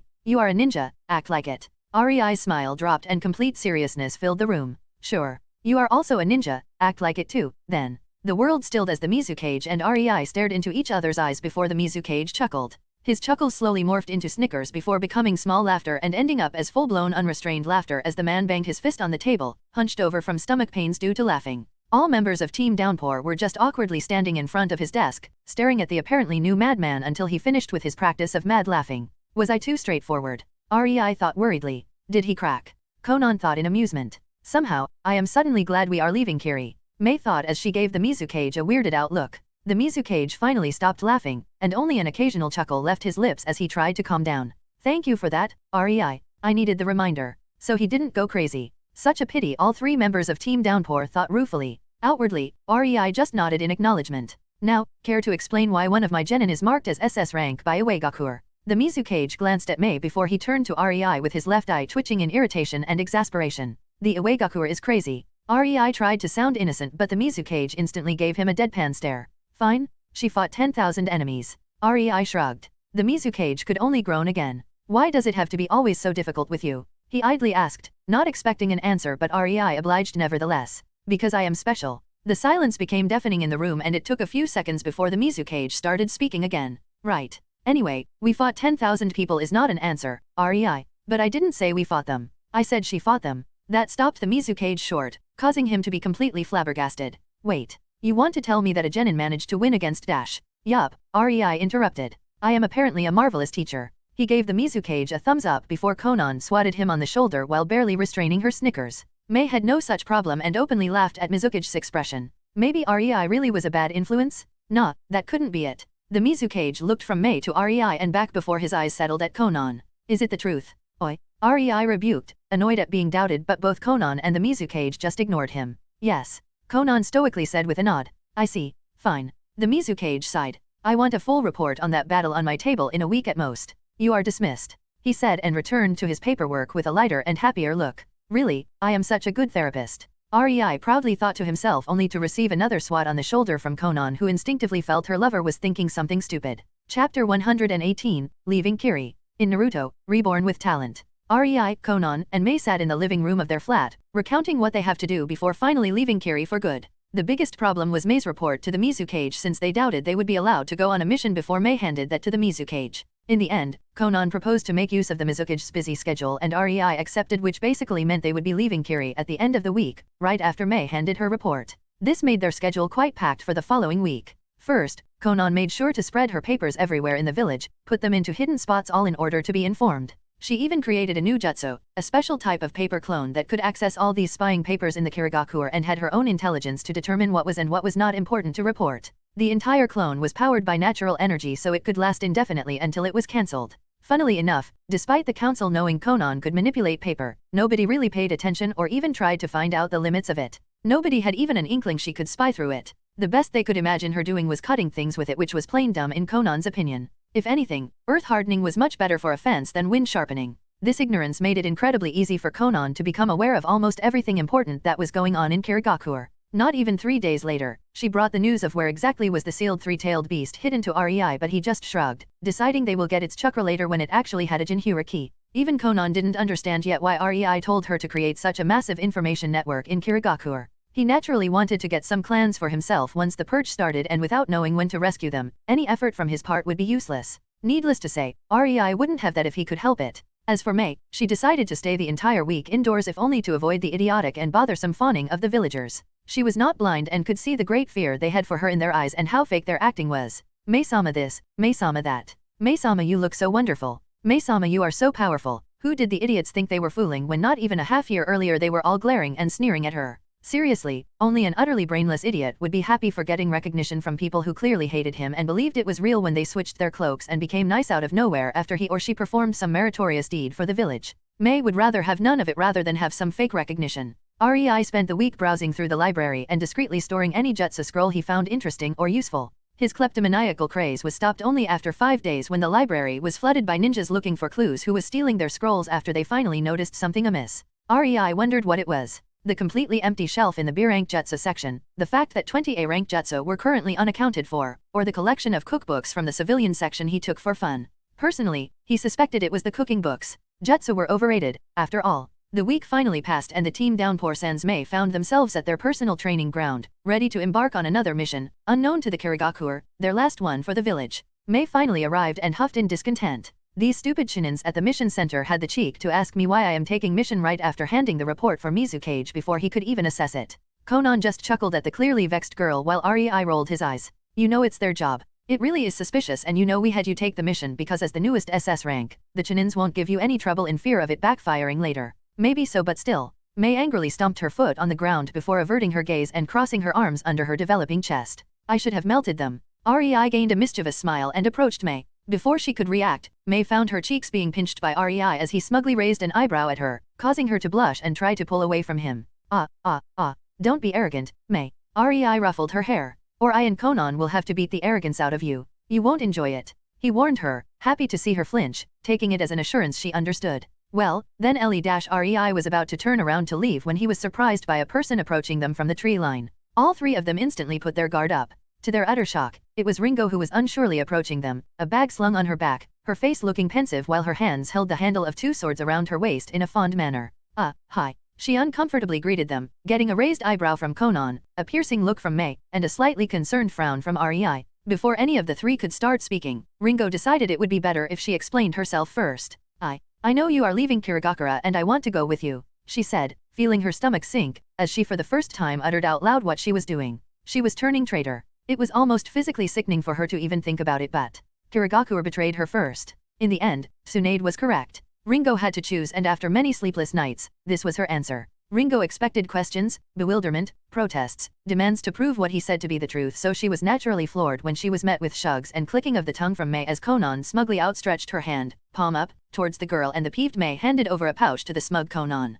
Conan saw Ringo's jaw drop as Mei gave her the winnings of their little bet and amusedly smirked in her direction. What? I know everything that's going on in Kirigakura. Did you really believe I wouldn't be aware of your internal debate? I just didn't know if you would get your shit together before we left or if you would defect later in order to find Rei. Conan rolled her eyes while Mei scoffed, clearly not believing Ringo would defect later. Conan ignored Mei and continued. You love Rei, and with the way the Mizukage treated you and the fact that Tsunade set you straight, making you face your feelings for Rei and weigh them to those for the village. Yes. Our resident manipulator knew what would happen. We get it. Mei interrupted while her eye was fiercely twitching. Frankly, I am watching you, Ringo, she said, stating her intentions and distrust towards the former wielder of Kiba. Ringo mutely nodded, knowing she really deserved that one for her blind loyalty to Kirigakura as she turned to the most important person from the team downpour, Rei. He was watching her with his pointed piercing look as if looking into her soul. This was no longer the happy-go-lucky, witty, and mostly carefree teacher who taught Ringo most of what she knew. This was a ninja who was showing her he didn't trust her fully despite their past student-teacher relationship. It broke Ringo's heart a bit to be doubted by the man she loved, but in the end, with the way she always acted, it was natural and she would be greatly disappointed if he just accepted her. After a while, Rei threw something at Ringo, who caught it and opened her hand to reveal a small ring, making her give Rei a questioning look. It's a camouflage ring with seals that will mask your chakra signature completely. If you want to come with us, you will have to get through every sensor and sealing barrier around the village since you did not take the mission with us, Rei said and turned around. Just like that, their final journey away from Kirigakura started. Rei was told long ago what Tsunade did for Ringo and that the final decision was on the girl herself. Ringo chose and there was nothing to talk about. He would just respect it and see where that led them. In the end, no matter how he tried to just let it go, he still liked the girl he basically raised and made into a respected killer. Chapter 119, New Base. In Naruto, Reborn with Talent. Rei, Conan, Mei, and Ringo traveled quickly to the west, not stopping until they reached the sea. What now? Ringo asked, looking at the calm waves of the shining water washing the sandy shores. She had no idea what Rei wanted to do since they didn't go to any port city. He clearly didn't want to leave a paper trail of their departure from the country nor any witness, but here they were, in the middle of literally nothing. Ringo knew they wouldn't be able to water walk to the other side of the sea, no matter their chakra reserves. At least, she definitely could not do it, hence her confusion. All of the team downpour gave Ringo a questioning look that stopped her in her tracks, making her furrow her eyebrows and adorn a pondering expression before a realization struck her. So we will fly, she more stated than asked. I think it was too long since I did missions with Conan and Rei, so my memory can be a bit slow. Hehe. Ringo awkwardly laughed, trying to avoid the pointed and amused looks from the team downpour. Rei just chuckled and came closer to Ringo, putting his hands around her waist with a mischievous expression, causing her to blush and look down as Mei silently snickered in expectation of Ringo's reaction. Wadash. Ringo shyly started, but then her entire world as if blinked in and out and she was hit with the feeling of peacefulness, and yet, she was also greatly cowed as the full might of natural energy in Rei's dimension fell onto her shoulders due to her entering it for the very first time. Ringo was in awe and so shocked she forgot how to breathe as the waves of energy washed over her body, the world as if slowed to crawl as her pupils dilated and her throat tightened. And as soon as it came, it went, and Ringo found herself staring at a small town from a hill behind it. Rei smiled knowingly at Ringo, unhanding her. She didn't spend even a second in his dimension, but her starstruck expression was something he expected. Mei reacted much the same, and even now she was a bit out of it from time to time. Unless one bonded with Rei, nothing he could do about that. On the other hand, at least because of Mei not being bonded with Rei yet, they found out that training in the dimension makes chakra reserves grow faster. There would be no way for Mei to have enough chakra to defeat a 10,000-strong army otherwise. We are here, Rei said, pulling Ringo out of her reverie just in time for her to spot Conan blinking into existence 2 meters away from them. Holding Mei around her shoulders in a similar manner, Rei held her around the waist. Wait, where is here? No. First, Tell me what the heck was that? Did you find a way to teleport? That was not a speed technique. No, what the heck was that place full of gigantic trees, massive roots, and energy? God, so much energy. Ringo muttered to herself in a crazed manner, breathing so hard she was close to hyperventilating. How can something like that exist? There is just no way dash. Rei's lips suddenly landed on hers, making her eyes widen as she leaned into the kiss, her arms snaking around his neck. Ringo pulled herself closer to Rei, deepening the kiss as her previous thoughts evaporated from her mind. It took a while for them to pull away, much to Mei's ire. Unfortunately for Mei and fortunately for Ringo, Conan had Mei's shoulders in a vice grip while giving her a barely noticeable smug smirk and shaking her head so Mei could only pout and watch, stewing in her own jealousy. You come now. Rei whispered to Ringo, who meekly nodded, laying her head on his shoulder to prevent him from seeing how flushed she was. Good, Rei chuckled, making her shuffle closer to him. Now then, we are in the land of waves and our destination is the land of whirlpool. We need a new base, after all, Rei said, making Ringo's eyes widen. Before she could say anything, however, Rei left the embrace and gestured for her to follow, and Ringo could only huff in exasperation. Soon after, the four ninjas were traversing through the sea between the land of waves and the land of whirlpools. Finding Uzumaki was not really a problem. The problem was getting inside, since the entire village was shielded by multiple sealing arrays, either geared to cause sickness, weakness, or Rei's favorite, a seal that actually inflicted chakra poisoning on an intruder if he stayed too long. There naturally were also instant kill sealing arrays and other offensive seals strewn all over the Uzumaki. The mystery of why the villages didn't have so many Uzumaki sealing scrolls was finally unraveled. The entire place was a death trap designed to not let anybody who enters to leave alive. Only a Jonin would be able to get out once he enters, and even then he had to be very, very lucky. That explained quite clearly why Kirigakure had so many low-level sealing scrolls of the Uzumaki clan but none of the higher quality. They simply couldn't manage to retrieve them before dying. After all, it took Rei quite a bit of time, 3 months to be exact, to first find out every single seal in the whole village and then change them so they would allow him and his party to stay without fearing to be either incinerated, poisoned, flayed alive, or frozen to death due to activating a hidden seal. While the world waged war, Rei was cracking his head, trying to find a solution how to make Uzumaki safe for his team, as Conan made sure to whip Ringo into shape while adding what she previously did not teach the woman, lessons on anti-indoctrinations a la Conan, which basically meant she was indoctrinating Ringo to be loyal to Rei. Not like Ringo didn't see it. She was too experienced not to, she simply went along with it because it was what she wanted. During this time, Mei followed Rei like a puppy, trying to be cute and endearing. Rei knew she wanted a kiss since she saw him kissing Ringo, someone who didn't spend that much time with him. Mei simply felt Ringo was getting ahead, and it took 2 months for Rei to finally break. To his eternal dismay, since then Mei became a lot bolder and demanding, which only prompted Ringo to be the same. The two started an odd competition for his affections. He could only sigh in exasperation, especially when Tsunade heard of it and laughed her ass off on his account. Yes, he had to spend every night with either Tsunade or Conan since Mei and Ringo started competing, otherwise, he would long ago lose his nerves and go apeshit on them. In the end, Tsunade made sure to persuade him in a very heated conversation that he had to bond with the two women soon if he wanted peace and calm. After all, the bonding made them feel like sisters, and while Mei and Ringo would most likely still retain some kind of competitiveness among them, it won't be the ferocious kind. Finally, the months passed and Rei was finished with the entire Uzumaki, and the only thing that was left was to name their group. After all, they were a gathering of 3 S-rank and 1 SS-rank ninja. They naturally needed a proper name to represent them, or so, argued Mei. And such was the beginnings of Uzura. Chapter 120, Gear. In Naruto, Reborn with Talent. Another 3 months passed and the Third Shinobi World War has just entered its third and final year. During these 3 months, Rei finally bonded with Mei and Ringo, and since then, 2 hours of his day had to be sacrificed for the 2 needy girls. Thankfully, Mei respected Rei's reluctance to sleep with her before she reached 15 years of age, and Ringo respected Mei and waited for her to have the first turn. It brought Conan and Tsunade an untold amount of amusement when they saw Rei trying to pry Mei away from him, or when the 2 girls argued about inane things like which one of them has softer lips. Rei would say Conan was the winner hands down, but he was too clever to open his mouth in front of his girls. What brought amusement to Rei was Ringo's reaction when she found out that Suna was actually Tsunade, one of the Konoha Sunin. Ringo flat out fainted when grinning Tsunade with her hands balled into fists and put on her hips cheekily told Ringo who exactly cured her disease. The funniest moment though was when Rei showed Ringo the dimension.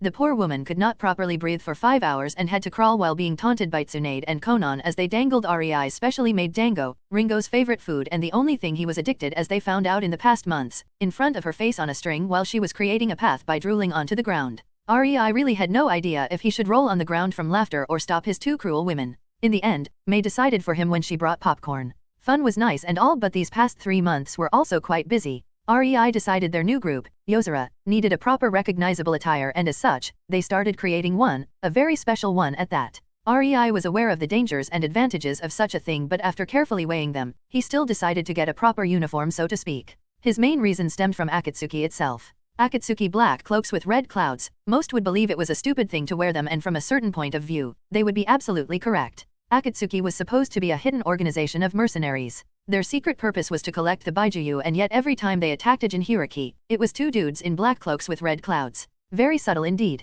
Not to mention that two S-rank nuke-nin grouping up was already quite suspicious and alarming, but could still be somehow overlooked and written off as just teaming up for a hard mission. The bets are off the table the second these two ninjas start to wear a uniform of a sort, however. Especially if more S-rank nuke-nin are sighted wearing the same uniform as them. The whole point of being a secret organization becomes a moot point, as a group of 10 S-rank ninjas would be right in the striking zone of every village, which would mean they would be watched like hawks. And that's before they actually start to attack jinhuriki. REI had no idea how they got so far with Baijuyu collecting, since their goal was so obvious. Either the hatred towards the jinhuriki was really so great it drove the hidden villages near mad and not care about people collecting weapons of mass destruction, or the world itself was plot forcing like mad for it to happen. And yet, despite the reasons why he found the Akatsuki cloak a stupid telltale sign similar to Naruto's Kill Me orange jacket, REI decided to also make a uniform for Yozora. The reason was simple. In the beginning, it would not bring much to the table, but later on, when their reputation spread, the uniform will become a symbol. The villages know not to fuck with Akatsuki because they are made out of S-rank ninjas.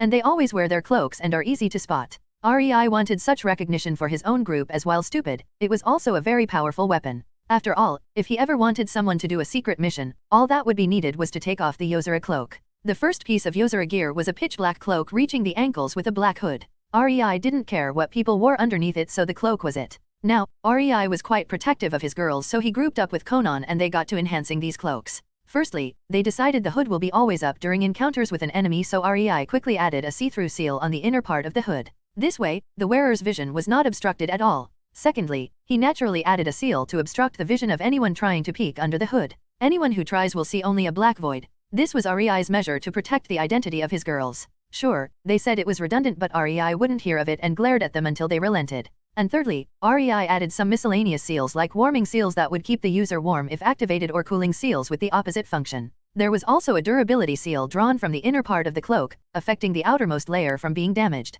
All those seals were self-sustaining by a minuscule amount of nature energy, so they didn't need any chakra from the wearer. The cloak was already something the hidden villages would covet, but REI was not satisfied yet, and that's where Conan came into the picture. The cloak was made out of 2 layers of black, very comfortable but durable fabric, mostly used for Ambu uniforms. Between these 2 layers sewn together, were slices of Conan paper tightly put one by one next to each other with minimal gaps between them. The ingenuity in this was the fact that REI inscribed a sustaining seal on each of these slices, and Conan hardened them the best she could with her earth release. This basically made the entire cloak a better armor than a full plate from chakra metal, despite being light and foldable as a feather, since the paper was still, in fact, just paper. It would take some serious destructive power to get through the cloak, which was yet another reason why REI insisted on having a uniform. Akatsuki doesn't really utilize theirs well, but REI would be damned if he didn't make use of his funjutsu and the protective capabilities of Conan's earth hardening in Yozora's cloaks. This came at a cost, however, as the entire cloak was a shining beacon in the senses of even the weakest chakra sensor, which unfortunately made REI forsake the idea of invisibility seal on the outer layer of the cloak, and he instead drew a chakra masking seal which made it virtually invisible to the chakra sensors despite the high chakra output the cloak was giving out at any given moment due to the always active earth-hardened slices of paper.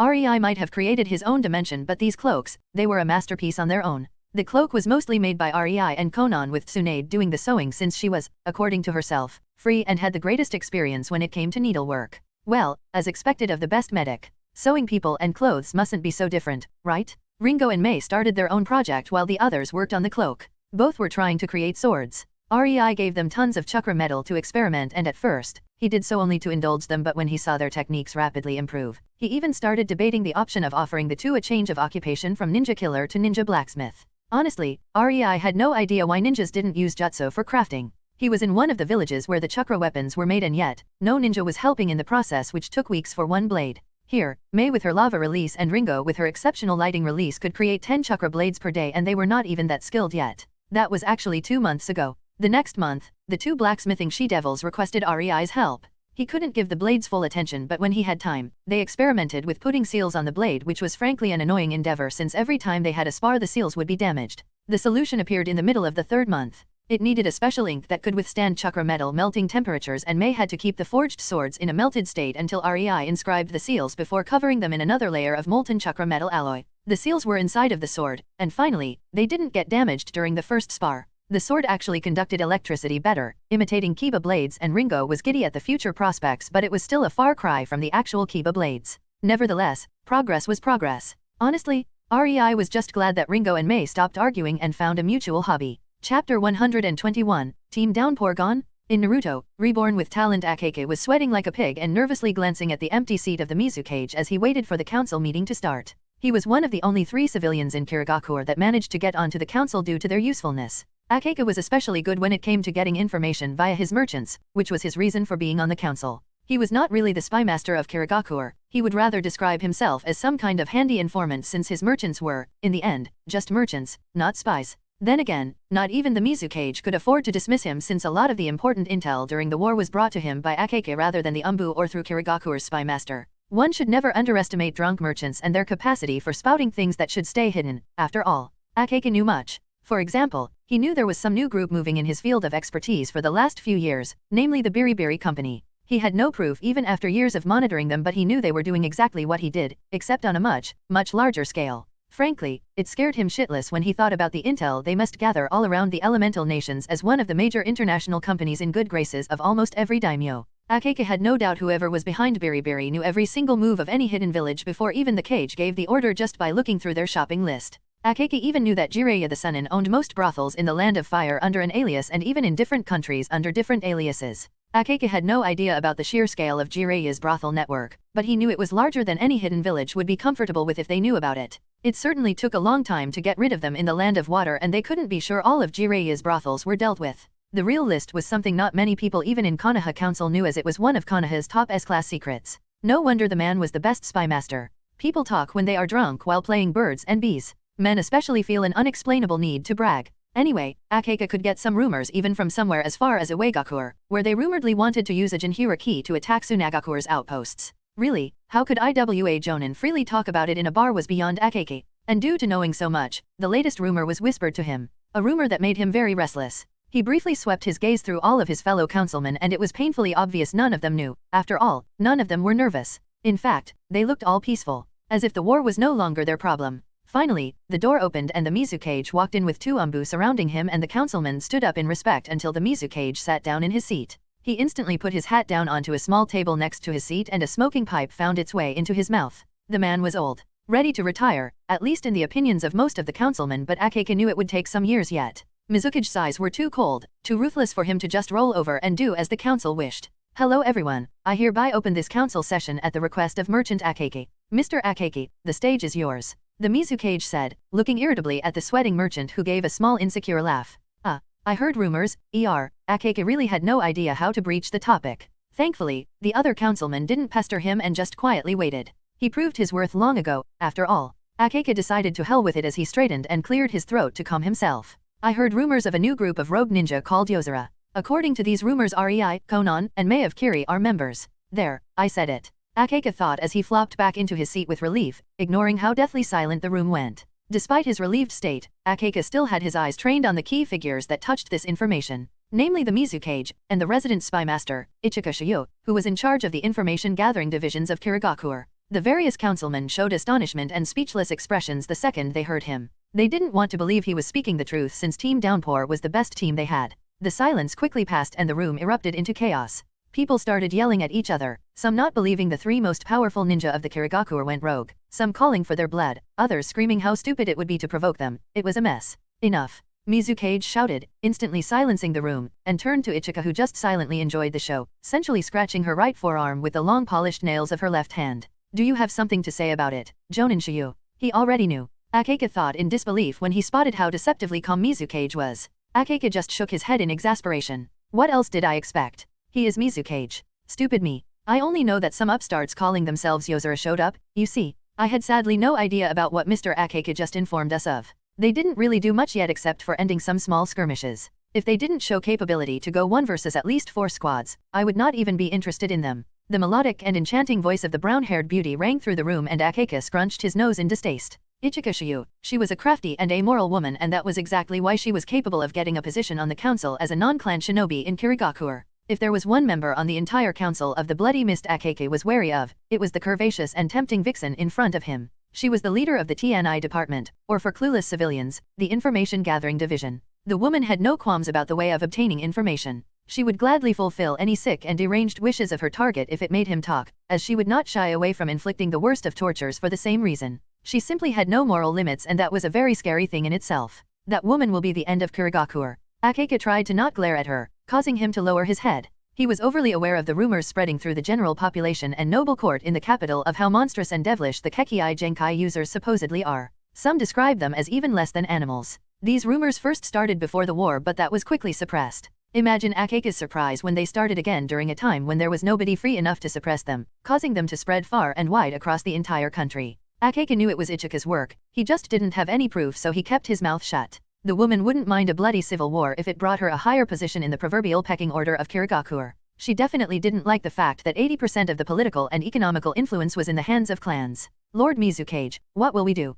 We can't just let 2 of our S-rankers and God forbid an SS ranker to roam free. We have to do something. The new heir of the Yuki clan, chosen after Himeno's death, spoke with determined eyes, only for the older man from the Hojiki clan to scold him. Shut up, you young idiot. How do you want to stop them? They can deal with any hunter squad we send after them? You know nothing of their secret mission records, you young gnat. Do be quiet when adults are talking, child. The Hojiki clan leader sneered. The Yuki heir started spluttering, but before he could start screaming murder at the Hojiki clan leader, the leader of the Surin clan, one of the smaller but very powerful and respected clans, started speaking. I am afraid I must agree with the old and grumpy, he chuckled, making the Hojiki clan leader scoff. We really have no other option than to ignore it at the moment. He knew the other councilman wanted to interrupt, so he quickly added with a shrug, not sorry for a second to throw the Mizukage to the wolves. And besides, the Mizukage already knew long ago. The second that sentence was uttered, every set of eyes in the room intently looked at Mizukage. Surprisingly, even Umbu were not an exception. The Mizukage puffed out smoke from his mouth and sighed, mulling over how to explain so even the old idiots on the council would understand.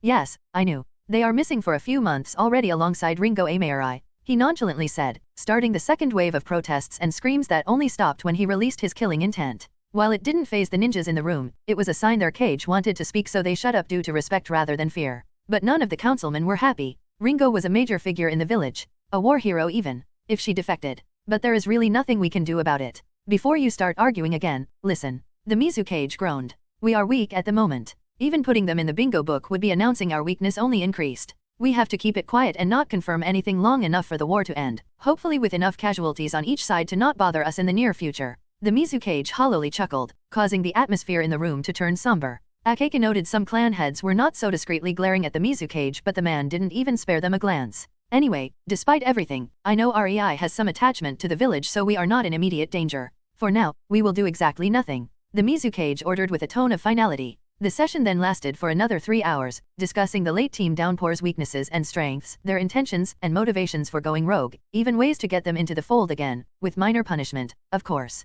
Honestly, Akeka was bored out of his wits, something the Mizukage could relate to if Akeka's eyes were still working. Even Akeka, a civilian, knew no matter what the old fogies discuss, it was all just guesswork at best. After all, the only person in the room who knew enough about Team Downpour was the Mizukage, and he certainly was not very forthcoming with the details. Even Ichika ground her teeth in irritation every time she was asked about them, since she knew virtually nothing, much to Akeka's only amusement during the session. Alas, his work sucked and he already came to terms with it long ago. Chapter 122, Getting SS Rank 1. In Naruto, Reborn with Talent. Pakura nervously shifted, tightly gripping the kunao in her hand as she watched Uegakure border outpost from her team's hiding place. Thankfully, they were far away from the never-ending sands of the Land of Wind, and the forests were quite lush here, in the Land of Claw that was located between the Land of Rock and Wind. They were in the forests at the very borders between Claw and Rock, waiting for these mercenaries the Kazekage hired to deal with the border outposts so the Suna army can march further into the Land of Rock's territory without being obstructed.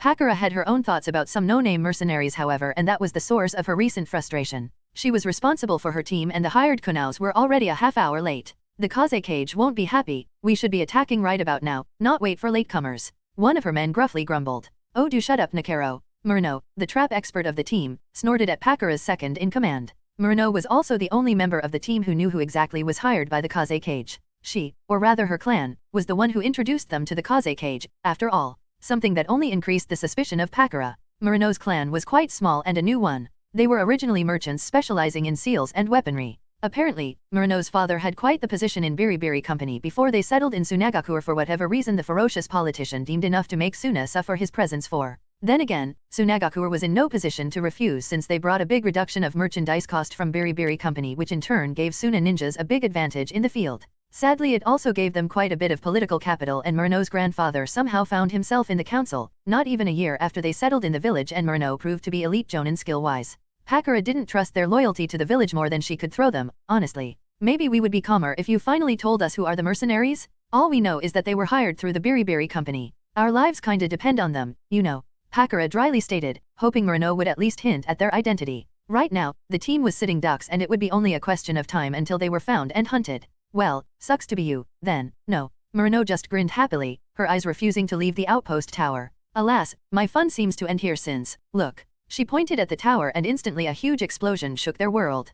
Pakura suddenly found herself fumbling helplessly before falling onto her ass as her eyes widened, watching the big ball of crimson-red flames engulf the entire tower and its surrounding. Even from afar, she could feel the incredible heat, and a shudder went through her spine at the thought of actually being targeted by it. Sure, it was not as hot as her scorch, but the heat reached much farther than her bloodline ever could. Slowly, the crimson flames started receding and the ground stopped shaking. Her team started to recollect their wits from the spectacle they just saw when yet another explosion resounded from afar, then another, and another, until the count reached 9, and even the earth couldn't decide in which direction to shake and instead was jerking from side to side, making even the now prepared Pakura having to spend quite some chakra to keep standing. The fuck is happening? Pakura thought, her stomach sinking when she realized every explosion came from the direction of Iwa border outposts that were scheduled to be hit sometime next week by Suna-Iwa. Her eyes flickered to Murano, who was still laughing like mad, but to Pakura's surprise, she was the only team of her team who managed to stand still through the world-shaking earthquakes. The woman didn't even look shaken, and it honestly made Pakura quite worried when she remembered she was supposed to be trained by the Berry Company. What the heck is Berry Company planning? Pakura narrowed her eyes. Murano was in no way just an elite jonin. The woman was solid S rank. When the trembling finally subsided and Pakura was about to give the order to retreat, a hand landed on her shoulder, almost making her jump in fright as she realized somebody managed to sneak up on her back. She slowly turned her head, only to be met with faceless darkness under the hood of a cloak so black, even the Umbu would moan in envy. Despite her various experiences and ability to suppress fear, Pakura knew she was scared. Something about the black figure, who was as if melting into the shadows, made her hair stand. She didn't even dare to peer into the faceless void under the hood in an irrational fear it would suck her in. Killing intent. Her mind idly supplied. It was just so different from what she was used to. Killing intent should be malicious, angry, menacing, even disgusting, not just dark. The killing intent of the man was making her feel empty, apathetic, and cold. It's making me sluggish. Snap out of it, woman. Pakura's mind shrieked at her, but she just couldn't. This was far too different from what she was used to. The man suddenly lifted his hand from Pakura's shoulder, and Pakura gasped for air, instantly leaning on a nearby tree for support in order to prevent herself from a shameful display of falling from fear in front of her subordinates. The contract is fulfilled. Remind the Kaze cage to send the money. A lifeless dark voice came from the hood, making Pakura's team take a step back at how eerie it sounded before the man simply vanished. 10 trained Jonin-ranked ninjas were unable to spot how he just blinked out of existence right in front of their eyes. Pakura and her team couldn't help but gulp, the intimidation tactics clearly working. What the hell was that? Nakaro quietly asked, still shaken from the cold and soul-wrenching feeling of the killing intent. That was Rei of Kiri, the leader of Yozora. Murano commented, making others' eyes widen when they realized the man who created a lake in the desert a few years prior was just in front of them. So that's why the Kaze cage so readily accepted. Pakura mentally nodded. It was then she also noticed Murano being far too relaxed. No barely noticeable shivering, no veiled fear on her face, no flinchy behavior that could be seen in all of the members of her team. Pakura narrowed her gaze at the trap mistress of the team. She expected it and knows how to counter it. How? That feeling must be some new way of showing the killing intent, but why would Murano be able to counter it? Pakura pondered, only for her eyes to narrow even further. Looks like I will have to be extremely careful of you, Murano. Anyway, I will talk with the Kaze cage about the payment. Murano shrugged Pakura's suspicious gaze off. Not like she would in her team for much longer. After this, her father would be promoted even higher in the council and she would become the head of the clan in his stead, meaning being holed up in the village. And look, he even destroyed 9 additional outposts as a gift for Suna-Iwa. She cheerfully exclaimed, seeing only further looks of fright when the ninjas finally remembered the 9 additional explosions. Murano couldn't help but roll her eyes. Looks like getting SS rank will be much easier than you first thought, won't it, Rei-sama? If only my oaf of father didn't volunteer our family to settle in Suna. She grumbled. Chapter 123, Getting SS rank 2. In Naruto, Reborn with Talent. What are we even doing here? Mei asked, watching a force of 5,000 Kumo mercenaries and ninjas slowly sailing towards the border of the land of Earth through the Isa Bay as she alongside Conan stood on the tallest hill on the shore. You know it's a job. Conan impassively stated in a tone that clearly made Mei aware the woman would roll her eyes if she didn't wear her cold professional facade. Mei scowled and crossed her arms. You know well that's not what I am asking about. I want to know why you took me and not Ringo. Why here? Why Uegakuer? They tried to kill you and REI. If anything, we should be helping Kumo forces by making their path towards Uegakuer clear. She grumbled, narrowing her eyes at the approaching ships. You are here because Ringo is not ready. Why?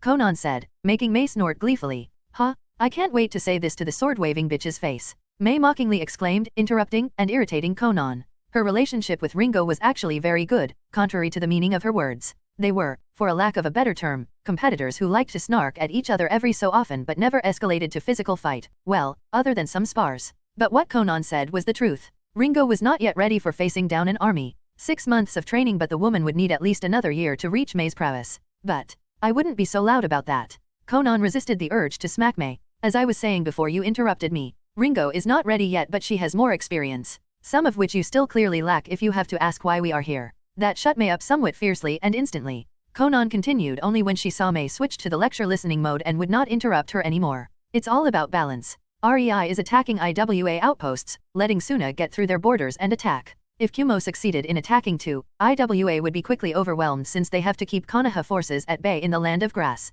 That, Conan sniffed. We don't want to happen. As much as I don't like the village for trying to kill us, I must admit its existence brings certain benefits. Such as? Mei slowly asked, not really getting it. If you can't come up with anything, then you just show you are not really all that good at scheming. Part of being a ninja. Power is good, power is necessary, but without a great mind able to plan ahead and reasonable foresight you will not get far. Conan explained. Mei just nodded, committing the words to her mind as she thought about the apparent benefit of Uegakuer's existence. Honestly, she definitely could see one or two, but her own stubbornness and want for revenge for the attempt at the life of her two mentors was really making it hard to persuade herself about the usefulness of the Uegakuer's continuous existence. I think it's time. Conan's voice pulled Mei from her contemplation, making her eyes shone with excitement. Suo, how are we doing this? She asked expectantly, a mischievous smirk on her face. Conan slowly turned to Mei with an amusedly raised eyebrow. We? Oh, no, Mei. We are not doing anything. I am. You will just stay here, keep the fourth so to speak. After all, it's I who need to earn my SS rank. You are here more to learn more about large-scale combat. Last time you fought it, this time you will see and analyze it while having my back if anything too unexpected happened. What? But that's not fair. Mei whined, only for Conan to lean forward and, much to Mei's annoyance, ruffled the auburn hair of the shorter girl with an indulging smile. Get used to it, brat.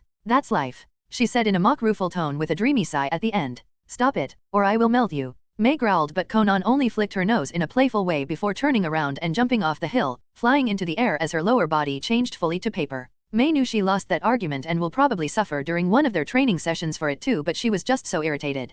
Conan literally threw her out of her warm bed, took away her REI plushie, told her to get ready and meet her in 20 minutes. Heck, she didn't even have the time to properly eat breakfast before they teleported to a clearing near Uegakuer, the same REI and Conan were hiding when preparing the Hokage monkey prank. And then Mei was forced to make the trek towards the northeastern coast of the land of rock. Not the most enjoyable of her mornings for sure. Conan could at least let her kill something. Conan was already quite high above the hill when a bit in front of her, slices of paper started hovering before their color started to change into brown as she supported her chakra in order to harden them the most she could.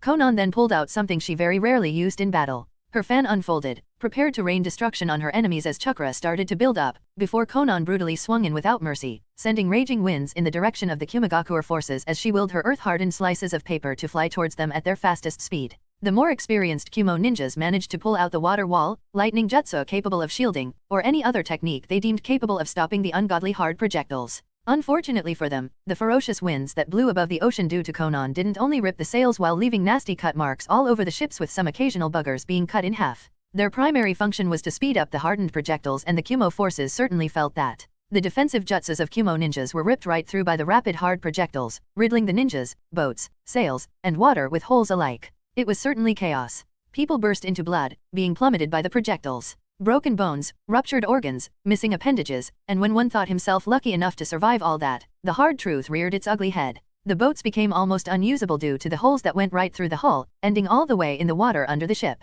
The ships quickly started filling with water, sinking. Mei could only watch with her mouth agape at the clean display of wholesale slaughter her mentor just showed her. It was not some showy battle, nor was it a showdown of guts and sweat. Nope. This was a show of gore and blood caused by two jutsu her mentor could perform rather easily. The entire point of it was that Conan cast the jutsu at a good angle, aiming them downwards, so the gravity did a very good job, and by the time her projectiles impacted the Kumo fleet, it was as if small meteorites were raining on it. We are finished here. There is no one who could give me a challenge. The strongest dude of the lot is most likely mid-A rank ninja.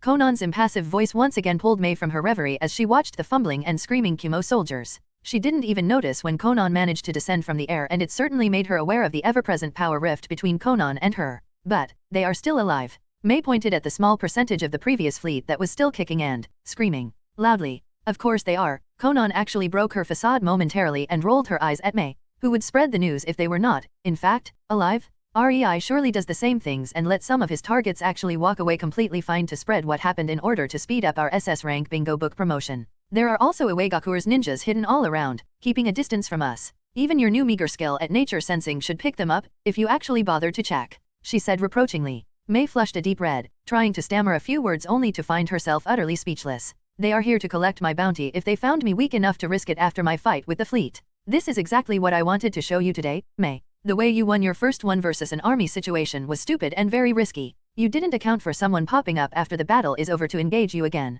I let you bathe in your glory long enough, but it's time to start your learning again, so from now on, you and Ringo are in clone army challenge training. Mei pouted but nodded a bit in a subdued manner, a bit fearful of having tens of thousands of clones of different variety flung at her by both REI and Conan. Alas, fair or not, such is life. Chapter 124, Getting SS Rank 3. In Naruto, Reborn with Talent. REI groggily opened his eyes, and the first sight that greeted him was the beautiful mess of blonde hair spreading all over his chest as Tsunade's cheek was blissfully snuggling into it while she was holding onto his waist with her steel-like vice grip as if he was her lifeline. It always drew a smile on his face when he woke up to the gorgeous sight of naked Tsunade lying on him. Something in her just screamed happiness and contentment in these situations, must be because she was Senju. Yup, that is surely it. REI thought sarcastically, enjoying the warmth of her body pressing to him as tightly as possible without it being uncomfortable. REI's hand slowly rose and started gently caressing Tsunade's hair, not enough to wake her but enough to make her melt into him even more. The separation was really hard on both Tsunade and REI despite being together most of the nights.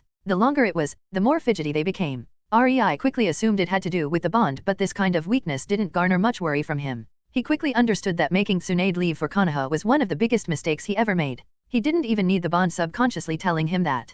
Just losing her warm and firm hugs through the day was a good enough of a reason for him to start hating the current circumstances. But REI was a man and a too prideful being to just tell her to abandon Konoha when she clearly quite liked working in the hospital no matter how she grumbled about it. He just couldn't do it. In the end, REI decided to suck it up and wait until the war ended. After that, he didn't really plan on letting Tsunade leave his side for a few weeks. As he pondered about these things, REI suddenly blinked, finding himself staring at two honey-colored warm orbs staring straight at him with love and devotion that made him almost breathless. Yet another thing he missed about Tsunade. While Conan was definitely very loving, especially in their alone time, there was just something fierce and passionate in Tsunade that Conan couldn't match. Just like there was something calming and soothing in Conan that Tsunade couldn't dream to match. Morning. REI whispered and smiled, realizing his fingers are still affectionately entwined with Tsunade's hair. Hi, Tsunade almost purred, propping herself up to give him a passionate morning kiss before she pulled her naked body upwards and sat on his stomach, giving him a show of her entire body. Needless to say, REI was very interested, especially since Tsunade took his hand and put it on her left breast, making it squeeze a bit as she kept it there with her hand.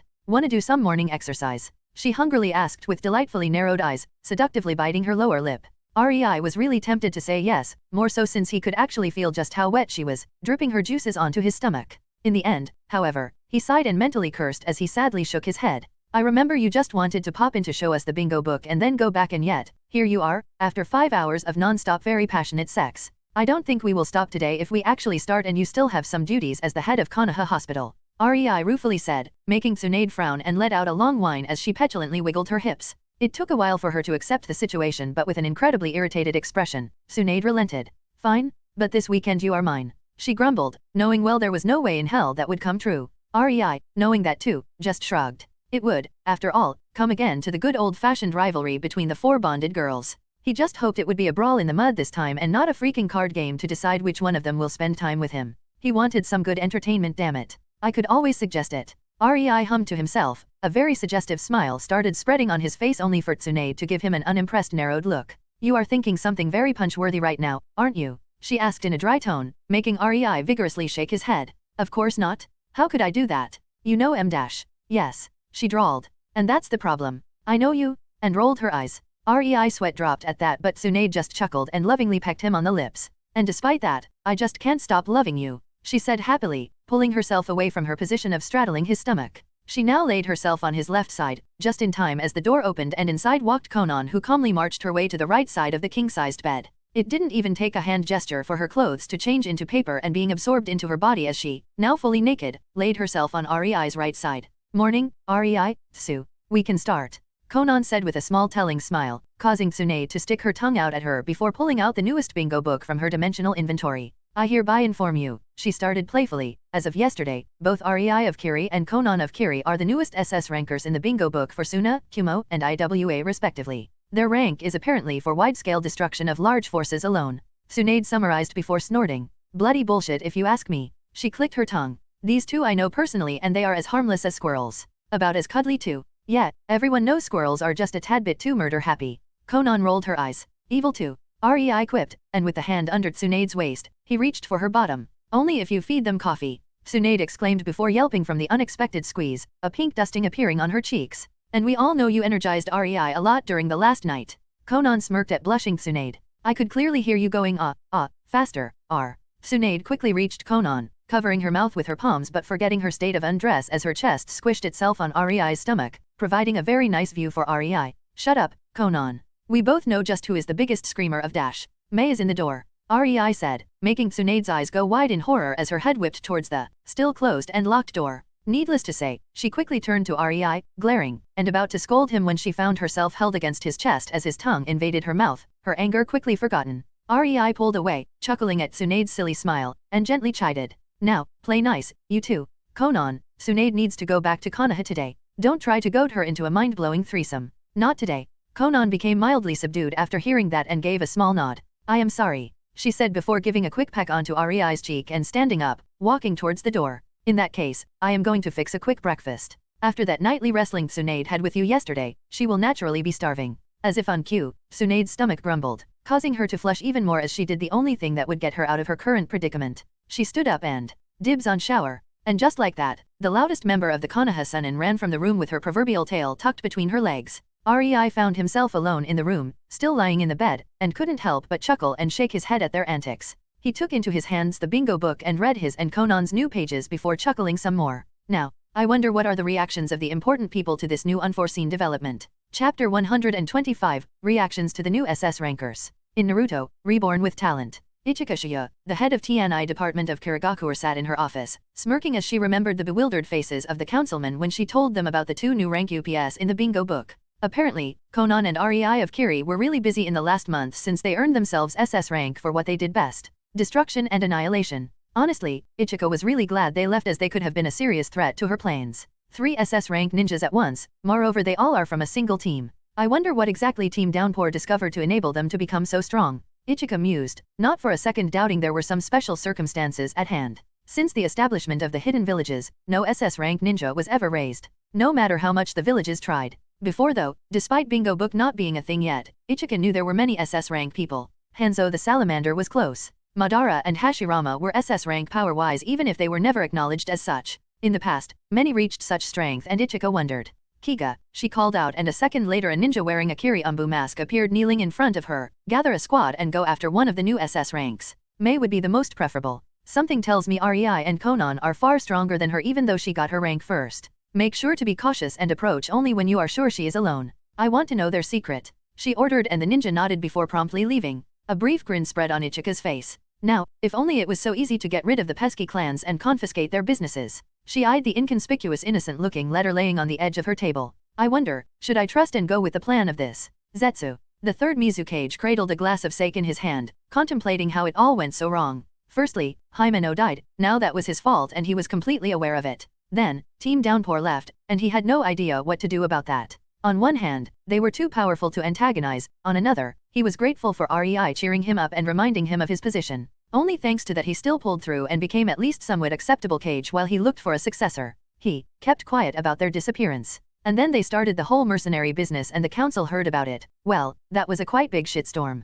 But the council understood his take on the situation. How could they antagonize them? Rei and Conan made sure to show they harbored no hard feelings towards Kirigakure and the Mizukage didn't want any semblance of goodwill between them and the village to disappear. Who knows, they might help Kirigakure out of nostalgia when shit hits the fan. He could only hope nobody in Kirigakure is stupid enough to piss them off. Sarutobi Hiruzen was reading the new bingo book with a twitching eye. Did the Kirigakuer infiltrate the bingo bookmakers to sow disinformation? How the fuck could they gain another SS rank ninjas? He fumed in disbelief. Surely if they had such firepower, they would use it in their invasion? How come they did not? Hiruzen swore to pay extra attention to all 3 SS rank ninjas, as even he was very afraid of crossing someone capable of wiping armies, much less when there are 3 individuals like that in one freaking team. At least the war became very defensive after he won the battle against Kirigakuer forces on the northern shores of the Land of Fire, and Konoha entered a stalemate on both the Kusa front and Kumo front, which meant fewer skirmishes. It was more of a waiting game. After he beat the 3rd Mizukage and killed his lover, he came home, enjoyed the cheers at his victory, had a very enjoyable night with his wife, played with his son for a few hours in the morning, and then, he found it wise to yell at Tsunade goddamn Senju for not showing up when he called her deployment during the battle.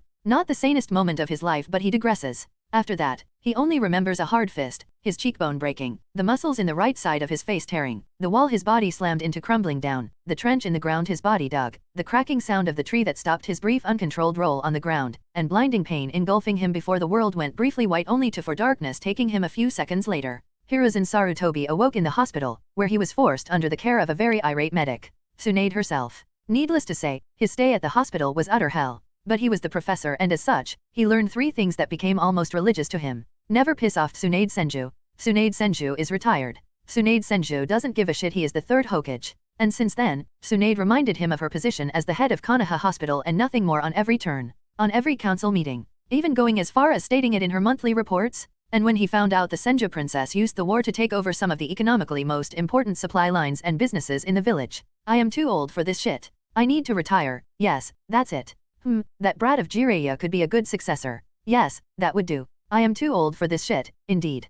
Hiruzen sighed in frustration. Let the blonde kid deal with the blonde hag. Deep under Konoha, Danzo Shimura stared at the 300 kneeling ninjas wearing blank masks. His route. The full might of his forces. He recalled them all, partly because the new 2 SS rank made it imperative for him to personally give new orders, and partly to prepare for what he was planning to do next. The new addition to the bingo book is a very dangerous thing to Konoha's safety. I want all of you on the lookout for these 3 individuals, Rei of Kiri, Mei of Kiri, and Conan of Kiri, during your upcoming missions. Sadly, no matter how our spies in Kirigakuer try, they are still unable to unveil their identity. Getting them to serve Konoha or eliminate this threat is however imperative to the prosperity of Konoha, so I want every single one of my ninjas to be extremely vigilant. Any piece of information you can get about them is extremely precious. Danzo sternly spoke. Until further notice, wait for your orders. Dismissed except Taruma. The ninjas all jumped away, only one lanky man stayed behind. I want you to go to the Land of Earth, discreetly, and I want you to find a way to alert that Tsuchikage that Konoha's defenses in Kusa are really weak right now. Shuffle the story a bit and make them gather 1,000 of their strong ninjas. You are allowed to bribe and blackmail the daimyo court and if possible, the Uegakuer's councilmen. I want Hiruzen having no other choice than to confront them himself. Danzo impassively ordered, gritting his teeth. Thrice dem Senju bitch, I have no idea where you got the information about the Kirigakuer invasion, but this time you won't ruin my plan. Sarutobi will die and I will be the Hokage. He seethed, remembering all the failed assassination attempts at Tsunade's life. She seemed to just brush away like annoying flies without even giving them much of her attention. Poisoned dart? She plucks it midair and throws it behind her, not even caring. Poisoned beverage? She drinks it and just circles her chakra to purge the poison. When she survived the most potent Kusa poison Danzo knew about without even coughing slightly, Danzo almost ripped out his hair. Outright attack? Not one of his ninjas survived. He already lost 40 of his best and he was not losing more valuable men. Danzo wanted the Mizukage to penetrate deeper into the Land of Fire without being noticed. This would give less time to Hiruzen to prepare, making it impossible to gather his troops, which would result in Hiruzen fighting against the Kiri troops while being vastly outnumbered. Danzo was so sure the old monkey would die there and then, only for Tsunade to inform Hiruzen about the invasion. Don't fail me, Taruma. You won't like the consequences. Danzo said as dark lines started to form on his forehead. Even remembering Tsunade was bringing him an incredible headache. Dismissed. Chapter 126, Yellow Flash. In Naruto, Reborn with Talent. Namikaze Minato stood in front of the Konoha forces that were usually manning the hideouts in the Land of Grass. He was observing the large force of approximately 1,000 experienced IWA ninjas that gathered at the moment's notice. Destroying Konoha Bridge certainly broke the stalemate and Konoha even started to push IWA back, but nobody predicted the 3rd Tsuchikage would do something so rash as pulling 1,000 high-ranking ninjas and attack Kusa outpost with the full might of IWA.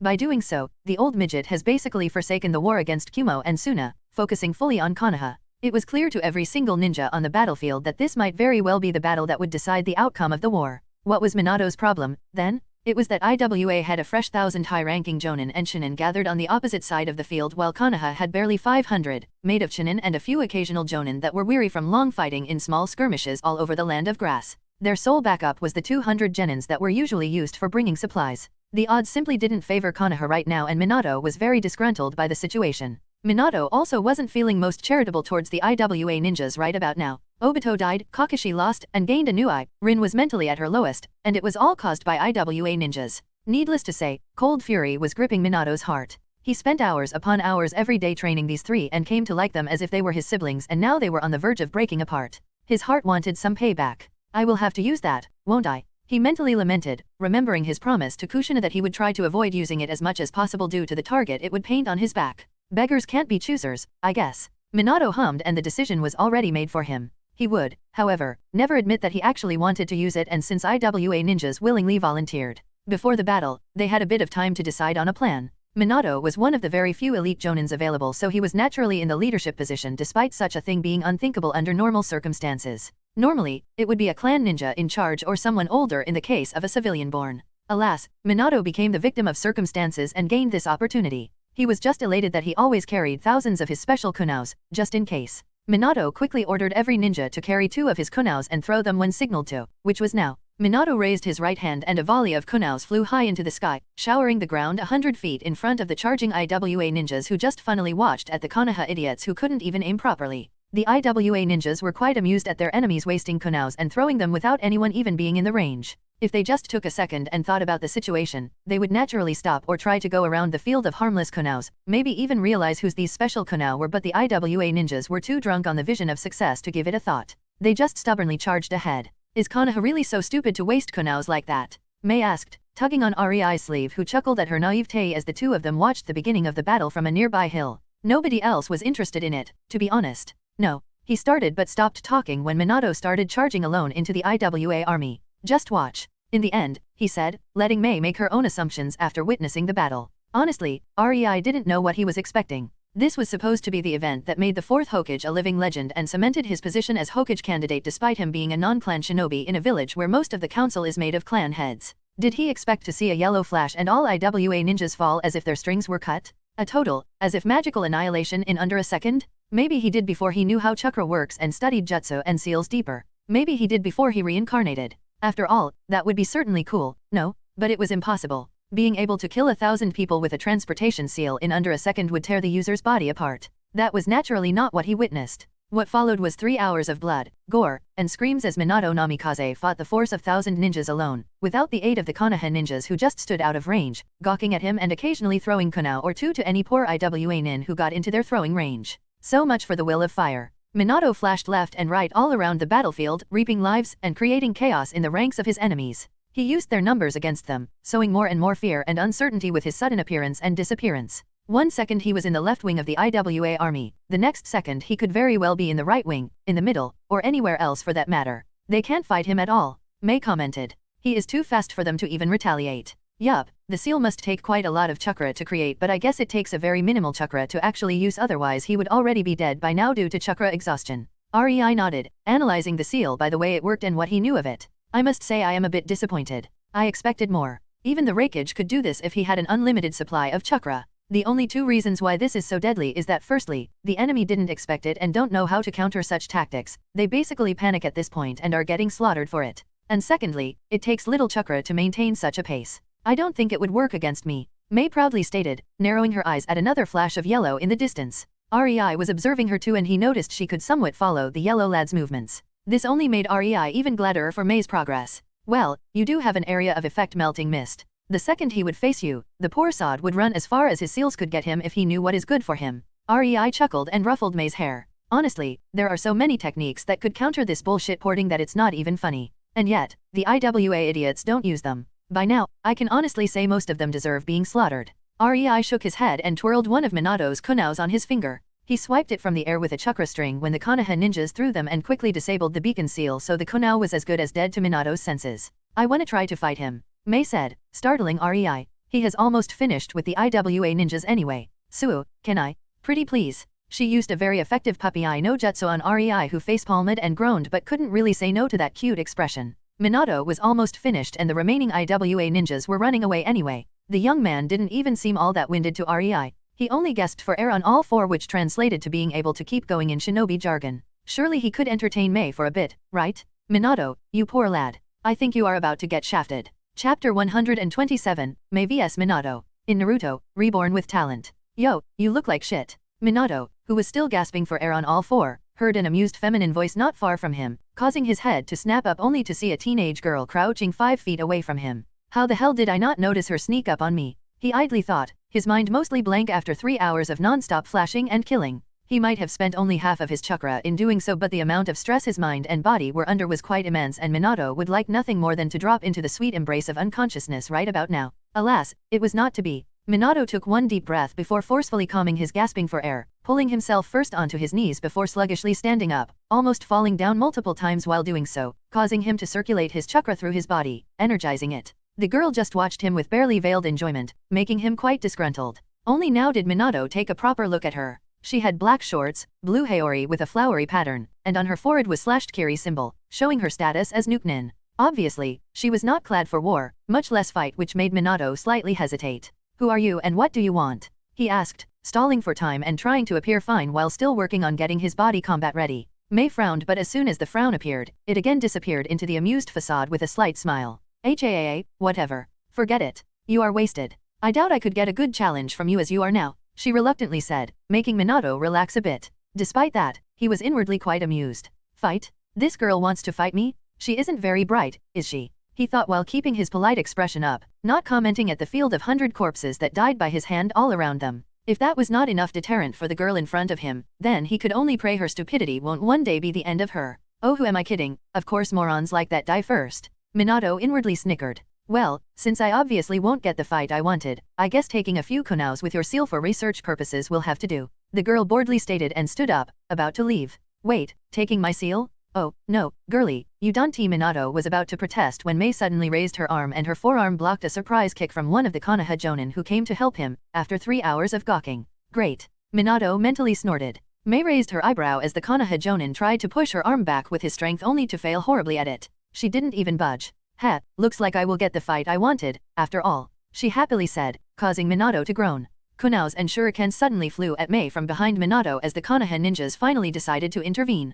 Minato saw the projectiles hit the girl and inwardly shook his head. She was not his enemy, more like a stupid annoyance, but still, he didn't like meaningless killing. Contrary to his expectations, the second the sharp projectiles came into contact with Mei, they ricocheted from her as if they hit steel while Mei still stood in her previous spot, now scowling at the approaching Konoha ninjas without even scratch on her body. Oh, Minato thought as he contemplated when and what jutsu did she use. He certainly didn't see her use anything, and that was bad. Incredibly bad at that. He prepared for yet another exhausting fight. Sensing all the seal beacons on his kunao strewn all around, Mei tilted her head, letting a kunao with an exploding tag sail harmlessly an inch from her cheek, passing her and later exploding far away behind her as she stared with impassive eyes at the Konoha idiots. For 3 hours they just waited until the yellow flashlight finished IWA troops, not even pondering about helping him, and now when there is only one probable foe, they charge at her with 500 of them, throwing weapons without even ascertaining if she is an enemy or not. Somebody needs to be properly taken down a peg, I guess. Mei's eyes shone with determination. The first to run her was a screaming 20-years-old man who was waving his hand holding a kunao at her. Mei kicked him into the stomach, making him fly back from where he came running from, still screaming. The entire field fell into a pin-drop silence at once. You didn't really think I would not retaliate, did you? Mei rolled her eyes at the men staring at her as if she grew a new head. They quickly snapped out of their reverie and again charged at her, and the battle started anew. Minato watched as jutsu after jutsu, weapon after weapon impacted Mei's body only to be deflected the second it came into contact with her while inflicting no wound whatsoever. Mei danced amidst the flurry of strikes, fire, water, earth, and weapons, using only taijutsu to break bones and tear muscles with a quick succession of punches. After Conan's trademark clone training, Mei had incredible spatial awareness, and it showed. Leaning back, she evaded a sword, grasping the hand of her would-be attacker before throwing him into 3 ninjas running at her. She then sent a bigger than needed amount of chakra into her solace, propelling herself into a jump only to land in the middle of 5 bewildered Konoha ninjas. Using her momentum from the jump, Mei quickly lowered her center of gravity by crouching down and dropping them off their feet with a sweeping kick. Minato just watched as a ninja after the ninja was downed with broken bones and decided that enough was enough. Feeling for the closest beacon seal near Mei, he teleported in a yellow flash. Mei suddenly felt her instincts flare, not as if she was threatened but more annoyed when she tilted her head to the right and raised her eyebrow as she spotted the tip of Minato's kunao an inch from her neck, a visible strain appearing on the blonde-haired man's face as he tried to plunge the knife deeper with all his might, and his wide eyes betrayed how unbelievable he found the situation. Mei smirked. Did you really think you could sneak attack me? I wanted to fight you to properly show you how easily countered your technique is. Naturally, I have a way to deal with it. She rolled her eyes, causing Minato to narrow his. A completely new battle began. Minato was flashing from Kuno to Kuno while trying to cut, pierce, kick, and even plant an explosive tag on Mei, while Mei didn't even try to dodge his strikes and instead focused on trying to punch him. She has some kind of wind barrier around herself? My attacks are completely useless. Minato mentally exclaimed, distressed as he watched the previously planted explosive tag explode and engulf Mei in a fiery ball for a second before only smoke remained. He would cheer if he wasn't such an experienced sensor. A few seconds later, Mei just walked out of the smoke, completely fine in a pristine condition. Shit. Not even a smear is on her clothes. Minato gaped, thinking about how to defeat her. He was starting to feel the hits the girl scored on him, and couldn't help but inwardly praise her instincts and speed. He could almost feel the nasty purple bruises he would surely feel tomorrow. Surprisingly enough, Minato didn't really get the feeling of dread from the girl. She was not fighting to kill, she was acting as if this was a harmless spar. Who the heck is this monster? The Konoha ninjas thought, cowed. Mei mentally nodded to herself, happy with the result. Her new jutsu was incredible. Listening to Ari's stories about Susanoo with Ringo really paid off. Mei slightly smiled. Even those boring science lessons were useful, she admitted with disgust as she thought about them. Mei just used her boil release to form a translucent smoke around her entire body, compressed to the thickness of an inch. The smoke would normally cover the entire clearing. Simply there was enough of it to stop even a powerful A-ranked jutsu without letting it penetrate deep enough to even scratch Mei. Well, this was fun and all, but now that I know my jutsu is working and you really can't even scratch me, Mei is out. And with that, white smoke burst from under Mei, covering the entire battlefield but quickly dissipating. When the smoke cleared, Mei was gone, leaving flabbergasted and confused Konoha ninjas with their uniforms painted in unwashable bright pink color and pensive Minato with neon green hair contrasting with his cerulean eyes that flashed with shocked understanding. Did she just call herself Mei? Author rant time? Nothing interesting here, so just skip it. Okay, so I have read some comments about the previous chapter and this is the reaction. The first thing I will cover is the time frame, because there was a dude having a problem with the fight lasting for 3 hours and wanted to reduce the time to 30 minutes. I mean, I feel you, mate. I get it.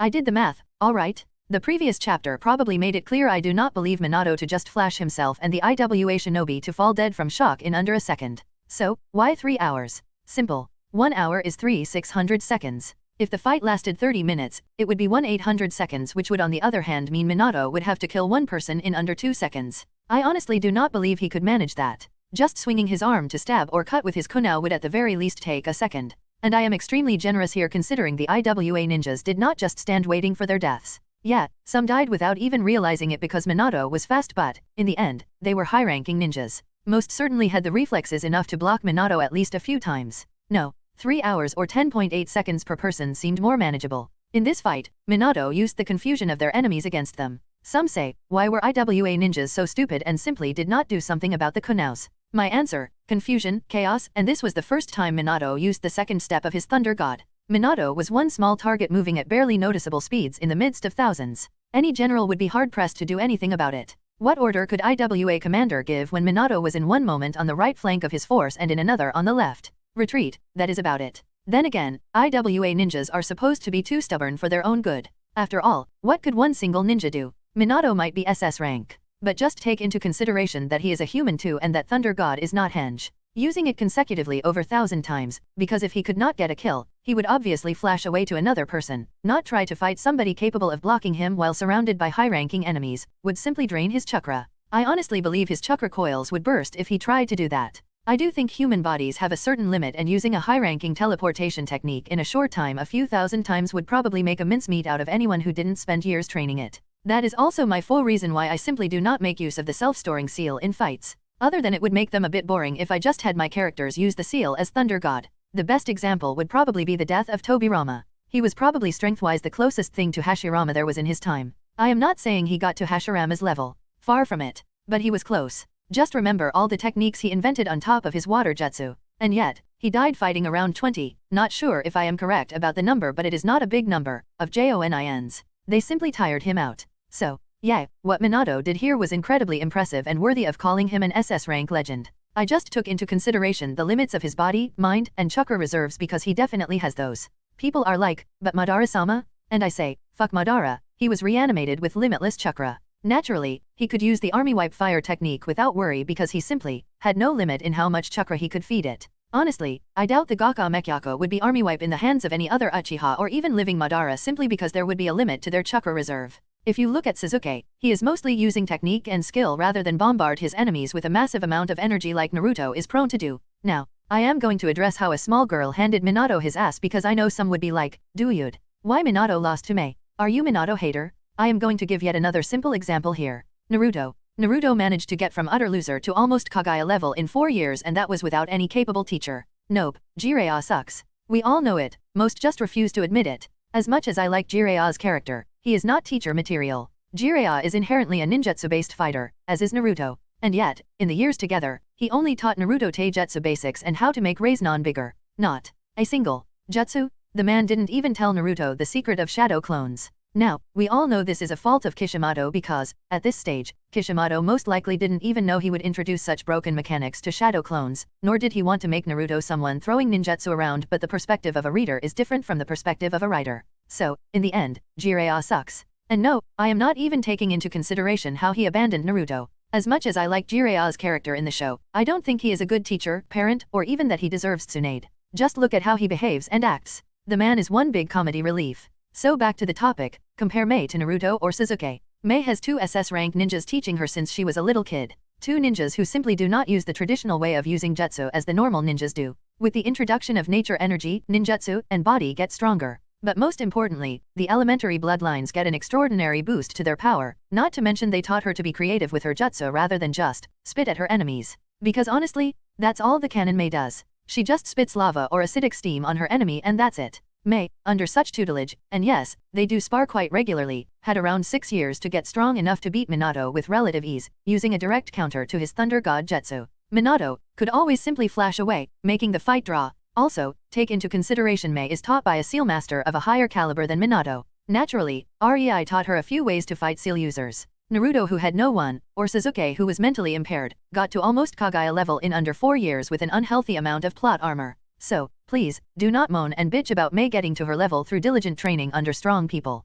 The last thing I want to rant about is the strength classification. I am not entirely sure, but I think there was one comment about, how can Mei, who is Chunin level, beat Minato? Yeah, not sure if the context was exactly like this, but it is a good example to explain some things. So, first and foremost, I sometimes use terms, Genin level, Chunin level, etc. This is stupid of me, but I simply find myself using it sometimes without even realizing it. Why is it stupid? Genin, Chunin, and Jonin are military ranks in the village. They do not showcase the strength of an individual, just his ability to climb ranks. Simply, if somebody is Chunin level with a good connection, I think he probably could get into Jonin rank even if he was not exactly at that level yet. Same with wartime promotions. Another example. Naruto was Genin when he fought Kagaya, Pain, Madara. So Mei being Chunin on paper doesn't mean she cannot be stronger than Jonins. It simply means she hid her strength well enough to not get a wartime promotion. If you look deeper, you will realize the Narutoverse uses DSS ranks for the strength of the ninjas, bingo book, but it feels a bit wonky using it in fiction. Hence, Genin/Chunin/Jonin level. The only rank that probably gives sense is S rank because, at that stage, the person proved he or she deserves such ranking through actions rather than promotions that could be based on connections.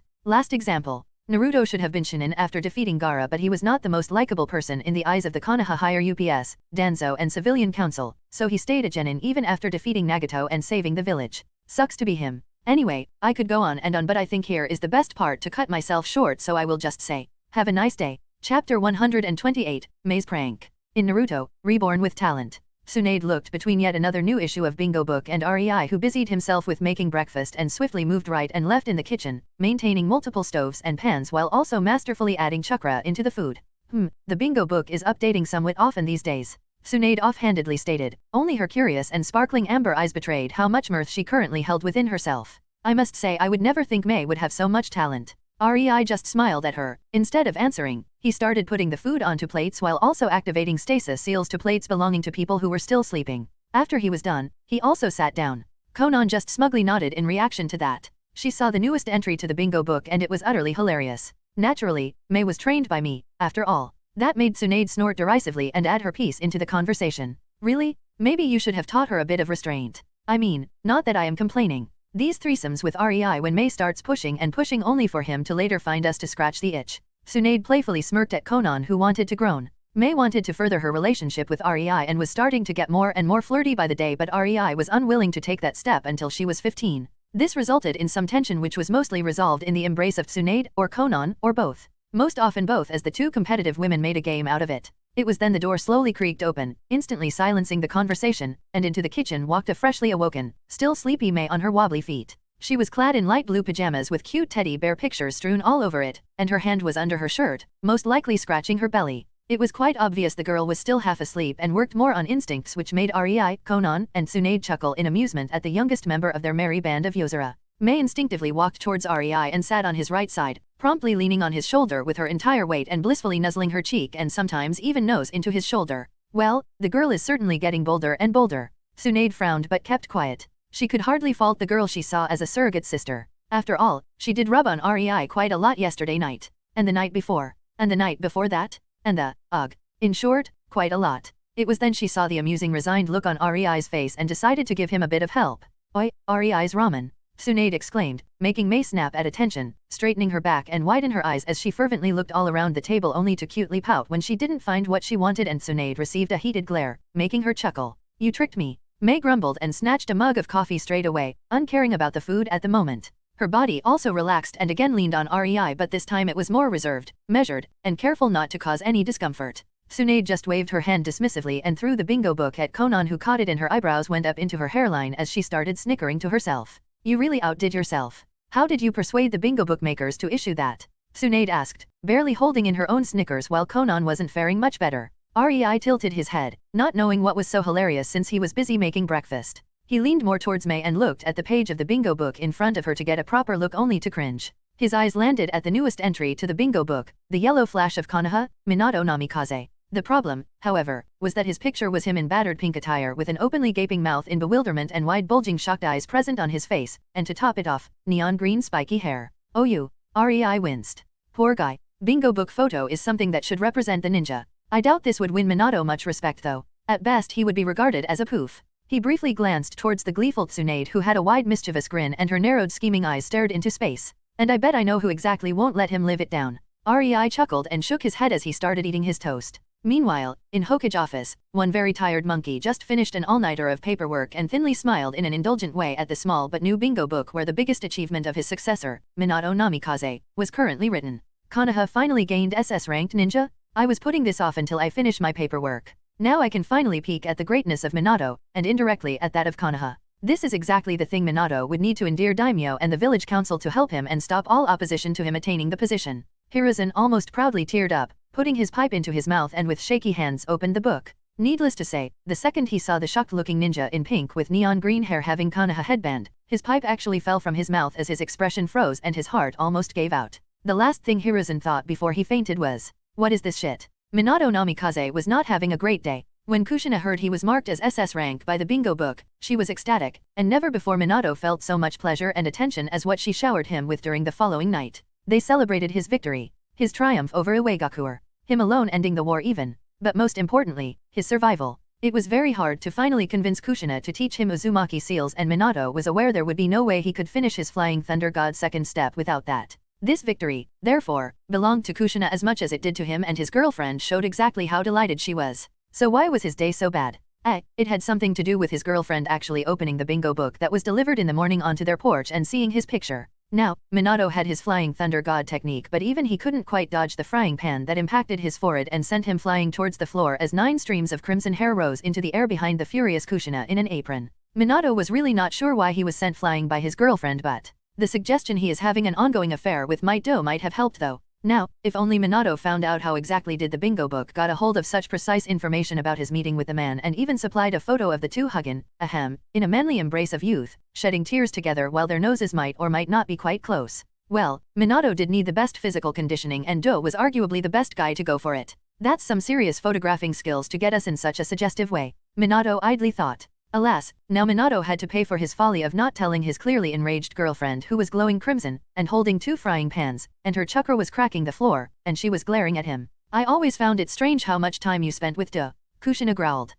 Honey? It's not like that. We only, now, in a day where Minato was in a better state of mind, he would certainly just shut up and endured through the anger, but today was not that day. Exchanged some liquid youth. The walls and the ceiling suddenly cracked as the killing intent burst out of Kushina, whose eye was now madly twitching, and Minato just watched in horror with his mind completely blank except for one thought. Oh, shit. He didn't manage to run. Chapter 129, The Conclusion of the War. In Naruto, Reborn with Talent. With the demise of 1,000 high-ranked IWA ninjas, the war came to a screeching halt. IWA was put on a heavy stopper since their ranks suffered immensely and their overall power dropped. Plus the families of strong and influential ninjas were usually other strong and influential ninjas. Needless to say, Minato Namikaze, the Yellow Butcher, as they started to call him in IWA, became the public enemy number one. Despite everyone in IWA wanting nothing more than to kill him, they didn't have enough power to continue the war. Many died, a lot of money was wasted, the country became poorer and the daimyo was pushing for the war to end for almost half a year now. The loss of 1,000 ninjas was just the last straw, a very painful last straw at that. IWA ceased all hostilities. Tsunagakuer gained a considerable edge at this time and could push deeper in Land of Earth territory, but they had their own problems. The new Kaze Cage, Raza, was utterly incapable of having a cordial relationship with the Wind Daimyo. In short, the village suffered a shortage of supplies and lacked monetary support. Rei thought the Wind Daimyo was an idiot since the second Suna lost the war, his head would roll and the Land of Wind would either get a new ruler or collapse into a brutal civil war between the various nobles and their territories in the country. Both options were quite nasty. Alas, the Wind leadership just didn't see it. This made Raza unable to continue the war and also cease all hostilities with IWA. In short, Suna was now out of the war and exactly nothing changed between IWA and Suna from what was before the war. No borders were redrawn, no monetary satisfaction was paid, nothing. The war was a complete waste of time and lives. The only thing that really changed was that both villages were now weaker, this having a much worse effect on IWA than Suna. Then again, Suna was much weaker than IWA initially anyway. Kumo was complicated.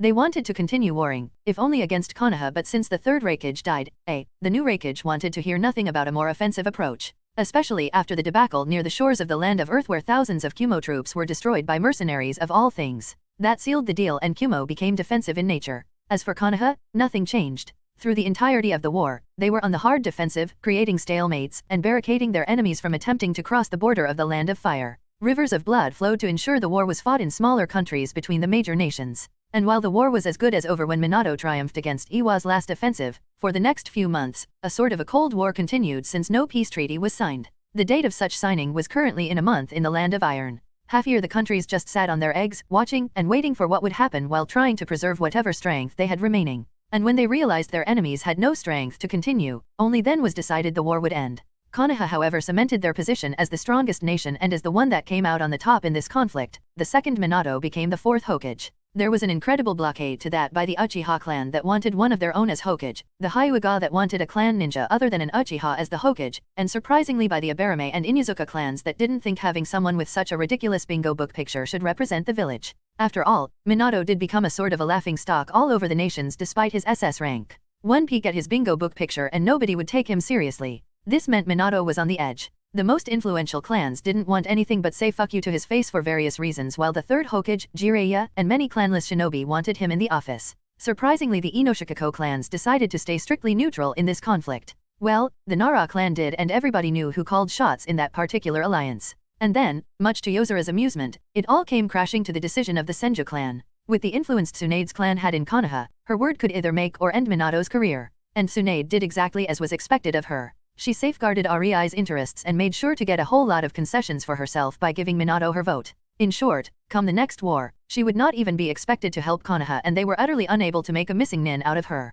Considering the economical advantages in favor of the Biribiri company she asked for, Minato ended up wanting to rip his hair out after that particular meeting with old blonde greedy hag. Needless to say, he underestimated the range of Tsunade's hearing and was reprimanded for such an insult.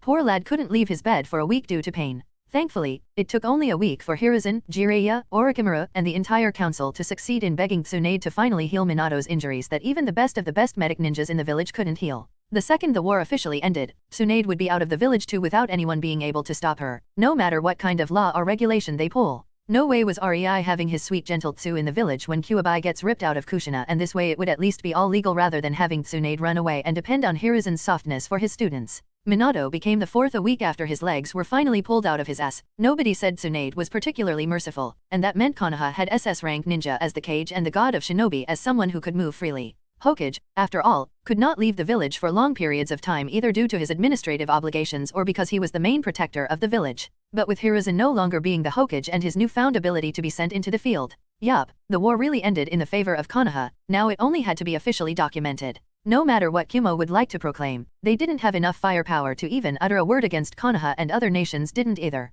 In the end, Konoha once again prevailed as exceptional ninjas rose during the conflict, their path paved by the rivers of Konoha fresh blood. As usual. And while the other nations were preparing to attend the treaty meeting, the Mizukage was preparing to attend the treaty meeting and schemed one last stunt during this war. After all, no village would have their respective cage in their village since every single one of them was heading to the land of iron shortly, and as long as his plan happened before he put his signature on that paper saying the war was over, nobody could legally say anything to Kirigakura about being underhanded. As if he left the killing of Himeno unanswered. Little did the Mizukage and the other leaders of villages knew, he was not the only one seeking to take advantage of cageless villages. Chapter 130, Ichibai. In Naruto, Reborn with Talent. Tsunagakure was in turmoil. Stormy clouds dark as night gathered above it, creating a sight never before seen in the village where rain never fell. The entire village was covered in a blanket of shadow, not even one ray of light getting through the clouds that sparkled and roared with barely contained lightning. The ninjas of Suna ran left and right, evacuating civilians, trying to find out what was happening, trying to find out whoever was responsible. And then it started. Rainstorm fell like drops of water as big as eyeballs cropped the Tsunagakure, desecrating its name as now the village looked more to be hidden in the flood of water. Karuhiko, what did you find out? Pakura screamed through the deafening sound of rain and lighting raging all around, not enjoying being literally bathed in water due to the rain. She even had to use water walking if she didn't want to have her feet ankle deep in the water.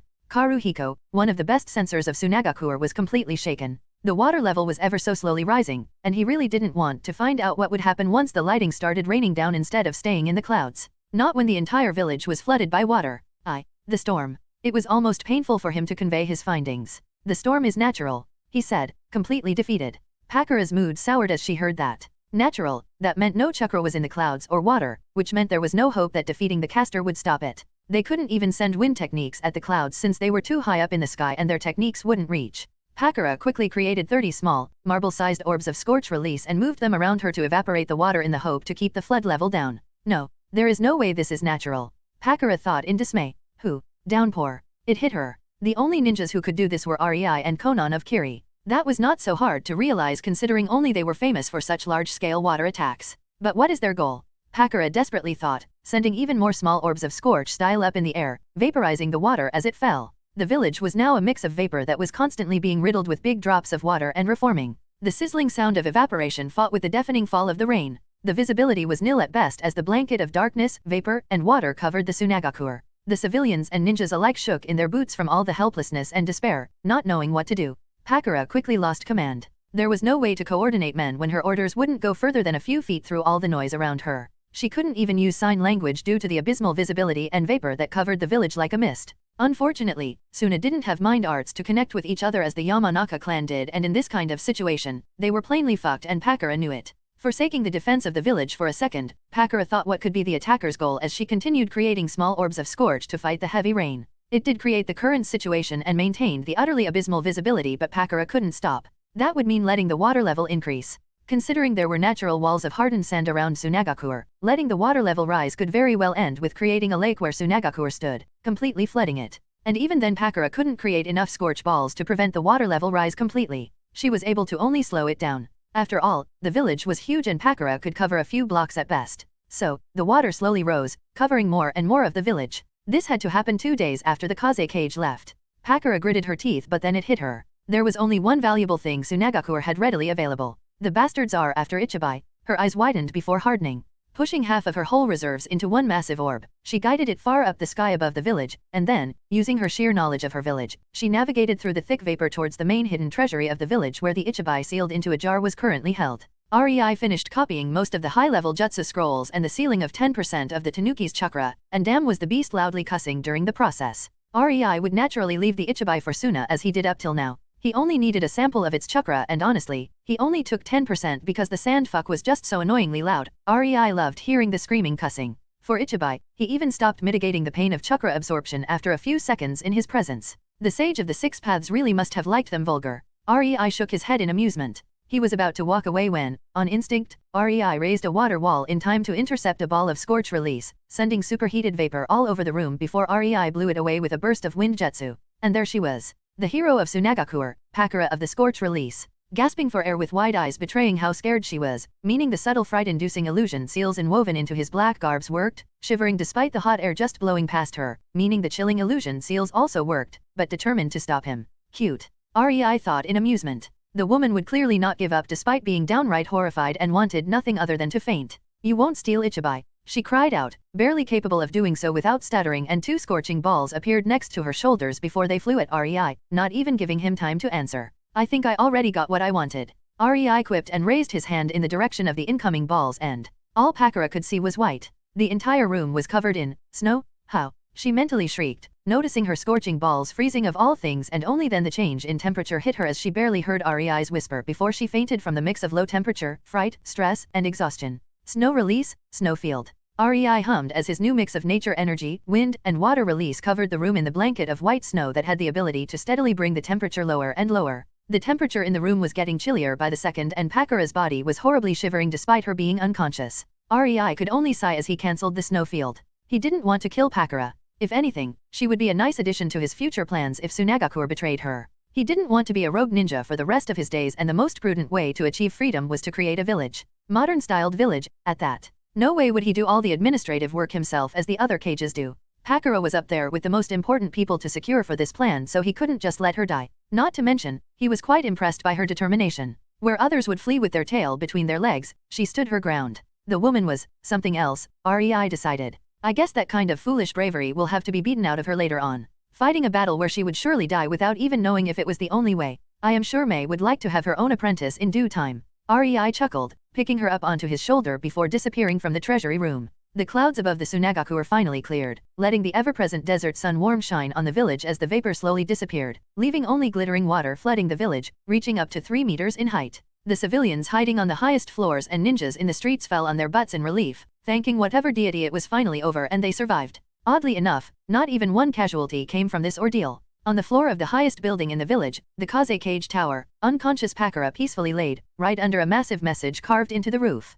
Its contents. The Yozuru was here. Chapter 131, Yanbai. In Naruto, Reborn with Talent. Rashi stared at the blue-haired woman in black garbs. Surprisingly, her attire had a hood that she decided not to use for whatever reason, since she was clearly here to fight him if the slight chilling aura in the air was any indication. Rashi really couldn't understand. What he did understand, however, was his immediate need to get serious. The woman was standing there as if she was completely uninterested in him, and yet, it was so obvious she was there for him. I can't read a damn thing from her body language. Rashi mentally screamed. That was bad. That was a skill only the most skilled learned. The girl in front of him was bad news, was what the instincts that kept him alive for the past several decades and through 2 shinobi wars. Alas, becoming old as shinobi was something that made Rashi quite arrogant. Whose way do you think you are crossing, kid? He straightened up to add the additional inch to his already pitiful height and sneered. I survived the god of shinobi, Hiruzen Sarutobi. Do you really think some pathetic upstart like you can block my way? Begone. He said in a wizened old tone, but the brunette in front of him, much to his dismay, only tilted her head without even a single twitch in her expression. That doesn't matter. Conan impassively stated. Yes, I can block your way. In fact, I just did. You stopped, and I am blocking it. She said in "Are you blind?" kind of even tone. As for what I want, would you be amenable to parting with some of Yanbai's chakra? I can promise it will be quick and painful. She stated, her expression still ice cold but her piercing eyes staring straight through him. Rashi's face darkened. Quick and painful? Part with Yanbai's chakra? This bitch wants to kill me? Huh? Not gonna happen. He prepared for a battle. I hope this Iwakage's pathetic imitation of Konoha's monkey has half brain to comply. I am still not sure I can draw the chakra painlessly with me being completely talentless at using seals, and the Jinhuriki chakra containment seal is quite complex. Conan depressingly thought. It would be so much easier if the man relented and let her draw the small amount of chakra. Neither noticed the misunderstanding between them growing. What do you need the chakra for anyway? Rashi tried to get a bit of information from his would-be assailant, and Conan was impressed. So he can use brain? From what I saw of IWA ninjas, that's a very rare ability, indeed. She mentally praised. We just want a sample. I doubt we have much of a use for it, but having it wouldn't hurt. At worst, we can leave it to rot in storage. She wants to drain Yanbai's chakra from me, to kill me, without even knowing what to use the chakra for? Rot in their storage. Call Rashi dramatic, but that kind of death, he couldn't accept it. The air became heavy. So this is just for some research subject not worth shit in your eyes. He snarled, making Conan hum as she thought about it for 10 seconds in complete silence. Pretty much, she answered at last. Arg? Fuck you, I won't die. Rashi had enough and charged at Conan. Die? Who wants to kill you? Was the only thing Conan could think of before she had to engage in hand-to-hand combat with obviously more experienced ninja in such discipline. The fight continued as the two exchanged blows, Conan keeping on the defensive. By now, she was very proficient in deflecting and parrying blows. Many broken bones during spars with Tsunade taught her exactly how to redirect the force of a much stronger punch or kick than what Rashi could currently dish out. From Rashi's point of view, he was winning, and winning easily at that. Sure, he might not have landed even one proper hit, but the woman being pushed back without even a chance to retaliate? She was trying to get out of the deadlock of his furious punches with no luck. He was winning. All the while Conan was frowning. How the heck do I activate the chakra draining seal? She pondered in frustration, failing to do so for the 20th time during their taijutsu fight. Why the heck was I sent to do this? Conan mentally angrily huffed. Rei had to know about how stupidly untalented she was with seals. There was no way she could use, much less create complex seals. The only kind of seal she knew and could do was simple storage one and various kinds of explosive seals, and that was quite enough in Conan's opinion. Unfortunately for Kana, this was one of these instances where Rei wanted to show her she needs to pull her weight and start learning more about seals. Her suffering was appreciated. It was all for the greater good of the sealing arts, after all. The fight continued, and no matter how it seemed that Rashi was winning, the mental pressure on him was raising when even after minutes he still couldn't land even a glancing, much less a solid hit on the petite woman who was still looking at him utterly unimpressed without even breathing hard. Gah, I've had enough. Lava release, lava stream. Rashi spat out a river of lava right into Conan's face and jumped back onto a nearby tree as the ground disappeared under the searing orange liquid. He watched as Conan's body started sinking into the flowing lava. Her expression was still impassive, which impressed him a lot considering how much pain she must have been in. The top of her head finally disappeared under the lava and Rashi released a sigh of relief. Well, that was a nice warm-up. He grinned, but his grin fell almost instantly as the spot where Conan sunk suddenly erupted in a fiery explosion and the Blunit just apathetically walked out of the slowly solidifying lava. What? How? Rashi exclaimed, not believing his lava couldn't hurt her. Not even her clothes were signed. Conan just rolled her eyes and fed more of her mix of water and earth chakra into her paper, water chakra countering the fire attribute of lava and her earth chakra overpowering Rashi's own. As if lava attacks could phase me after training me. She suddenly froze. On second thought, that's probably why Rei sent me against this man. His attacks are primarily lava-based.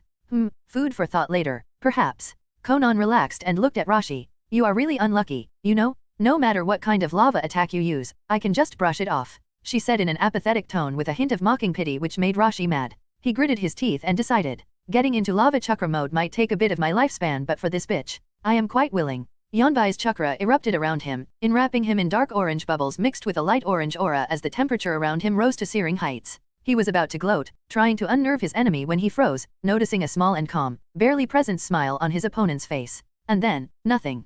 Conan deadpanned, looking at the idiot who actually went into Baijuyu chakra mode knowing there is somebody trying to get his chakra, meaning somebody knowing seals. Naturally, Rei would never send her against full Baijuyu, not because he thought she couldn't take it but because he would loathe to endanger her. Conan's first order was to get a seal that would knock her opponent out the second he tried using Baijuyu chakra in their fight. I see. Rei added something to his anti-Baijuyu seal. Conan slowly started giggling, watching as Rashi's body slowly morphed into a female. So this is the added function of providing a month of despairing doom he was talking about. She calmly nodded, her lips still twitching upwards as she kneeled next to the newly changed redhead. It took her about a half hour of trying until she finally managed to siphon Yanbai's chakra. Needless to say, by the time she was finished, Conan was utterly peeved and needed some much-deserved relief. I was told to leave a message, Conan's eyes gleefully glinted in a mischievous light that didn't spell anything good for poor Rashi. Poor lad, gal, gained a new tattoo right across her chest saying, Yozuru was here. For the following month, Rashi hid in a forest and refused to show his new feminine charm due to shame.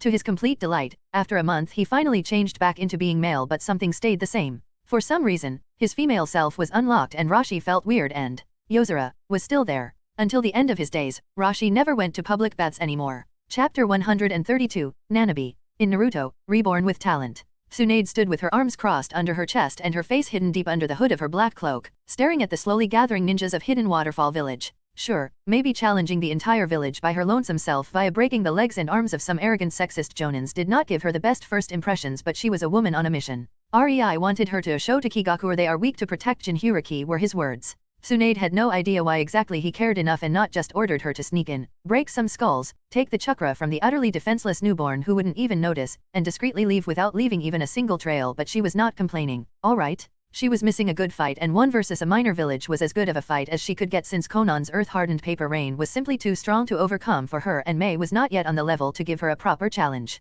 Oh, the woes of mine. Tsunade amusedly shook her head, astonished that such arrogant thoughts passed through it. When she was a teenager, she would have never thought she would end like this. A man she adored, a place she could call home, a family that always had her back whether emotionally or physically if needed, and tons of love, sex, and cozy welcoming feeling. It was really something dear to her since she never felt like that growing up as one of the last members of the fabled Senju clan, something she would fight to the bitter end for. So, are you finally gathered? Tsunade asked the man in front of her, the supposed leader of the village, in a highly impatient tone while tapping her foot on the floor. She was waiting for a half-hour already, damn it? No answer. The Taki ninjas were quiet and stared at her dumbly. Well, Tsunade awkwardly shuffled. Maybe coming here to attack them and then wait for them to gather their forces and evacuate the civilians right in the middle of the village center might have come out as stupid. Yes, we are ready. Thank you for waiting. The Taki leader awkwardly nodded, not knowing how to feel about his current situation. Frankly, he could see his fellow ninjas were also utterly baffled and had no idea what exactly was going on. Were they attacked? If so, then why the fuck was their attacker just standing in front of them, waiting?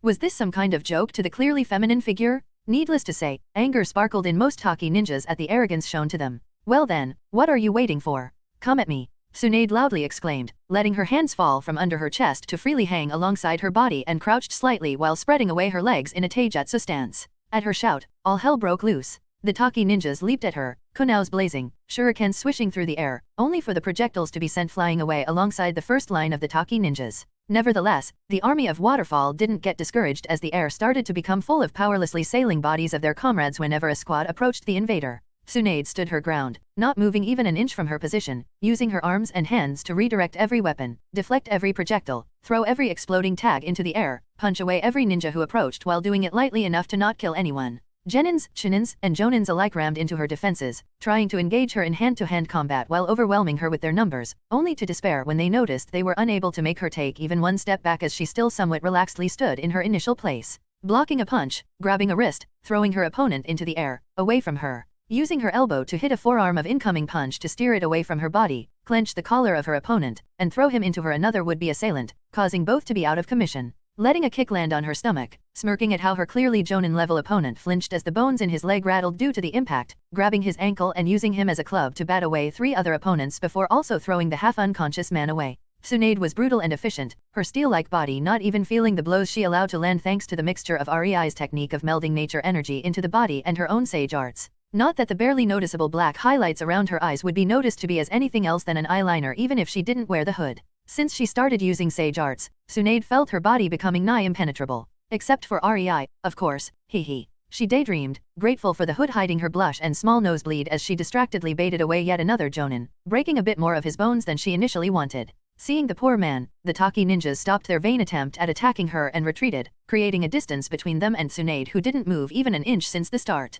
Seeing she is not interested in moving, the Taki leader gritted his teeth. He asked her for an nth time what she desired to achieve by doing this before the fight started, but she always only shrugged, saying she came here to play with them? What the hell do you want? He shouted agitatedly. This was his village, not some playground for bored monsters. You want me gone? Tsunade teasingly asked, leaning forward, which would normally show her cleavage and make the man into a stuttering fool. A second later, she frowned when the Taki leader just nodded seriously without even trailing his gaze towards her cleavage before she slightly stiffened and suddenly felt an urge to facepalm. I am clad in a full-body black cloak. Of course, seduction would not work. Stupid. Not that Tsunade ever received training in seduction, but as a kunoichi, she clearly learned a few tricks on how to make a man not pay attention. If you want me gone so bad, wanna make a bet? Her love for gambling showed. The Taki leader frowned. What would be the stakes? He was aware there is no way out of this situation than indulging the kunoichi in front of them. You throw everything you can on me for 5 minutes. Any jutsu or technique. As long as you can make me move even an inch from my place, you win and I leave, after I get the chakra of Nanabi, of course, Tsunade added in her mind, but if I win and don't move, I want to see the child with Nanabi sealed inside of it.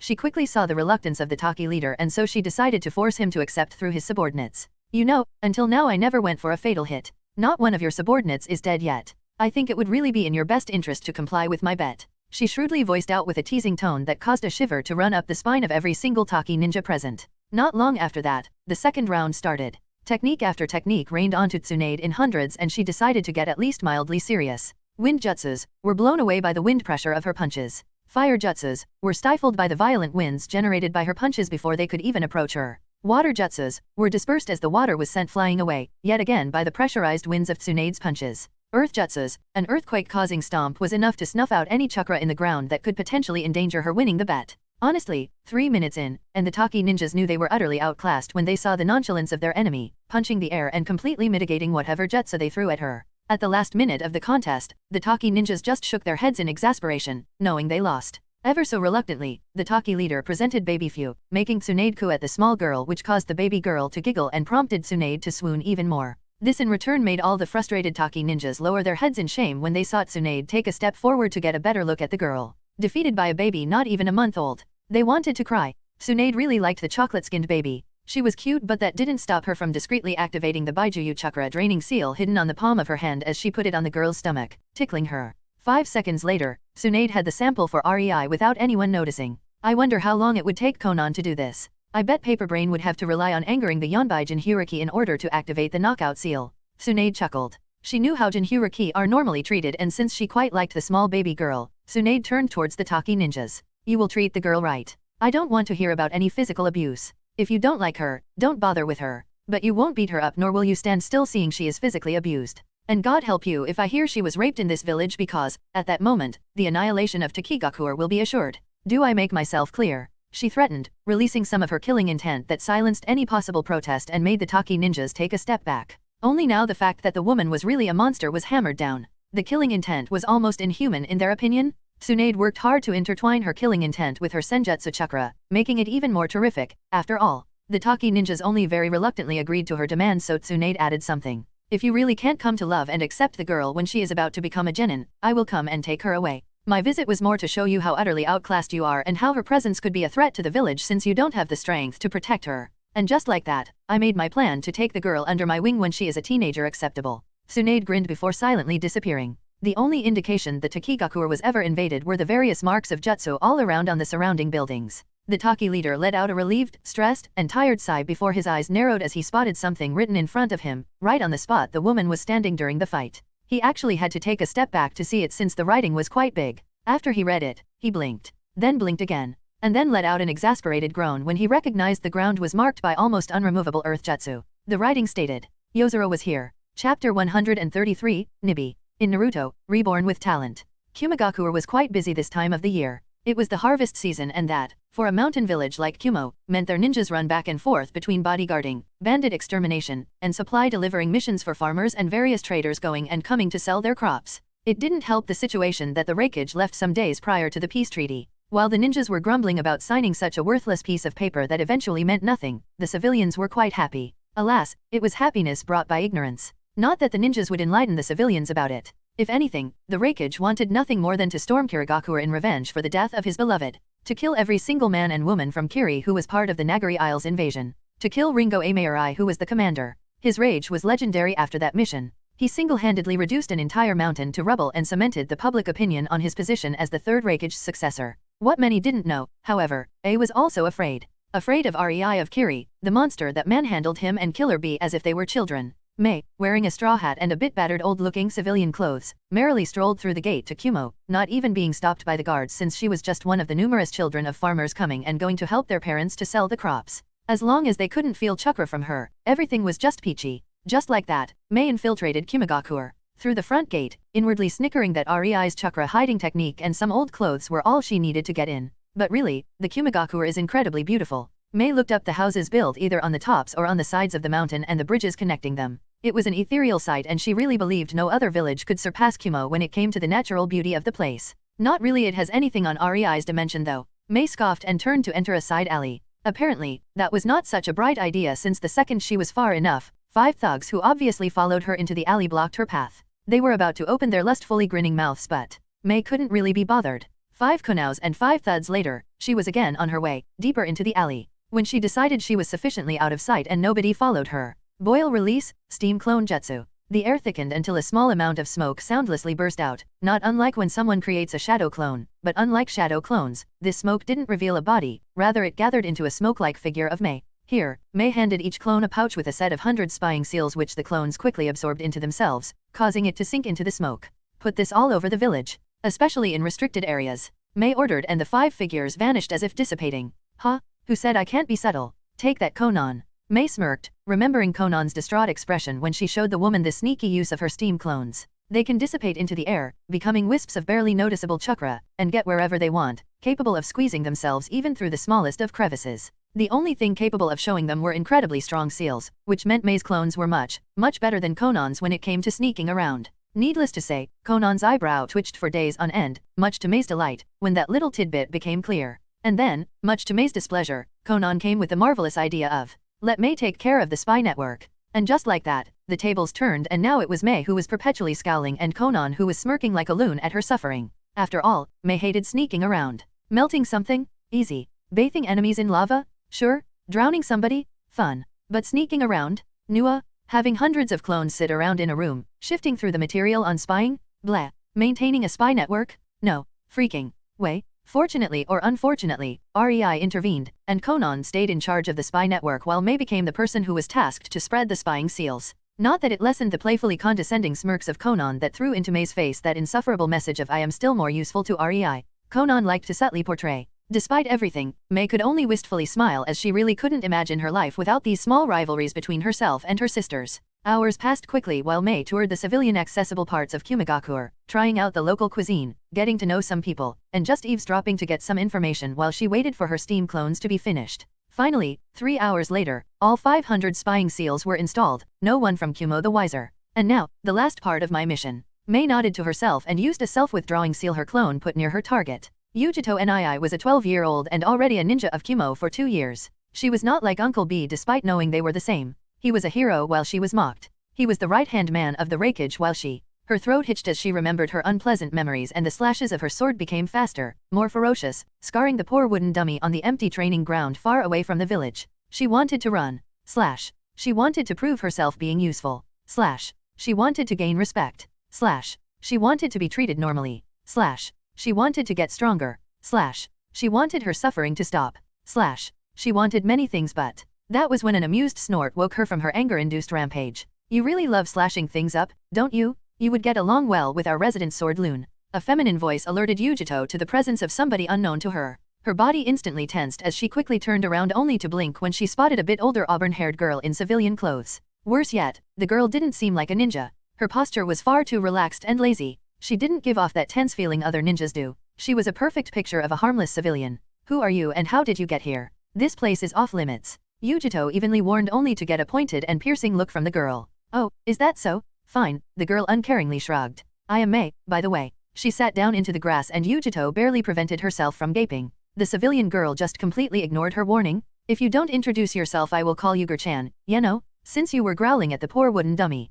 That pulled Yujito out of her reverie. I am Nii Yujito, genin of Kumogakure. She nodded but totally ignored the girl when she patted the patch of grass next to her, signaling Yujito to sit. Yujito just stood a few feet in front of the girl, prepared for a fight. You can call me Mei. I came here because I am interested in you. Mei stated with a hum in her tone, causing Yujito to flinch and almost take a step back due to how intensely Mei's eyes trailed over her body. I see you were trained on what it means to be a kunoichi from an early age. Mei lightly said, a bit of a feeling Yujito couldn't quite put her finger on, in her tone. Yes, I have trained since I became 6 years old. Yujito nodded. It was not like the entrance age to Kumo Academy was a secret. Mei only snorted derisively at that. I am not talking about that. She shot Yujito a knowing look that made Yujito's breath hitch, and her body tense. She took a step back while taking a stance with her sword, preparing to pounce at Mei at any indication of hostility. The girl might look, seem, smell, even feel like a civilian but Yujito now knew the girl was certainly not just a civilian. I have no idea what you are talking about. Yujito stated and Mei raised an eyebrow at her. Why are you taking a battle stance, then? She asked with apparent amusement, causing Yujito to scold herself. You really are only a kid. Mei chuckled, making Yujito irritated at being called a kid. But tell me, how long are they raping you? As if a bucket of cold water was poured over Yujito. No idea. She sputtered, her mind a complete mess while she tried to make herself appear small as her body uncontrollably shook. That was something she desperately tried to hide and not even her teammates knew about. Mei just gave the poor girl a pitying look. Female Jinhuriki. I should have expected this, shouldn't I? Mei wistfully lamented. She thought Kumo would treat the girl properly due to Killer Bee but, apparently not. And here I wanted to just come here, grab some of Nibi's chakra and be on my merry way. She sighed in irritation. Stop. Mei's firm voice rang through the training ground, stopping the distraught Nibi Jinhuriki in her tracks as she fearfully looked at Mei. I was spat on, stepped on, beaten, starved, cursed, had rocks thrown at me, and the only thing that saved me from being raped is my master. Quite honestly, I thought you would avoid that fate since Killer Bee is so famous and seen as a protector of the village. Mei tilted her head in a pondering manner and Yujito could only listen, unable to tear her eyes away from her. I see, it was the war, wasn't it? Yujito flinched. Neither Killer Bee nor A could watch over you so the people who didn't like you had easy access and a free hand to do whatever they wanted with you. Typical. If I had to guess, it was Kumo councilmen who loved to abuse you. No, that's why you have to keep your mouth shut or face the consequences. Mei slowly guessed what exactly happened to Yujito. Yujito started shaking again and tightly closed her eyes only to feel herself being gently hugged, something she never felt before. It didn't take even a second for Mei to feel Yujito melting into the embrace, creating a sour taste in Mei's mood. I am Mei of Kiri. Yujito's eyes shot wide at that. I can protect you and give you a home where you will be appreciated. The question is, do you want to be protected? Mei reached her hand towards the crying Yujito in a silent offer. Chapter 134, A Stray Cat. In Naruto, Reborn with Talent. Rei looked at the sheepish Mei and the quiet shy-looking quivering blonde girl she dragged into his dimension. Care to run that by me again, Mei? He asked, blankly blinking at his second apprentice / soon-to-be lover / current pain in the ass. You see, Yujito needed home and I thought, you know. Mei briefly glanced at Rei's face, noticing his unreadable expression, and lowered her head again. So, you basically stole a Jinhyuriki from Kumo. Conan pointed with an amused tone. Yujito suddenly found herself staring at the floor while fidgeting. She knew taking Mei's offer is basically treason, which is certain death. She also knew that despite it looking like she was kidnapped, the Kumo Council would just spin their usual bullshit and put the blame on her. Not to kill her, but to gain even more hold of her. She hated them to her core. But, she didn't want to inconvenience Mei, one of the very few people who were nice to her. Sure, Killer B was nice to her and tried to look out for her, but he was always away, fighting on the front lines. B's surrogate brother was also trying to be nice to her, but Yujito knew it was more because of B rather than out of his own volition. She was not that close to either of them, and that's why she accepted Mei's proposal. There was just nobody genuinely waiting for her in Kumo. Hey, Rei wanted a sample of her chakra. Now, here she is. Mei gestured to Yujito, who looked between her and Rei in complete shock. I would say I fulfilled the mission requirement better than anyone. Mei gave Conan a defiant stare. And by doing that you most likely utterly pissed the rakeage off. Please, at least tell me you didn't leave the mark behind. Rei asked hopefully. No, I made sure to mark the entire training ground with the Yozuru was here mark. Mei tilted her head confusingly, causing Rei to facepalm. You know what? He drawled tiredly, fuck the rakeage. Anyway, he turned towards the fearful Yujito, welcome to our home. He smiled, ruffling the girl's hair, which made her flinch, and Conan and Rei suddenly understood why exactly Mei dragged Yujito back with her. I guess a sudden contact with a man will be a bit too much for her in the following weeks. It will take a bit to get the mental trauma out of her. Rei turned towards Mei. Since you brought in the stray cat, you will feed, bathe, and train her. He told her jokingly, making Conan snicker while Mei looked as if she just ate a lemon. She didn't consider who would take care of Yujito. She definitely didn't think it would be her. Consider her your pet and your first apprentice. Rei quipped and turned around to leave Mei's room alongside Conan, who was mirthfully snickering at Mei's predicament. The two left and the room descended to complete awkward silence. Am I a bother? Yujito asked unsurely, only for Mei to drop back onto her bed and bounce up and down for a bit with an audible groan. No, Mei answered with a pout. I have no clue how you interpreted that, but if you were a bother Rei would have thrown you out, no questions asked. That was basically him allowing you to stay here. Mei grew silent only to let out a frustrated yell and started flailing her arms in the air, startling Yujito for a moment. Her frustration finally dropping, Mei calmed down and continued, breathing a bit harder than usual. I am just angry at myself for not considering who would take care of you. I could have pinned you on Conan if I did. Mei sullenly said. So I am a bother. Yujito's sweat dropped while also feeling a sinking feeling in her stomach as sadness overcame her. Even here nobody wants me. She bit her lower lip. It would have been infinitely better for you. Mei continued, a bit miffed at saying that, causing Yujito to stop her self-pitying and snap her gaze back to Mei, who still laid on her bed.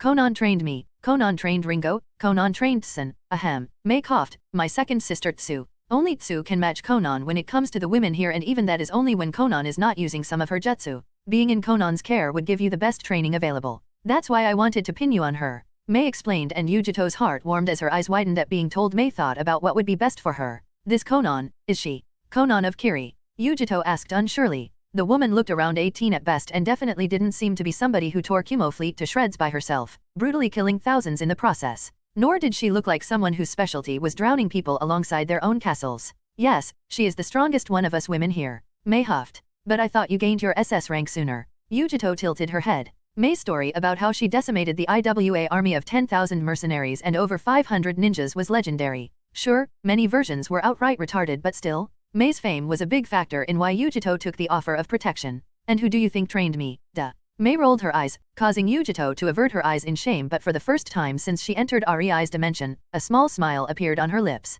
Conan can be a bitch sometimes. Especially during training. I might want to one-up her to satisfy my vindictive pettiness. Mei acknowledged that very easily, too easily in Yujito's opinion, but I look up to her, you know? She is like a mother I never had to me. Mei quietly added with a nostalgic smile. Yujito didn't know what to do in this emotional situation and did the only thing she knew would calm her if she was distraught. She unsurely walked towards Mei, dragging herself above her on all four as the girl still laid on her bed, and then Yujito suddenly hugged the surprised Mei, whose arms snaked around Yujito's torso, both enjoying the comforting feeling of their embrace. "Any wanna be friends, Yu-chan?" Mei suddenly said, causing Yujito to frown at her new nickname.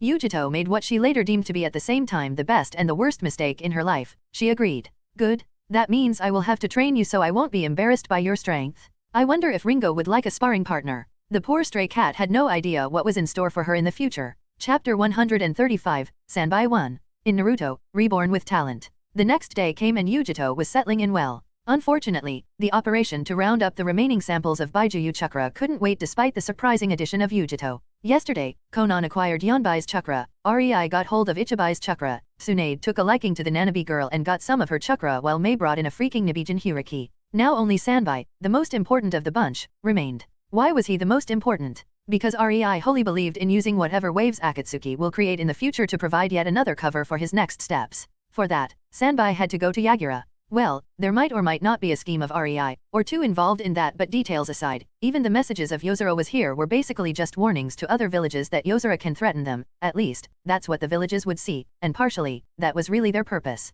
But Rei had something else in mind when he asked his girls to relay this message after their tasks are done. These messages were a direct provocation to other small gatherings of strong ninjas. Groups such as, there was no other group than Akatsuki like that. Or will be, since Akatsuki was not yet created. Anyway, the problem with these mercenary underworld organizations was rather simple. They mostly relied on a good reputation, especially at the start. Akatsuki needed to be the best in the underground sphere to gather sufficient funds. So, Rei thought hard and long, basically from lunch to brunch, and at the end of his enlightenment, he found a very simple solution to the equation. He just had to create his own organization and make it famous. Not through mission success rate, rather through attacking other villages or their strong ninjas. Humiliate a village here, poke a Jinhuriki there, perhaps show a middle finger to the Reikage and voila, Yozora would be famous. As for attacking Jinhuriki, Rei knew it had no relevance as of yet, but later, when Obito finally becomes dead set on Project Mooneye, Rei would pay a fortune to see the expression of the future Obito when he finds out that some group called Yozora was in possession of the Nibi Jinhuriki and that they attacked some other Jinhuriki as well.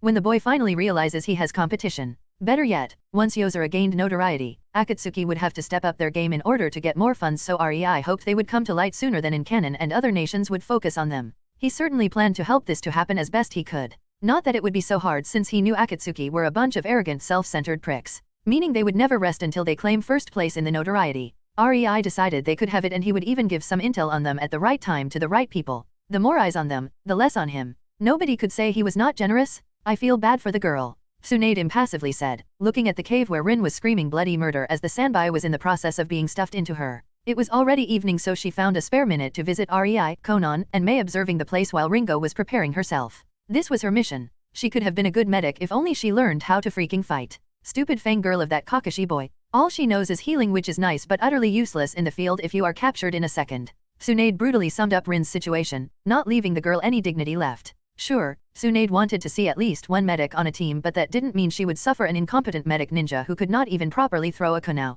If there was something Tsunade hated more than people who dismissed her, it was medic ninjas who didn't train to fight and kill. I am ready, Ringo suddenly said, clad in her own black cloak with a hood and 2 chakra metal swords strapped on her waist. She was doing some serious observation for the last hour. Rei and the girls got the prime seats to watch how one of the best assassins of Kiri worked. And even Rei had to agree that he didn't put as much thought or consider as many angles as Ringo did when planning on executing an attack on the enemy base. It was both weird and gratifying to see that Ringo learned something useful even after her apprenticeship to him ended. Rei had set up some observation seals inside the cave. How? Not even Ringo, who meticulously watched it, knew, but thanks to them, he and his girl Sen's Ringo, who was currently sneaking closer towards her first target, the 2 guards at the entrance, could see what was happening inside without actually having to leave the comfortable nearby hill. Atta girl, Ringo made yet another 2 lads lose their heads. Mei exclaimed, watching 2 heads fall towards the ground and Ringo catching them before they finalized the fall and gently placing them on the ground. She then fluidly caught the falling bodies and soundlessly dragged them into the bushes before also depositing the heads there.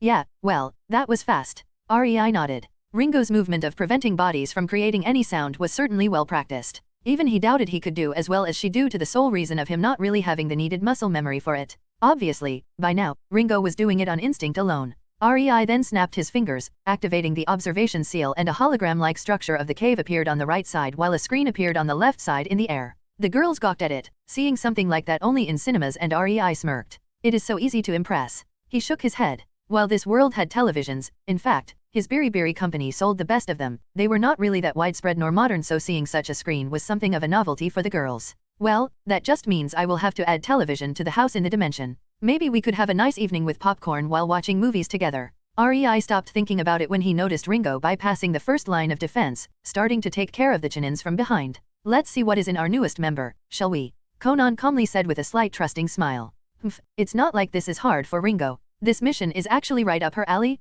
Why are you making such a big deal out of it? Mei snorted, crossing her arms. She wanted to end this quickly by smoking the Kiri ninjas out, but Rei put a quick stopper to that, so she was now a bit butthurt. Suna just watched in amusement, not really knowing Ringo's skill set or ability all that well due to her spending much of her time in Konoha. She stayed quiet and just observed. Rei sighed. He liked Ringo and didn't like her endangering herself before she was deemed strong enough by him. Alas, the woman wanted to prove herself, and here they were. His gaze sharpened when she finally felled the last Chunin in the first line of defense. While he was impressed she didn't alert anyone, Rei knew this was just a start. This is where the real challenge begins. Chapter 136, Sanbai 2. In Naruto, Reborn with Talent. Ringo released a sigh of relief as she laid the body of the last Chunin in the first defense line soundlessly on the ground. She could feel how rusty she became at this during the years of war and the half-year she spent in the Uzu Islands with Rei. Normally, she would not even feel weary, but now she was actually a bit annoyed because her instincts were a bit delayed. She almost alerted the enemy to her presence on 3 separate occasions, which was unforgivable in her opinion.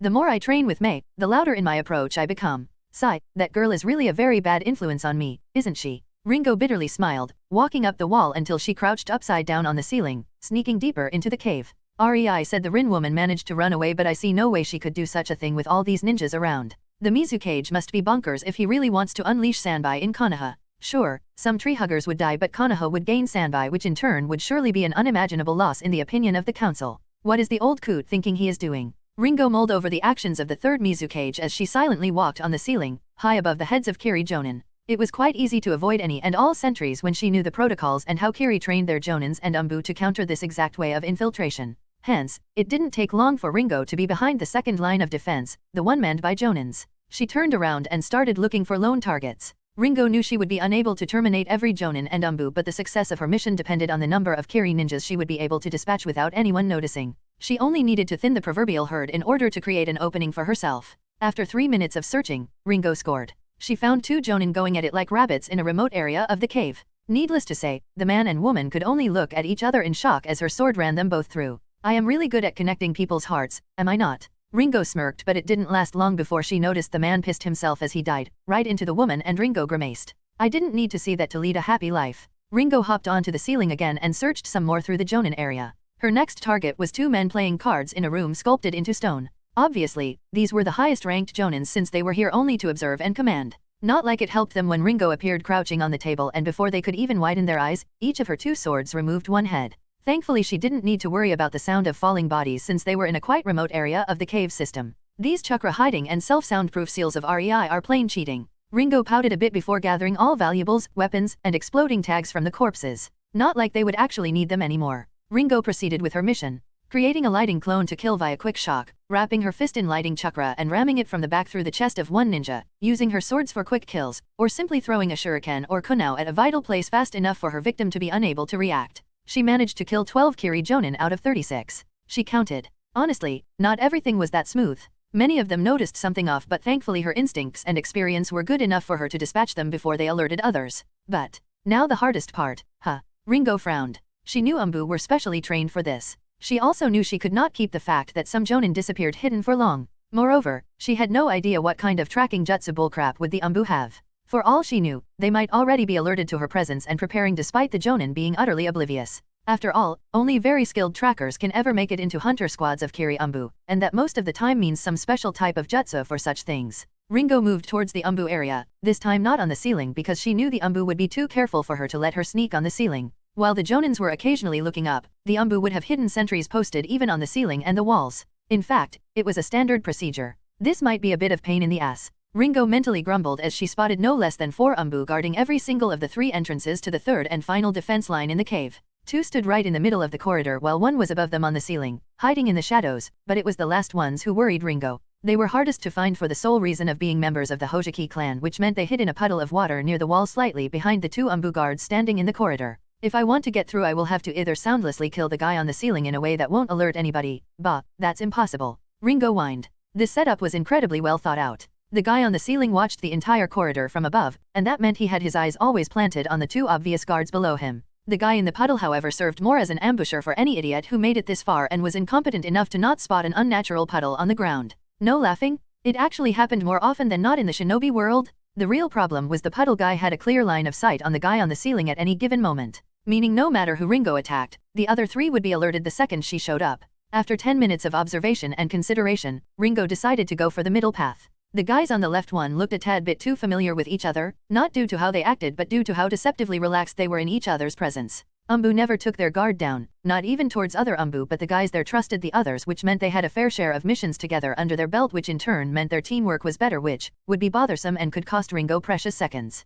The Umbu guarding the right path, on the other hand, were certainly not familiar with each other. Their senses were so high-strung one almost noticed Ringo with the corner of his eye before she stepped back into the shadows. She had to be still for an entire minute for the guy to finally decide it was just his imagination. The fact there were over 30 jonin and even more chinin ahead surely had a value in him deciding not to check more closely. Sneaking on these guys would be a plain bother. That left Ringo only with the middle path, which was still troublesome, but clearly, the puddle guy was not familiar with his teammates and was alert. The guy on the ceiling had hots for the female standing guard in the corridor and his gaze lingered on her from time to time, while the woman and the man standing next to her in the middle of the corridor were clearly former teammates since they were relaxed to each other. These guys had their guard up too, but their teamwork would not be as good as the guards on the left, nor were they as alert as the Umbu on the right path. Ringo narrowed her eyes and joined her hands into a hand seal as a plan formed in her mind. Clearly, she would not avoid the fight, and the fact the missing jonin would be noticed sooner or later made the decision for her. She could only confront them. Let's do this. Kage Bunshin no Jutsu, she whispered. Chapter 137, Sanbai 3. In Naruto, Reborn with Talent. Ringo created 5 clones in total. 2 for the right and left side each and 1 for the middle path where her real body was going to hit. The clones quickly sneak into their positions as the plans start. The ones on the right and left side distance themselves from the Umbu guarding the corridors and create a small commotion not far from that place, drawing at least some Umbu away and creating confusion among them. Honestly, the cavern corridors were all interconnected and this was a bit risky plan, but if she didn't make the side corridors guards busy, the risk would be way bigger. As long as she dealt with the guards in the middle corridor quickly enough, she might even be lucky enough to lower the number of Umbu guards in the last defensive line with the actions of her clones. It didn't take long for sounds to start spreading from neighboring corridors and Ringo grinned. The guards in front of her certainly looked restless enough as she watched them from behind a small protrusion on the wall near the ceiling, cowered in shadows, while her clone was a bit further away. Ringo's clone planted a low-powered explosive tag on the wall of the corridor quite far away from the guards before taking an appropriate distance and hiding in the shadows as the exploding tag ignited. The explosion alerted the guards almost instantly, making the 2 visible ones move towards the spot. They were far from the puddle and ceiling guy when they finally arrived, only to see a scorched wall. But clone or not, Ringo was still way better at sneaking around. They didn't even manage to widen their eyes as 2 swords pierced their hearts from behind by the clone lurking in the shadows before it dispelled. While the 2 visible guards went away, Ringo infused as much lighting chakra into a kunao and threw it towards the puddle guy. Not even glancing if he noticed and prepared to dodge, Ringo ran on the ceiling towards the Umbu hidden there. She could only hear a sizzling sound of lightning in water and a loud scream as her sword impacted the tanto of the last remaining Umbu, pushing him back. Clearly, her kunao hit spot on. Ringo could see the minuscule widening of the Umbu's eyes as he realized just who was clashing swords with him and panicked. After all, not every day one found himself crossing blades with a legend from his village. His hesitation lasted barely a split second. A small flinch that would mean nothing in front of most jonin, but alas, Ringo was not most jonin. Her instincts flared and before even she herself knew it, her sword slightly tapped her enemy's blade away, with minimal strength in order to do it as soundlessly as possible, before the tip of her sword quickly found its way into the Umbu's chest. The man was dying before he finally recollected his wits. Ringo's eyes also widened in surprise at how she reacted, and she only barely managed to catch his body and stick it to the ceiling with her chakra as she flattened herself by laying on her back there just in time for a unit of 4 Umbu to run under her through the corridor. Fortunately, they are too busy to look up. Ringo mentally sighed, hopping onto the floor, and with a quick flick of her wrist, she threw the cloak of the corpse currently sticking onto the ceiling around her shoulders and put his mask on. Sure, she will probably be discovered if someone pays her too much attention, but now, when the second defensive line in the cave is under attack, Ringo doubted anyone would care about one masked Umbu walking around. Ringo walked through the corridors, avoiding the rushing Umbu. Whenever she met such a group, she pretended to make haste as if she was going to report, and nobody really even raised an eyebrow at her despite her heading deeper into the cave rather than to check out the commotion. The further she walked, the more apparent it became that the Chunin and Jonin were just a diversion. In the cave must have been stationed at least 100 Umbu, and compared to that, the first 2 defense lines were quite pathetic. Ringo really couldn't help but chuckle and praise herself for making many of the Umbu head outside of the third defense line in order to check out whatever setup her clones made. From time to time, she could even hear explosions going off and only one of her 4 shadow clones on the sides dispelled so far. Honestly, reputation or not, she didn't like her chances at sneaking inside with such skilled sentries all over it. The entire place was more guarded than a damn castle of a major daimyo. After 20 minutes of walking through the cavern corridors that resembled a labyrinth, Ringo finally arrived at the main hall where the ceiling of the sandby just finished. The whole room was big, almost massive, with a stone altar covered in seals and 4 big crude stone pillars covered in big ceiling tags. On the altar, a small naked form of teenage female laid, only her Konoha forehead protector was still on her head as she drooled onto the altar and occasionally twitched from pain. Ringo winced when she saw the girl. Killing might have been her job, but she at least made sure to make it as painless as possible whenever the target was not somebody deserving it. The girl on the altar though, she was clearly put through hellish pain and her brain was still in the process of rebooting. Ringo didn't wait and walked towards the girl while discreetly molding her lighting chakra. Before anyone even noticed her actions, she was sufficiently close to the altar and that's when all hell broke loose. The old farts that were Kiri Seal Master tried to desperately distance themselves, the guarding Umbu tried to rush closer to Ringo, and Ringo clapped her hands.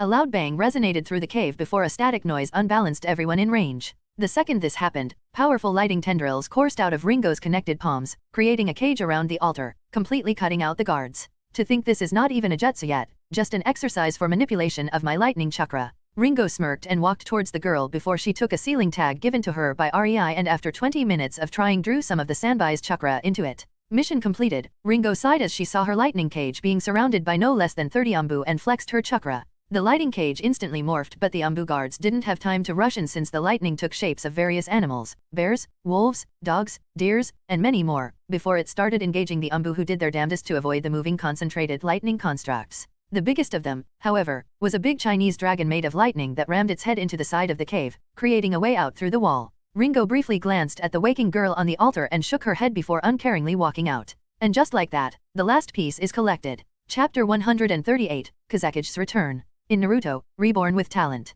Raza returned from the Cage Summit where he signed the worthless piece of paper called the Peace Treaty. Honestly, he didn't really know what actually was the purpose of the document except for being an agreement for the official end of the war. Sure, it had a few stipulations here and there but frankly, Raza didn't even remember what exactly these stated since nobody really could enforce them, hence they were not worth remembering. He was sure that Kumo would breach it in 3 to 5 years tops without even knowing they did it. After all, the new Reikage looked young and brash, and worse yet, he looked driven to strengthen Kumo at all cost. Raza secretly heard him yelling threats at the Mizu cage while asking for the heads of every ninja who participated in the mission that resulted in the death of his fiancée. Needless to say, the Mizu cage just smiled with amusement at the young brute. Raza was just glad Suna was far away from Kumo so he would not be forced to deal with the man much. Crossing the last sand dune, Raza finally spotted his beloved Tsunagakur, and promptly froze. "Oi, Beiki, is that mist?" he asked in disbelief. "That is mist, my lord." Beiki nodded, not knowing what else to add. But, shit. Raza cursed and instantly sped up towards the village. Did the waterfucker breach the treaty already?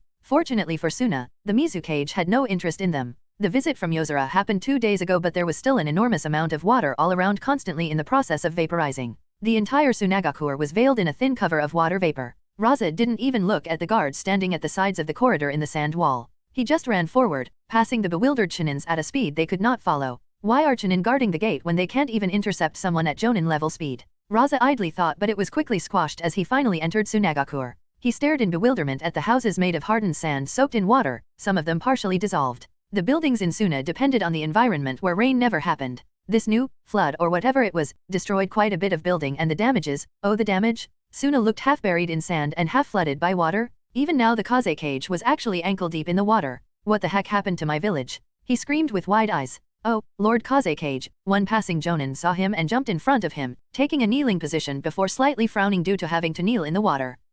We survived a storm? I have no idea but the censor ninjas are saying it was natural. Pakura however says it was not and that she briefly fought the enemy. She was found passed out on the top of the Kaze cage tower with what the council believes is a message from those who attacked us. Pakura. Raza's eyes narrowed but nodded the ninja to lead the way. He really didn't like that woman. Always criticizing his decisions, saying what she thought would be a better decision. Worse yet, since she became the hero of Suna in the war, she actually had some support in the council and that was that. Maybe her advice had merit but couldn't she give them in private so he won't be publicly undermined? Nope, he really didn't like that woman. The Kaze cage arrived at Pakura's room in the hospital and saw her sitting in the bed, giving orders to a few Jonin which only soured his mood. "Jonin Pakura, who gave you the right to command my forces?" he coldly asked the bedridden woman. Oh, Lord Kazekage, Pakura smiled. Counselor Suna gave me the command since this situation is non-standard. She informed him indifferently. I started with having our ninjas help with getting rid of the water and the repairs of the half-collapsed buildings. Our forces? Fucking Suna? I gave her the command because I knew she would not under any circumstances pass it to someone else. Raza inwardly cursed while his face stayed impassive. He clearly miscalculated, and the second there was a problem, Suna passed the command to someone else in order to not be blamed if she did anything wrong. I see. He jerked his head down, trying to pass it as a nod. Then could you describe what exactly happened? Yes, sir. 2 days ago, a heavy storm impacted Tsunagakur. I quickly asked for the help of our sensor ninjas who assured me it was natural. There wasn't much I could do about it in that case, so I started trying to vaporize the water with my scorch in order to prevent the village from being completely flooded. Sometime during this action, I realized that if this was not really a natural occurrence, the enemy would most likely aim for the treasury. The rain was too thick and the communication with others was completely cut, so I risked it and went alone. Pakura stopped her droning out how the events happened and grimaced. It was the guy who was hired by you to help us get past the IWA border outpost. The Yozora. She trailed off, knowing this information didn't look well for the Kazekage. It might not mean much, but it has certainly shown a bit of incompetence on his part. Raza bristled at that. The political situation in Suna didn't look all that well for him. He and Pakura's supporters were in direct opposition. Funnily enough, Pakura herself didn't give any indication of being interested in the position, but that didn't mean anything since she was the only ninja capable of facing him in the village. This entire thing just proved she was more competent than him, and he didn't like it. He could already see some councilmen harping at him for months, uncaring he was not present during the attack. What of the Biribiri representatives? He asked. It was them who recommended Yozora, so I have had them interrogated. There was no real need for anything serious in that regard since they were very cooperative. We have information of what exactly Yozora is. Pakura gestured towards the table where the report lied. I must say, I was taken down by one jutsu. I have no idea how to even start thinking of fighting that monster. She quietly added, lowering her head. The room suddenly descended into silence as the Kazekage took the document and read through it. The present ninjas were all Jonin ranked, and seeing one of their strongest say she had no chance, it didn't bode well for them. REI of Kiri? SS rank? What the fuck is somebody like that attacking Suna for? According to this report, nothing was stolen too despite him being in the treasury. Raza read through the document and sighed in relief. At least the seals in the treasury worked and nothing was destroyed despite the snow covering everything. Seriously, snow? In the desert? What the fuck is that guy? At this rate, we can write him off as a natural disaster instead of a ninja. Raza glanced at Pakura and his eyes gleamed. Maybe I could. I see, this is troubling. Jonin Pakura, what is the extent of your injuries? He asked. Pakura shook herself from her sullen mood and raised her head to look at the Kazekage. I have many cracked bones, torn muscles, and I was half frozen when they brought me to the hospital. According to the medics, I will stay in bed at least for a half year, followed by another half year of retraining myself to get back into shape. Very well. Job well done, Jonin Pakura. Raza nodded before turning around and walking away with the report on Yozora. Despite his stern face, he was inwardly grinning. Looks like luck is on my side. I was talking with the Mizukage about how we could help each other out, but to think Akiri Nukenin would attack Suna. Raza was almost skipping with elation. He couldn't just assassinate Pakura. He needed a good reason to get rid of her. After all, the daimyo liked the woman. Raza even tried to find out if she pulled Kunoichi on the old decrepit fool, but apparently there was no hanky-panky between the two. But because of this connection, Raza needed to get rid of Pakura quietly and legally. He was aware it would considerably weaken Suna, but the woman was too dangerous to him. Daimyo's support, many supporters in the council and among clans, moreover fame, and being liked by the general populace and non-clan shinobi? It was as if the woman was aiming to become the Kazekage. The saddest part was, she didn't even realize her actions were threatening Raza, causing him to think of a way to be rid of her. I thought it would take years to send her on her way, but this made it all so much easier. I have to send somebody competent to Kiri, after all. I just hope the Mizukage won't ask for too much for this help, since I will be providing him with a quality bloodline breeding, so. As such, Pakura's fate as an emissary to Kirigakur was already sealed, a year before she even recovered. Chapter 139, A Leisure Morning. In Naruto, Reborn with Talent. It was morning, almost a month after the end of the war, and Rei sat behind the kitchen table in his newly built house in the Uzushio, trying to doodle seals in the middle of the circle made of 9 paper tags with samples of all of the baijuyo. Seriously, it was a strenuous job and he was at it for quite a while now. The things I do for my girls. Rei sniffed and wiped an imaginary tear before his face split in a shit-eating wide grin. But damn, having a personal baijuyo will be so worth spending the time on it. Suddenly naked Tsunade groggily walked into the kitchen, yawning while pressing the bedsheets to her breasts. Rei looked at her and smiled. Already awake? I thought it would take you more to recover. He cheekily stated, making Tsunade roll her eyes as she approached him and tenderly pecked his lips. I am Senju. If anything, stamina is my good point. Tsunade nuzzled her head into the crook of Rei's neck while sleepily pulling her body into his lap. Yesterday's celebration took a whole lot out of even me, however. I doubt Conan will be up before noon. As for Ringo and Mei, I doubt they will walk today. Seriously, what the heck was vibration style? To think you can handle all 4 of us. Tsunade mock glared at Rei with a sullen pout. Senjutsu for the win. Rei's lips twitched in amusement. Shush. If I remember correctly, it was mostly you who. Rei was interrupted when Tsunade pressed her lips to his again. What happened in the bedroom stays in the bedroom. Tsunade whispered while giving him a warning look, causing Rei to give her an amused accepting hum as his hands snaked around her waist and pulled her naked body closer into his chest, only the thin bedsheet and Rei's clothes separating them, before surprising her with a sudden makeout session as he stuck his tongue into her mouth, causing Tsunade's arms to lock behind his neck and press his head more into hers. She really missed these kinds of mornings during her time in Konoha. After 5 minutes they separated, a trail of saliva still connecting their mouths as their infatuated eyes stared at each other. Tsunade was starting to get increasingly aware of Rei's hands tenderly rubbing her sides while Rei enjoyed how Tsunade's fingers lovingly played with his haar. Their lips again met, this time in a quick peck as a loud growl of Tsunade's stomach interrupted them, creating an awkward silence between the 2 lovers. I am going to get you something to eat. Rei said after a while, making the embarrassed Tsunade stand and relocate to the chair next to Rei's one, letting him go to prepare her breakfast. And here I really wanted him to bend me over the table. Tsunade sullenly laid her head on the table, pouting while letting the bedsheet covering her fall on the ground. When Rei came back to the table after 5 minutes, he wasn't really surprised that Tsunade was naked. In the past month since she came back from Konoha to permanently stay with him, they had sex almost on daily basis, so sitting next to her naked form didn't really do anything to his focus anymore. He sat into his previous place while placing the plate with sandwiches and some bacon in front of Tsunade. With a barely restrained smile, Rei watched as Tsunade, whose eyes were already closed as she laid on the table, first started cutely sniffing with her nose. Once, twice, thrice, before she was scrunching it and subconsciously leaning her head closer towards the food he prepared. I swear, your food should be banned as a very potent addictive drug. Tsunade huffed and raised her upper body from the table with an annoyed groan mixing with a delightful moan before she started eating, and Rei turned back to his little ceiling project, enjoying occasional satisfied sighs from Tsunade. By the way, Conan's clone dropped off the reactions of the various villages to our little Baijuyu Chakra gathering a month ago. Rei started after he saw with the corner of his eye that Tsunade was finished with eating and was now just licking the tips of her fingers like a lazy cat. So, she drawled. Why would their reaction even matter? She laid back onto the table with a content sigh, causing a small blush on Rei's cheeks when he saw how her breasts squished against the table. Needless to say, Tsunade's content smile only widened at his reaction and her eyes mischievously sparkled, but she kept herself from commenting. It matters a lot, really. The Kaze cage, for example, decided to get rid of Pakura sooner than expected. Rei said, not raising his head from his ceiling project.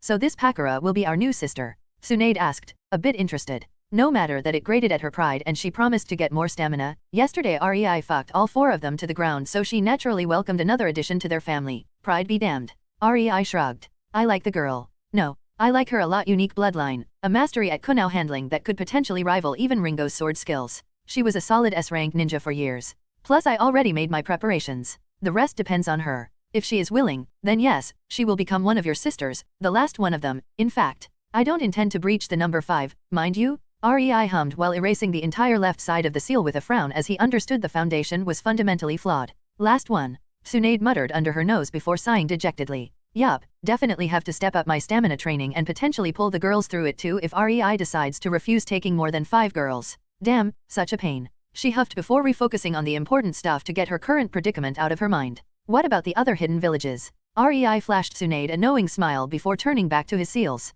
Well, the Raikage actually made us the public enemy number 1 when he saw the message in the training field where Nibijin Huraki usually trained. I heard his pissed half scowl, half snarl, an exaggeratedly twitching left eyebrow, and hilariously twitching chest from anger was a quite ridiculous sight. He lightly commented and Tsunade snorted at the mental image. Oh, and his hair supposedly stood up from how shocked he was too. Rei added, causing Tsunade to be unable to hold it in as she started openly snickering. I can see how that information matters. She commented between her snickers. Then there is the Mizu cage. Rei continued. Fortunately for us, Ringo was not seen, so he has no idea it was us who infiltrated the cave, which helped the girl run. She still died by impaling herself on her teammate's lightning jut's dash. Chidori, Tsunade nodded. It was a shocker when I heard the Namikaze brag about the new technique of the Haytake brat. Rei smiled, knowing what would follow. And it was even better when I blatantly told the cheerful idiot that I saw it used by Kiri Ninja years ago when he tried to register it as an A-rank original in front of the council. The Haytake brat was so furious and even the good-natured Minato glared at me. She merrily laughed at the memory.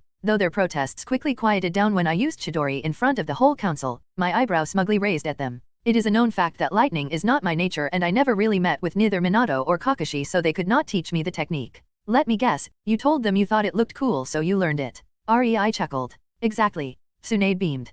Poor Kakashi didn't get his original move. Both shared a small laugh at that before REI calmed down and continued with telling her what Conan's spy network found out. IWA has no idea anything ever happened to their Jinhyuriki. The gender-confused guy must have been quite embarrassed at what happened to him. Tsunade smiled. And Konoha, well, the blondie is neck-deep in paperwork while 2 of his students are dead, and another is depressed and he has no time to really juggle between his new position, his newly pregnant wife, and his last remaining student. I doubt he expected so much stress when he took up the hat. He probably didn't expect shit thrown at him by lazy civilians who just slide their own paperwork to him instead of doing it themselves either. REI shrugged. There was a reason why he vehemently avoided any position of power in Kiri. Sure, his status as secretly pending Nukenin was one, but he actually wanted to avoid being pulled into the political games and siding with one or the other side. Minato was currently between rock and hard place since wealthy civilians wanted the civilian council to stay even after the war ended, the clan heads wanted it to end, and the advisors didn't get swapped yet due to Minato not having enough time to consider their substitutes. So far, the counselors wanted the civilian council to stay, but that was more due to personal gains, rather than for the good of the village.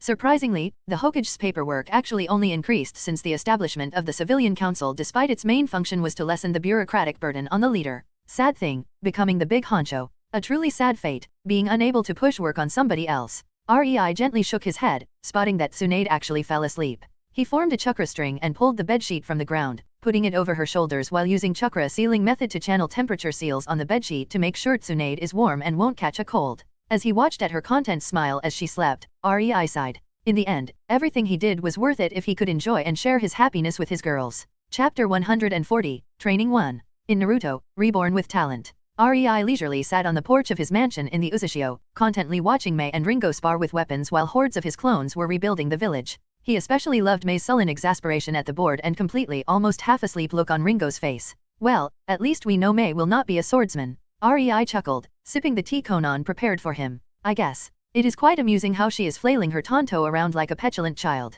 Conan, who sat next to REI, shook her head. Then again, pitting her against someone as skilled in Kenjutsu as Ringo is not providing a very beginner-friendly learning environment. She is certainly not giving up though, REI quipped. You know she is taking it as a way to bolster her stamina. Conan barely restrained herself from grinning. She at first tried to follow Tsunade in her suicide physical training, but she amusedly snorted. She didn't last for 3 hours. As if you lasted more than 6. REI rolled his eyes, enjoying Conan's huff. Not my problem. She literally breaks, heals, re-breaks, and re-heals her body as she infuses chakra and healing chakra into her muscles, bones, and organs while she is in Senin mode, her body brimming with Senjutsu chakra. It can't be called training. It's more of a self-torture. I doubt any interrogation squad would be able to break anyone who manages to get through 5 hours of that, no matter their method. The feeling of having your muscles slowly pulled from your bones is frankly disgusting, only surpassed by having your beating heart being repeatedly squeezed enough to constantly damage it while she pumps healing and Senjutsu chakra through it. Conan shuddered, rubbing a spot on her ribcage. I am telling you, Tsunade is crazy. We should never give her a Kagaya to play with. It made her batshit insane. The best part? She, with a gleefully grinning expression, told us she cannot provide us with any pain-numbing drugs or jutsu, so we should just suck it up and take it as pain tolerance training. How fucked up is that? Conan was almost hyperventilating as she finished her rant. Needless to say, even REI was surprised at Conan's outburst. I guess there is a first for everything, he thought as silence fell on the two of them, only the sounds of Conan's quickened breathing and the background noise of Mei and Ringo's fight interrupting it. REI stared at blushing Conan in disbelief as she averted her face to avoid his gaze before he started loudly laughing. So there really exists something that can break even your composure, Conan? I would like to see your reaction when she cuts you open and sticks her hand through the cut into your body before proceeding to grope your organs. Conan sullenly sniffed. Nobody told you to join her training. REI shrugged uncaringly. You really have no care in the world, do you? She can kill herself by doing that. Conan sighed and REI grew silent for a moment. It was only his serious look that prevented Conan from saying anything else. I can understand Tsunade and her reasons for doing it. REI told Conan with a rueful smile. She is jealous, you see. He saw Conan was about to interrupt, but he just took hold of her hand and squeezed it, signaling for her to listen. You have your paper jutsu, which is disgustingly overpowered if applied in a correct way. You can throw meteorites made of earth chakra hardened paper willy-nilly, Conan. Leveling a village is not really a problem for you. Then there is Mei, who has her own 2 bloodlines with even more destructive power than yours. Do you really not see how that could make Tsunade feel a bit useless and jealous of you? Jealous? Why? She has wood release and Shikatsumayaku. Conan tilted her head. You and I have wood release too. That really doesn't count. As for Shikatsumayaku, that is exactly why she is undergoing such brutal training. If there is one thing Tsunade is proud of, it is not her wood release, Senin mode, or her medical knowledge. She is proud of her ability as a physical fighter, because that is seriously the only thing she is excelling in between the 3 of you. Tsunade could not passively strengthen her body with nature energy like REI did every day almost all day.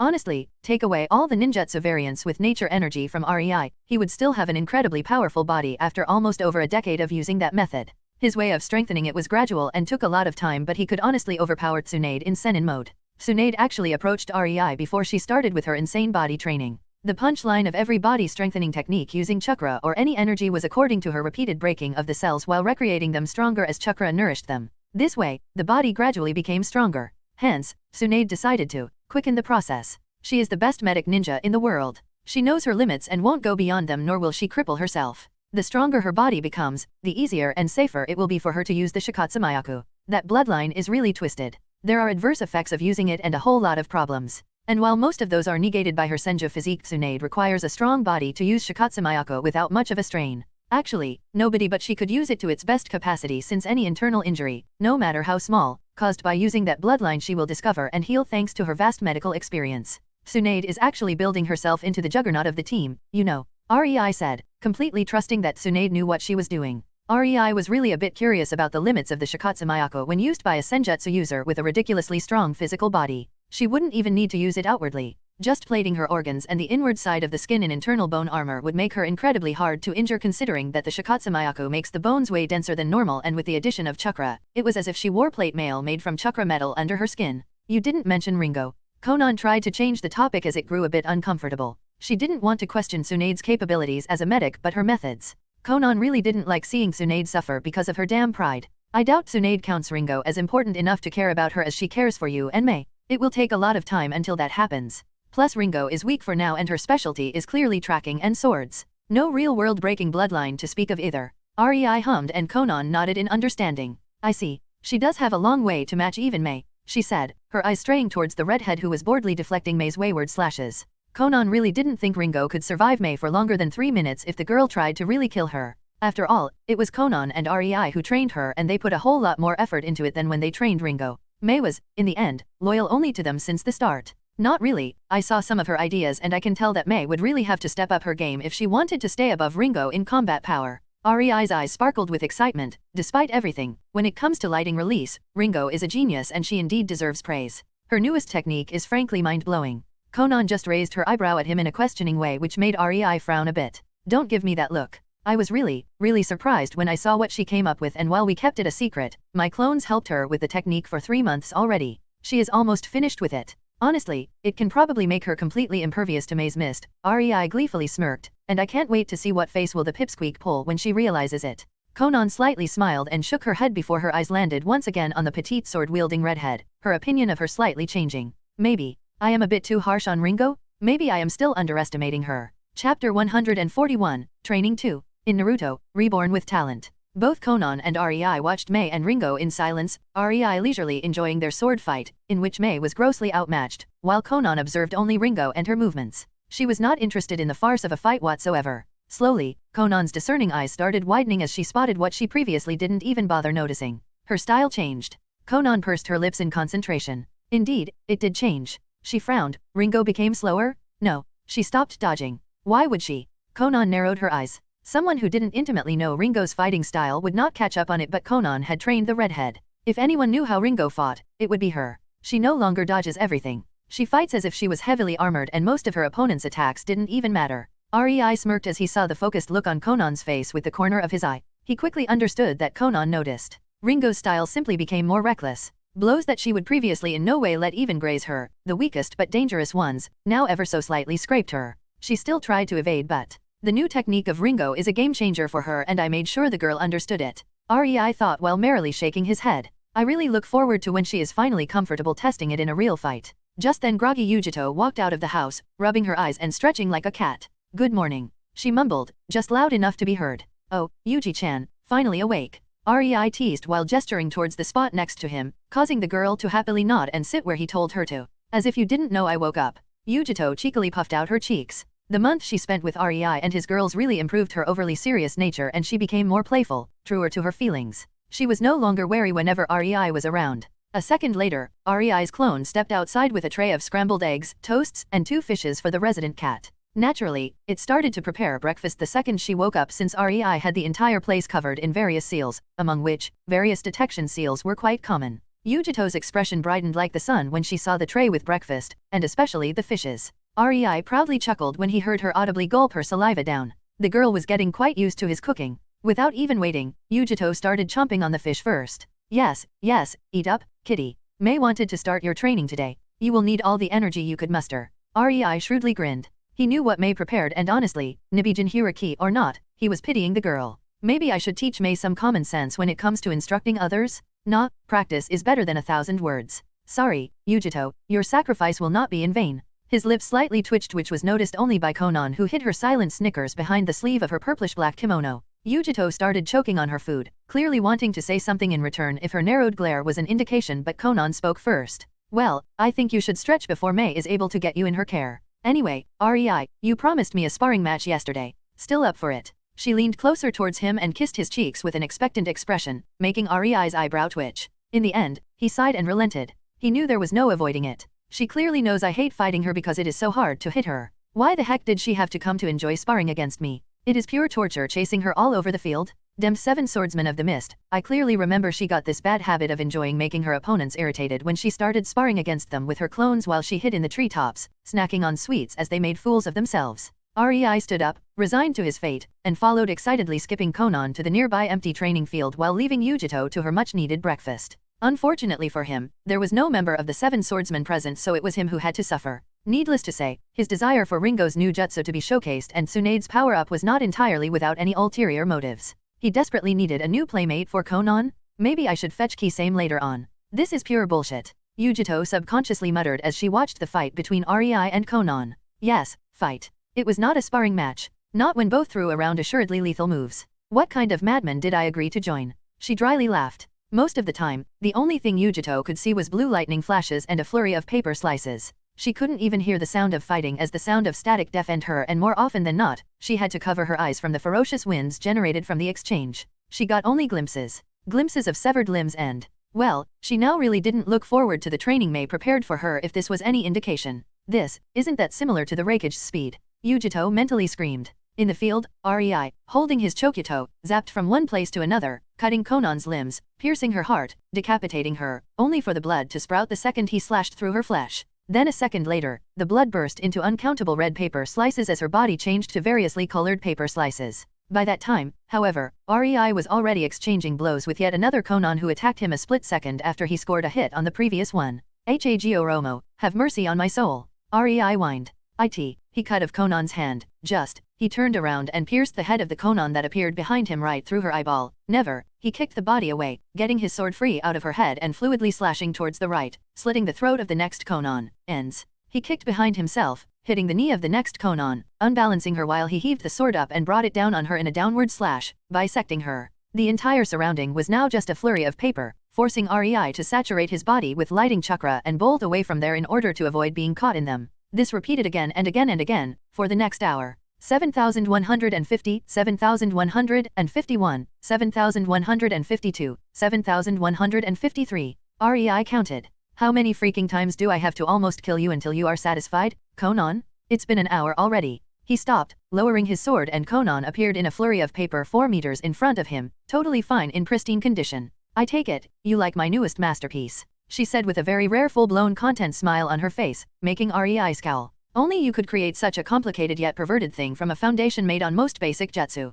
It's damn annoying. REI huffed, glaring at the woman who giggled, making him involuntarily smile. Why is it only during these moments when I am completely irritated that she forgets her facade? Not cute at all. REI hummed, also slightly smiling without even realizing it. So, did you see through my newest origami technique? Conan proudly asked. Are you really going to call it origami technique? REI asked in disbelief, but Conan just playfully shrugged. That is a very big part of it, after all. She innocently blinked at REI's fed-up yet piercing and accusing stare. In the end, REI had to admit his defeat and sighed. Fine. Whatever. He grumbled. So, my technique. Conan tilted her head with a small coy smile, causing REI to stop his grumbling and snort in derision. What technique? He asked with thick sarcasm covering his tone. All you do is kawarami right before you are hit with a singular slip of paper while activating the storage seal on that paper, which pops in a paper clone mid-kawarami. There is that henge sustained by the clone itself that makes it seem as if my attack really hit you and blood actually spurted out before the clone dissolves back into paper slices a second later. All you do is use clone technique, kawarimi, and henge.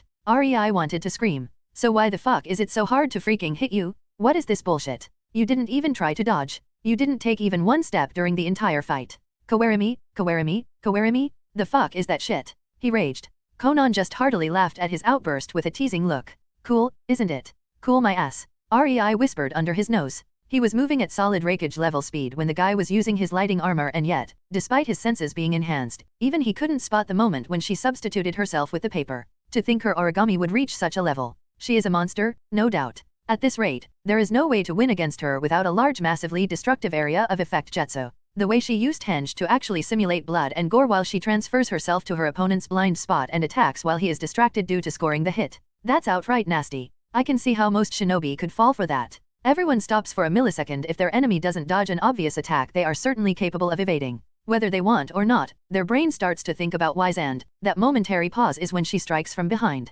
It would take some serious battle and danger instincts or high sensory ability to react to that. Rei's eyes gleamed with happiness despite his sullen appearance. He was naturally glad Conan was getting even stronger. Rei sighed to calm himself down and decided to indulge Conan, who had this praise me shine in her eyes. I must admit, he shook his head in disbelief, the way you fluidly connected the three basic aspects of shinobi arts into a singular technique and made it into something like this. There was a reason why the basic three jutsu were, well, basic. The henge was an introduction to the lowest level genjutsu. The basic clones were also supposed to be genjutsu aimed technique, but their purpose was to make sure the students have at least basic chakra control. And kawarimi was a preparation for ninjutsu. One just stretched his chakra, connecting it with a thing they wanted to swap with, and well, then swapped. This meant it was not teleportation, just chakra manipulation. As Conan demonstrated, she could swap with any of her uncountable paper slips since they all contained some of her chakra. It was basically a teleportation technique in her hands since she didn't need to reach with her chakra. The entire thing barely cost her anything, and she could probably do it with her eyes closed for an entire week without a single break.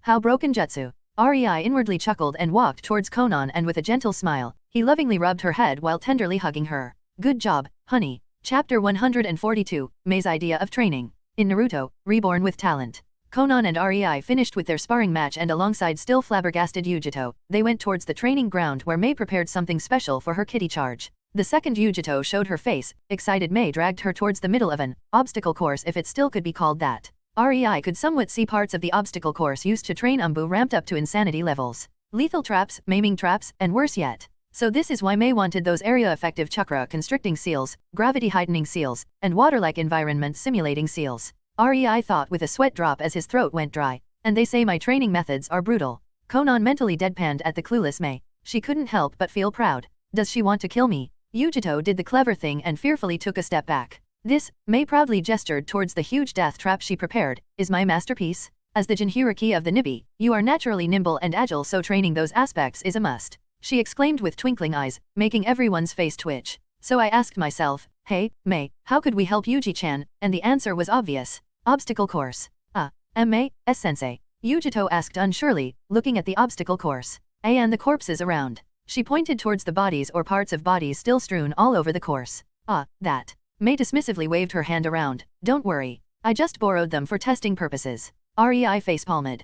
Conan approvingly snickered. Yujito gulped. Only now that she took a closer look did she notice. They are all B and A ranked rogue ninjas from the bingo book. All of them are Jonin level. She mentally freaked out. Not paying attention to the fidgeting blonde Jinhyuriki next to her, Mei tilted her head in a pondering manner. Though, I am not really sure why they all decided to take a permanent vacation from this realm after starting the obstacle course. The best of them didn't even get halfway through. Mei shook her head in disappointment. Yair. Permanent vacation. Yujito took another step back. She didn't need a permanent vacation from her living state. Maybe I should have stayed in Kumo. Mei, Rei butted in. Maybe it would be prudent to shroud Yujito in your steam armor to ensure she is not fatally injured. Jinhyuriki or not, he didn't see a 12-year-old finishing even 10% of the insane death sentence of an obstacle course Mei prepared. Not when experienced Jonins apparently died, not getting past 1/4 of it. Mei looked a bit conflicted at making it easier for Yujito. She clearly had great expectations of the younger blonde, but Mei, Conan gave the girl a meaningful but amused look, making her flinch and quickly nod in acceptance.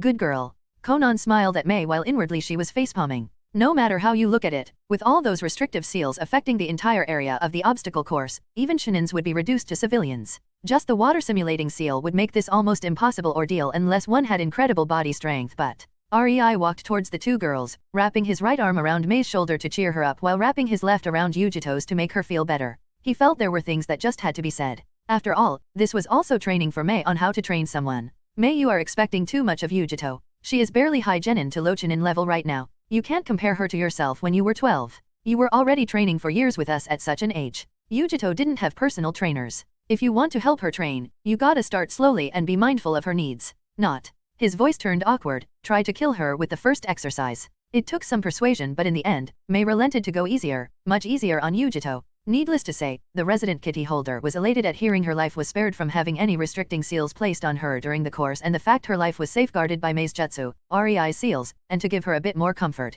even Conan created full-body underwear from her earth chakra hardened paper slices for the girl. Much to Yujito's dismay, they didn't have the heart to outright cancel it since Mei put her heart into preparing it. Half-hour later, Yujito stood in front of the entry point of the course, nervous as all hell while she felt up the invisible steam armor shrouding her. Seeing she needed encouragement, Mei walked closer to her and gave her a brief hug. Yuji-chan. She firmly addressed her. When she was sure she had Yujito's full attention, her voice softened. I know you had a very hard and sad upbringing. I had too. I remember every rock, punch, or kick thrown at me. The only advice I can give you is to not try to forget but remember and steel your resolve. Train so it can't happen to you again. Train so nobody can treat you like trash again. I can give you training. I can teach you. But, it is you who needs to repeatedly break your limits. It will be painful and at times you will cry in hopelessness, but trust me, it is worth it. Mei said with a gentle encouraging smile. A bit flimsy speech at cheering her up, but it would do. REI chuckled, shaking his head. How cringy. Conan, who sat in REI's lap, slightly smiled and leaned her back into his chest.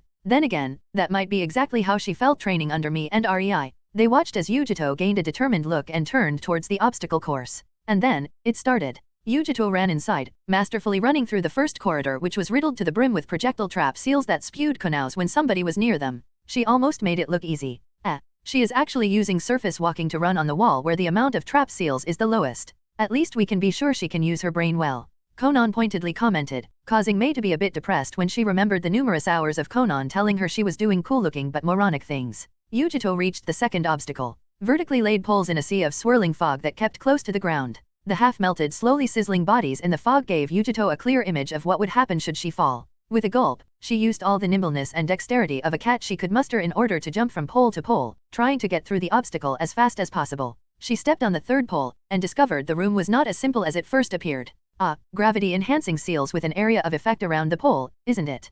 Conan asked, observing the panicky blonde as she almost fell into the melting fog. Yup, some poles have none, others have seals with different gravity scaling. This entire exercise is built to make her control her balance at will and become accustomed to gravity or pressure shifts in the environment. Mei said, proud of herself to come up with it. Look, she managed to land on the fourth pole. REI said, changing the topic. He was not about to discuss how asinine this entire exercise was. One misstep and you are in a melting mist. Yujito had to step on very small poles of various sizes. The smallest could fit only one tiptoe while the largest barely had place for 1.5 of her small foot. Needless to say, the ones on the smaller side were more common. She also needed to be capable of adjusting her gravity center in a split second to adjust to sudden gravity pressure change due to the seals. The only thing that was missing would be something to force Yujito to go quickly instead of her own pace. Now that would make the creator into one right asshole. Yujito was doing well. She noticed she had time to adjust, so she jumped from pole to pole, taking at least 5 minutes to get used to the sudden gravity shift on each pole. Even those that didn't have gravity seals were quite challenging since she was expecting the gravity shift, and when it didn't come, she got unbalanced.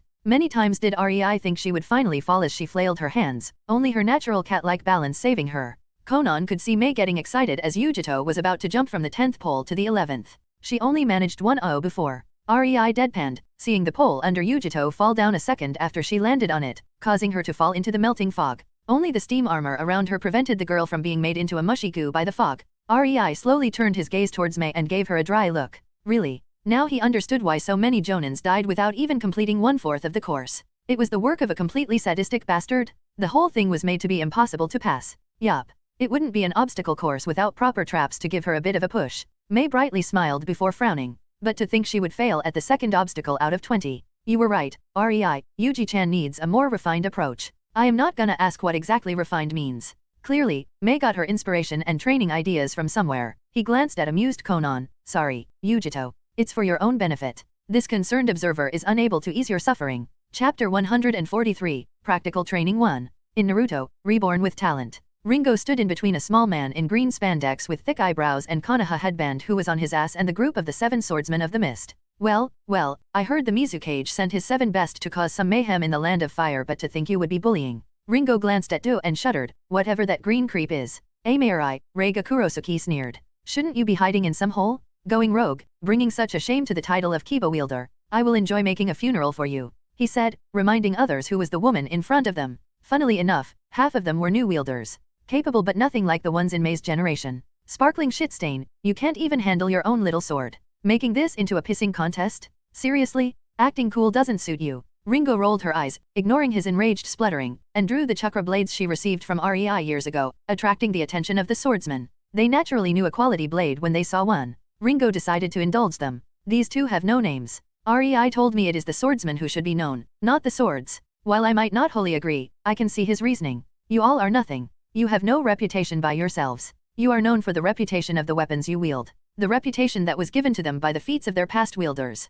She slowly trailed her gaze on each of the 7 in front of her, but, you are not them. As someone who grew up on stories about the heroics of the 7 swordsmen of the mist, Ringo was really disappointed by the current generation. They might not be weak and each of them is at the very least experienced A-rank ninja, but the war was very costly for Kirigakuer, especially the failed attack on the Land of Fire, not to mention the viciousness of A after his fiancée died. Kirigakuer ninjas were forced to invade the Land of Lightning because of the decision of the council, but A was putting his everything to slaughter as many of them as humanly possible. Considering his lightning armor, he was doing pretty well for himself. Haruto Karainare, the previous holder of same hata from Ringo's generation, died in the Land of Lightning. His squad was intercepted during one of their missions by Kiri hunting squad led by A himself. The man knew he could not win against A and his hunting squads. Even if he disregarded the blatant disadvantage of being outnumbered 1 to 5, his squad members were not trained Ambu like the Kiri ninjas. Haruto also knew he could not run either since A was much faster than him. So, Haruto chose the logical option. He gave same hata to his squad and told them to run while he, holding an ordinary katana, stood his ground against A and all his hunting squads.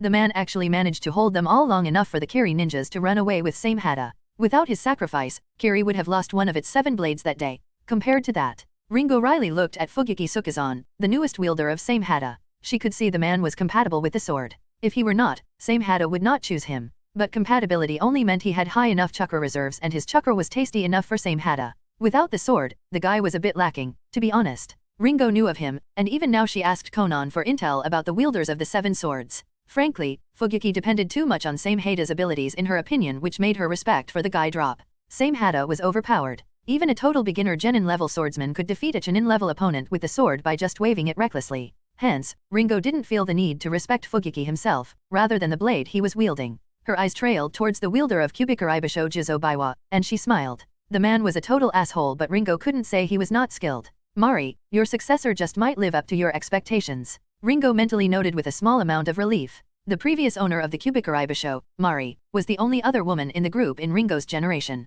She was vicious and fought for every single bit of infamy. In the Third War, she, despite being only an A-rank ninja, killed at least 1 Konoha S-rank ninja, Uchiha no less, and 12 A-rank ones. Not to mention over 50 B-rank victims of her silent killing. Out of all of the members of the 7, it was Mari who dealt the biggest damage to the enemy forces. The woman was one hell of a battlefield assassin. Honestly, Ringo would even go as far as saying the woman created the silent killing method. Sure, the previous owners did use Kirigakuer no Jutsu in tandem with the sword, but it was Mari who improved it to such a degree that it actually became an art of killing. Mari always said that there is just something magical about assassinating people with a big-ass cleaver. Ringo inwardly chuckled, full of mirth. Unfortunately, Mari died in the failed attempt to invade the Land of Fire. Kubikaraibasho was one of the unimpressive swords. Its ability was not overpowered. Drinking blood to repair itself? Bah, but that only meant the wielders of the blade had to be that much better skill-wise. And hungry for fame. Ringo grinned at the obvious desire to prove himself in Juzo's eyes. Kubikaraibasho was weak compared to the abilities of other swords. Hence, its wielders always aimed to make it more and more known. Make it taste more and more blood. With Juzo, Ringo was satisfied. Yup, that guy is so not getting killed today. Then her gaze fell onto the last member of the current generation of the 7 who was worth her attention. To her eternal irritation, it was the wielder of Kiba blades, Reiga Kurosuke, or as she dubbed him, the shit stain. How I would love to kill him. Ringo seethed, but REI wants him to live. It took quite a bit of persuasion for REI to make Ringo promise him she would not kill Reiga. After all, REI was not omnipresent, much less omnipotent. If the guy survived, there was a chance he would end up meeting the kid with strange dojutsu again, and REI was mildly interested in the kid. As for Reiga, REI didn't care about the guy. He was only a convenient tool to find the crippled kid with dojutsu, whatever he was called. Well, the surroundings are slippery and my hand could always slip and cripple the bastard. Ringo offhandedly hummed. The last four. Jinin Akabino, the wielder of Kabutori, Jinpachi Munashi, the wielder of Shivuki, Kushimaru Kuriareri, the wielder of Nuiberi, and Arata Harina, the wielder of Hiramekarei. Now these four, Ringo was killing for sure. They were all from her own generation, therefore dangerous and highly experienced in using their respective blades. Oh yes, I will enjoy testing my new jutsu on you. Ringo whispered to herself as she looked at the four of them with a battle-hungry look while raising her right arm and blade towards the sky. At that moment, all four of them had similar thoughts. Damn, did we have to encounter this kind of crazy? The cloudy heavens rained lightning. Chapter 144, Practical Training 2. In Naruto, Reborn with Talent. Lightning release, lightning Susanoo armor. Streams of crackling blue lightning continuously fell from the sky, connecting with the tip of Ringo's raised sword. Every time a stream fell, a loud booming sound and strong shockwave followed, sending Do, who was close, flying back and forcing the members of the Kiri 7 swordsmen to leap back and brace themselves to not be blown away. It was Reigakuro Saki who first noticed what was happening. The natural lightning that should have dispersed after falling from the sky actually gathered around Ringo, wrapping itself around her body while becoming more concentrated. He knew she was doing some kind of insane and powerful lightning jutsu, a jutsu that would instantly kill even him, the best lightning user of Kirigakuer. That's why he wanted to stop her. The other members of the seven noticed a bit later and instantly wanted to disrupt Ringo, but the shockwaves were too strong. No matter what they did, they were kept at bay, gritting their teeth in frustration and watching as the natural lightning started to become visible and shape up into a pulsing blue fiery aura. 5 seconds passed and the blue aura started slowly solidifying, creating electric blue samurai armor on Ringo made of natural lightning held together and shaped by lightning chakra. She looked as if she was armored in mini Susanoo, only 2 intense electric blue orbs shining from the fearsome helmet. Dropping down the arm with the sword she used as a lightning rod, Ringo mumbled, "I still have to train a lot to do this instantaneously." She was really disappointed with the time it took her to create the armor coating. Her brown eyes turned electric blue as a side effect of pulling unadulterated nature energy into the lightning chakra armor. It made the armor stronger but also allowed her to enter something REI called pseudo-sage mode. Instead of balancing the nature energy with the chakra in her body, REI said she is balancing the nature energy in her armor made of natural lighting with the chakra in her body while her lightning chakra was holding it all together. To get that right was quite the pain in the ass. After all, it was impossible to do it normally. It was REI who found the solution to that little problem after a month of researching. Do was flabbergasted to the core when he recognized what he was watching. The woman in front of him half opened all of her inner gates. Shuddering fright washed over him as his bushy eyebrows disappeared in his hairline. Never once would he imagine it was possible to open an inner gate halfway and use it to perform a jutsu. Do's fright only increased when the armored form of Ringo half turned towards him and the electric blue intense orbs landed on his small frame. Ringo looked at him for a second before speaking. "Run along towards the team you saved. This will get messy fast and you are frankly in the way." Do had no idea how to react to that, but his fear was instantly suppressed when after hearing her speak about his son. He jumped up, youth, and started running in the direction his son's team left. All 7 members of the Kiri swordsmen and Ringo deadpanned at the green blur. And just like that, the green screaming weirdo lives on to spread youth-induced heart attacks all over Konoha. Ringo sighed. According to REI, having 2 of them in one village might just be the thing that could finish the village off at a later date. Nevertheless, I am a bit disappointed if that was the best genjutsu user of Konoha.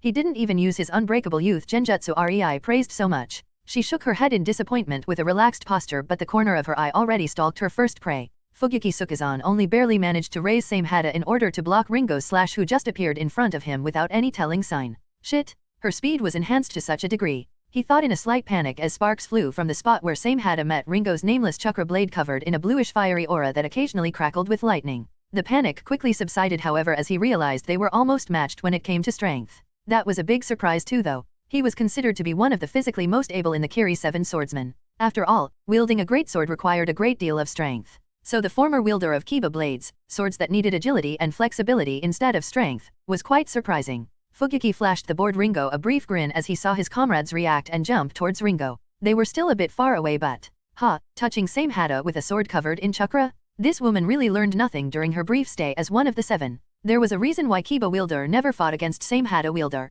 There was just no way to parry or block a sword that sucked chakra when one was relying on coating his swords in chakra. The fiery lightning aura around Ringo's blade instantly vanished and Fugyuki's grin widened. He did not notice that Ringo already let go of that sword, which made him a bit late in seeing her second blade approaching his waist. When he finally spotted it, he could only move Samehada's handle to the left, blocking Ringo's second sword with it. Fuck, even handle can suck chakra. Ringo inwardly cursed as she felt the chakra in her sword quickly disappearing and let go of her remaining sword. Samehada was now positioned horizontally in front of her at the level of her head since Fugyuki was a giant of a man and she only reached his chest. He was fully grinning at her with a mocking gaze at the now disarmed woman. He could not believe how easily he forced her to abandon her weapons. In his opinion, she was the biggest shame of the Kiri 7 swordsmen. Ha, you got rust dash. And Ringo, who was still clad in the lightning Susanoo armor, simply willed her lightning chakra to make the natural concentrated lightning extend from her palm, and a shining blue sword made out of natural lightning appeared in her left hand in a split second. Instead of attacking, Ringo just swiftly positioned the back of her sword in the middle of Samehada's handle, between Fugiki's hands that were holding the upper and lower part of the long handle of the great sword. Her right hand also flashed and another sword made of concentrated natural lightning appeared. Chill ran up Fugiki's spine. No wonder she let herself be disarmed if she could create lightning swords at will. He knew he had to do something, and since the back of her lightning sword was connecting with Samehada's handle, Samehada hissed in pain as it tried to suck chakra out of the sword. Ringo's blade, however, just slightly shimmered. Unlike the fiery lightning aura that coated the blades from chakra metal, her current created swords were mostly made of natural lightning held together by Ringo's lightning chakra. Like the rest of her armor, Samehada managed to eat up the lightning chakra, but all Ringo had to do was keep supplying the sword with more and more of it to make it keep the shape, while Samehada was getting constantly zapped as it tried to eat the chakra. Needless to say, it didn't take even a split of a second for Samehada to refuse to eat the chakra. Fugiki could force it, but at that point, he had other problems. While he tried to make Samehada eat the chakra from the lightning sword, Ringo slashed the sword in her right hand at his neck in a piercing move. Assessing his situation, Fugiki quickly realized he had only two options. He could not evade while holding Samehada because of the sword hooked around the middle of Samehada's handle. Refusing to be disarmed, he went for the other one, offense. Letting go of Samehada's upper part of its handle with his right hand and at the same time, pulling his left hand that held the handle on the lower part back, Fugiki smashed Samehada into Ringo's unprotected left side without any obstruction, since the sword in Ringo's was still hooked around the middle of Samehada's handle. Fugiki's eyes widened when Ringo didn't even budge from the force of Samehada's blade slamming into her. His plan was simple: shred into her left side and send her flying away, freeing Samehada and creating distance. But Ringo didn't move even an inch. The lightning Susanoo armor on her left side was shimmering, not unlike the lightning blade, just on a bigger scale, while Samehada was shrieking in horrific pain, trying to wiggle away from the armor of natural lightning covering Ringo. Even the enlarged spikes that covered her whole left side and were supposed to shred her couldn't even pierce through the armor. Fugiki didn't have much time since Ringo's sword was almost upon his neck. His left hand let go and he jumped back while Samehada finally disconnected from Ringo's armor and fell on the ground next to her, wheezing in pain while smoke was rising from between its scales. Ringo smirked at Fugiki, who was looking at her with immense rage and a bit of humiliation at being disarmed in a 4-second-long exchange. Ringo didn't have much time to gloat, however. The other 6 members of the 7 were already upon her, their swords slashing, piercing, and stabbing into her figure with a loud clang, or boom in case of Shivuki, but their wielders' ferocious winning grins disappeared when her armor blocked all of their attacks without even leaving a scratch on the armor. Well, so much for that. Ringo amusedly quipped and pulsed the chakra in the lightning swords she held. A split second later, the swords burst into a large energy wave that slammed into the 6 swordsmen surrounding her and sent them flying back at breakneck speed while the lightning swords dissolved. Fugiki hatefully watched as his associates were flung away and Ringo casually bent down, picking Samehada up by its handle. Samehada tried to pierce her hand with some spikes, but again, they could not penetrate the armor covering Ringo's hand, and one fast zap made the sword very obedient. Ringo, with a gleeful smile, pulled out a special stasis storage scroll given to her by REI. Normal storage scrolls could not store living things, hence, Samehada or any other of the 7 swords, for that matter, could not be stored, no matter if they possessed sentience or not. Hence, this feat required special high-level fuinjutsu. Fugiki could only helplessly watch as Ringo stored Samehada and put the scroll into her pocket, all the while she stared straight at him with a mirthful gaze. Hey, why is he glaring at me so much? I am a ninja, not some honorable samurai who would throw the blade you dropped back to you. I would naturally take the only thing that could possess any sort of danger in this fight out of the equation as soon as possible. Does he even realize this is basically 1 versus 7? Ringo thought, resisting a strong urge to shake her head in disappointment at him. Her armor didn't take much chakra since she only had to hold the natural lightning together. But once Samehada started eating the chakra from a large area, she had to quickly resupply it, and just the single second when Samehada was connected with her left side cost her 2% of her whole reserves. There is no way I would leave such a weapon in the hands of my enemies. Ringo sighed as she connected 2 chakra strings with the handles of her nameless chakra metal blades on the ground and pulled them back into her grip, coating them in her lightning Susanoo armor, which made them many times sharper and tougher. She only started with the fiery lightning aura coating her blades at the start of her fight against Fugiki to goad him into a false sense of security when she dropped her blades, after all. Well then. Ringo's eyes flashed in giddiness when she saw Fugiki taking out an ordinary great sword from a storage scroll while the other 6 members of the Kiri 7 swordsmen stood up and prepared for a fight. Let's start the real testing of my new technique. Chapter 145, Practical Training 3. In Naruto, Reborn with Talent. Juzo jumped at Ringo the second he regained his balance, forcing her to block a sweeping slash from his Kubikuraibasho with her right blade. Not even a split second later, Jinan's Kabutori's axe met Ringo's left blade as sparks flew all around. Jinen's blow was much stronger than Juzo's, but nevertheless, it fulfilled its purpose and Ringo was now in a deadlock. Ringo knew Jinen would most likely use his hammer to strengthen the force behind his axe, so she leaned on her left leg, putting as much weight onto it as possible to brace for the impact that would come from her left side. Jinen smirked, pushing himself from the ground into a spin, and before Ringo registered what he planned, his hammer impacted Kubikaribasho instead of his axe. Ringo, who was still blocking Kubikaribasho with her right blade and was balancing herself for a strong blow from her left side, didn't last even a second before her guard broke and Kubikaribasho met her waist, bending her and sending her flying through the air to the left. Despite preferring working solo, the 7 swordsmen of the mist knew what teamwork is and could work together seamlessly. This was shown by the direction Ringo was sent flying to, straight at Jinpachi, the wielder of Shivuki. Ringo tried to regain her balance by twisting in midair, but a string caught her leg, again making her unbalanced as Kushamaro kicked her chest, sending her back on her track towards Jinpachi even faster than before.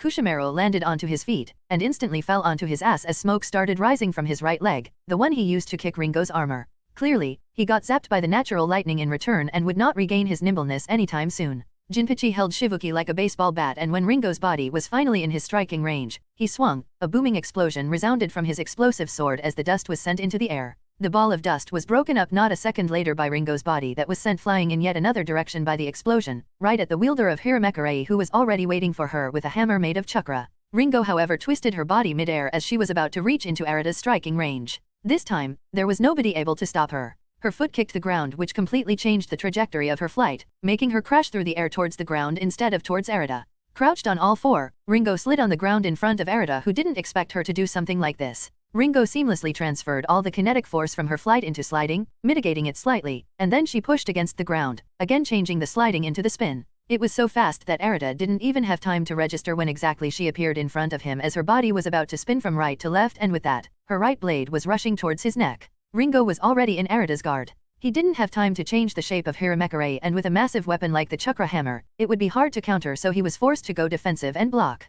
Pulling the hammer slightly towards his left, Ringo's natural lightning-coated blade crashed into the chakra-made hammerhead, cracking the ground under them from the force, causing Arata's knees to bend. Nevertheless, Arata was already in the process of changing Hiramekarei into the shape of 2 swords to match Ringo's dual wielding. He was indeed the best to block her or stop her momentum, as both used energy-made or coated blades and both could dual wield. And as Ringo spotted, he divided Hiramekarei into 2 while changing its shape into some kind of oval chakra blades. She decided to take the kitty gloves off. The twerp was really arrogant if he wanted to fight with 2 swords against her of all people. Her left arm snapped into action, slashing towards the left blade of Hiramekarei as Arata was barely done with the division of his sword. Needless to say, he couldn't put as much strength behind his block and was sent sliding back, ending the deadlock of their right blades. Ringo didn't wait for him to regain his bearing and jumped forward, viciously slashing her swords, getting faster and faster. 1 slash, 2 slashes, 4, 8, 16, lightning bolts cracked and snapped all around the duo of a petite redhead who was like a rushing bull and a tall blue-haired man who barely managed to block with his big oval swords made of chakra.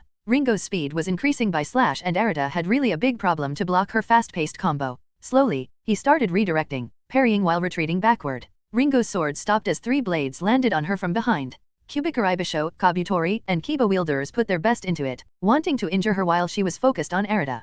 Kubikaribasho stopped on her neck. Both of Kiba's blades were flashing with lightning and trying to dig into her right side, in an upward stab that would reach her heart and right leg, right above a quite important artery. And Kabutori's axe was in the middle of her back, right alongside her spine, as Jinen smashed his axe into it. The battlefield stilled. Arata was gasping for air, happy he held Ringo down long enough for the others to attack. His 2 Hiramekarei were crossed over his chest, stopping one of Ringo's stabs a few inches in front of his face. Really? Lucky. Pfft. Ringo suddenly snickered. Hearing that, the 4 swordsmen around her stiffened. 3 of them felt a chill go up to their spines when they realized that. How the heck is there not even a scratch on her armor? Kubikaribasho stopped on the armor coating her neck, many cracks appearing on the blade as the natural lightning reverted most of the force of the blow back onto the blade. Juzo's eyes widened. Sure, Kubikaribasho was broken many times, but never by its own attack. The lightning coating of Kiba blades shimmered down to inexistence almost instantly as the electric energy was absorbed by Ringo's armor. The only reason the Kiba blades were not damaged was their lightning attunement, and Ringo was forced to step back as his blades uncontrollably shook from the impact, causing his whole body to tremble while his wrists screamed in pain as he tried to not let go of the vibrating Kiba blades.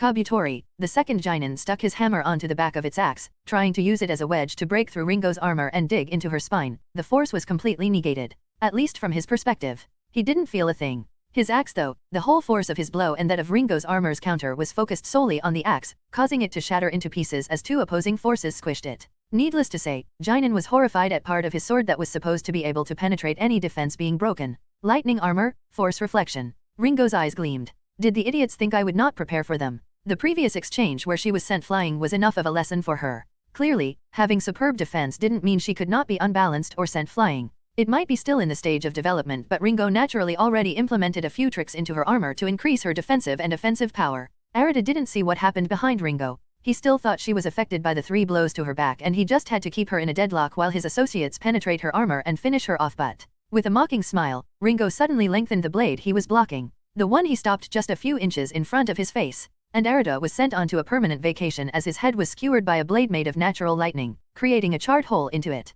Didn't expect that, did ya, fucker? Ringo cheered while the lengthened part of the blade made of natural lightning retracted back into a coating around the chakra metal blade. Shit. The 3 swordsmen behind Ringo had all similar thoughts, wanting to distance themselves from her. They weren't stupid and knew the hunter just became prey. But Ringo would not let them go so easily when they had the guts to attack her back, right? Chapter 146, Raijin's Descent. In Naruto, Reborn with Talent. Ringo's blades gleamed blue as she spun on her heel, sending a piercing stab at Jinan, who now held only the hammer part of Kabutori. He quickly put the hammerhead in the path of Ringo's sword, blocking it, but Ringo was no longer paying him any attention as her feet impacted Juzo's chest, cracking most of his ribs while breaking some as lightning from her armor shocked him unconscious and the kick sent him flying way back, causing him to let go of Kubikaribisho that quickly spun in the air until it stopped by its blade burrowing into the ground. 2 down. Ringo hummed, half turning her head towards Jinan, who just now realized he was used only as a diversion. The situation was quite bad for him. He was closest to Ringo, half of his weapon was destroyed, Reigo was behind him without any way to help him fast enough for it to count, and other remaining members of the 7 who were capable of fighting may have been on their way to intercept Ringo, but it was apparent they would not make it before she attacked him.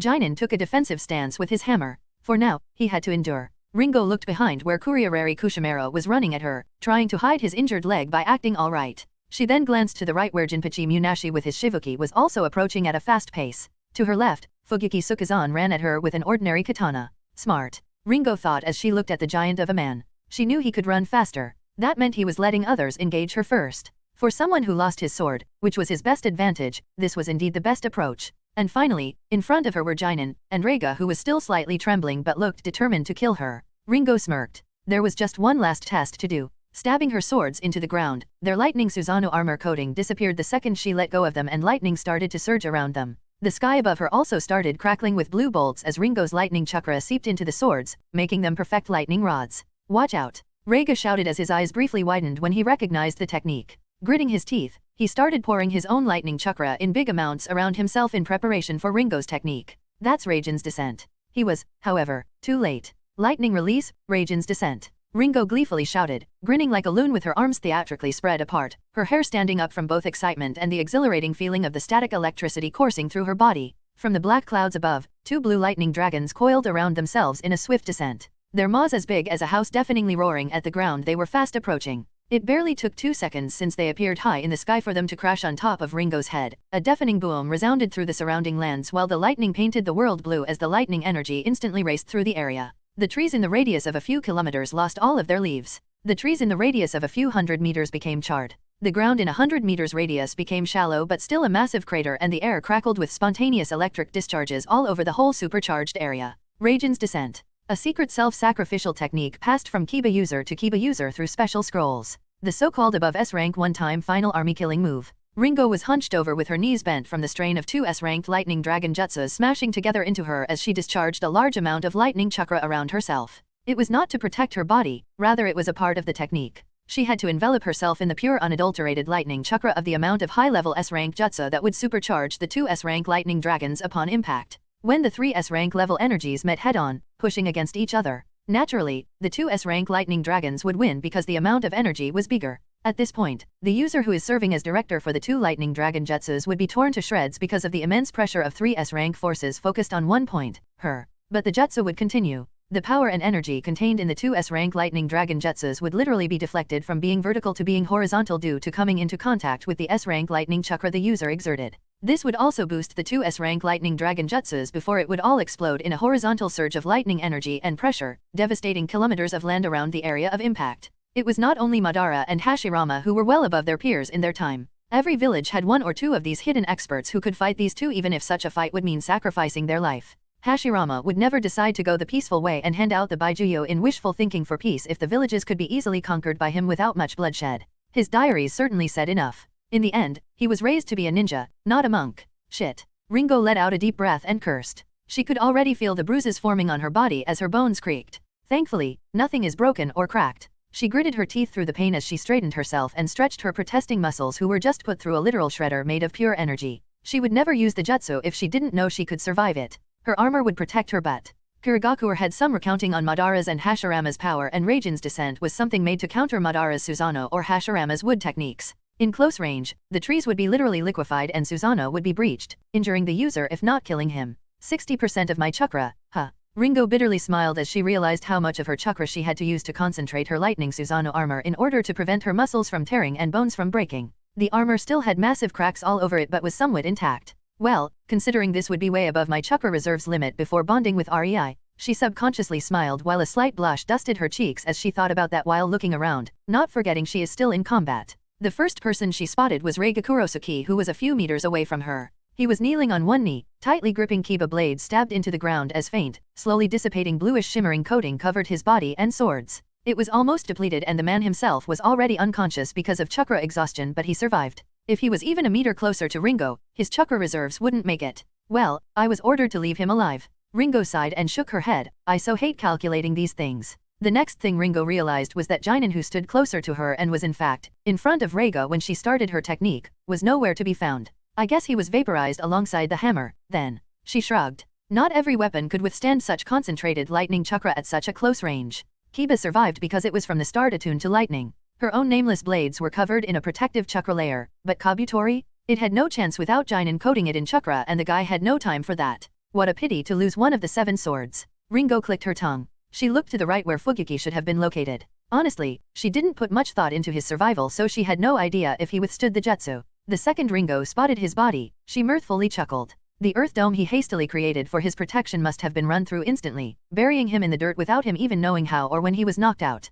Ringo analyzed the situation as she saw Fuguki's half-buried bend-over unconscious form with his legs sticking up towards the sky from the ground. The guy survived only because he was lucky that his nose didn't get covered. Then again, the dirt most likely grounded most of the lightning, causing him to survive. How lucky. Left side. Ringo only nodded when she saw a bit charred but still breathing form of Juzo Baiwa. She kicked him far enough for the energy discharge to give only a slight caress to him. Merrily walking towards the half-liquefied, half-broken cubic Araibasho, Ringo amusedly noted that the weakest of the 7 swords actually survived her technique at close range. She took it by the half-destroyed handle. He can still regrow it to its former state if he sacrificed about 200 liters of blood and 50 times of his chakra reserves. She threw it towards Juzo, where it landed with an audible clang. So, Jinpachi is dead. Ringo's eyes lingered on the dust-covered Shivuki on the ground. That explosion maniac would never let Shivuki out of his hand willingly. Her head turned slightly. Hiramekare is also fine, but Arata's corpse was vaporized. Huh? No big loss there. Ringo briefly pondered if she should take Hiramekare but decided against it. One sword taken and another destroyed was enough spoils for now.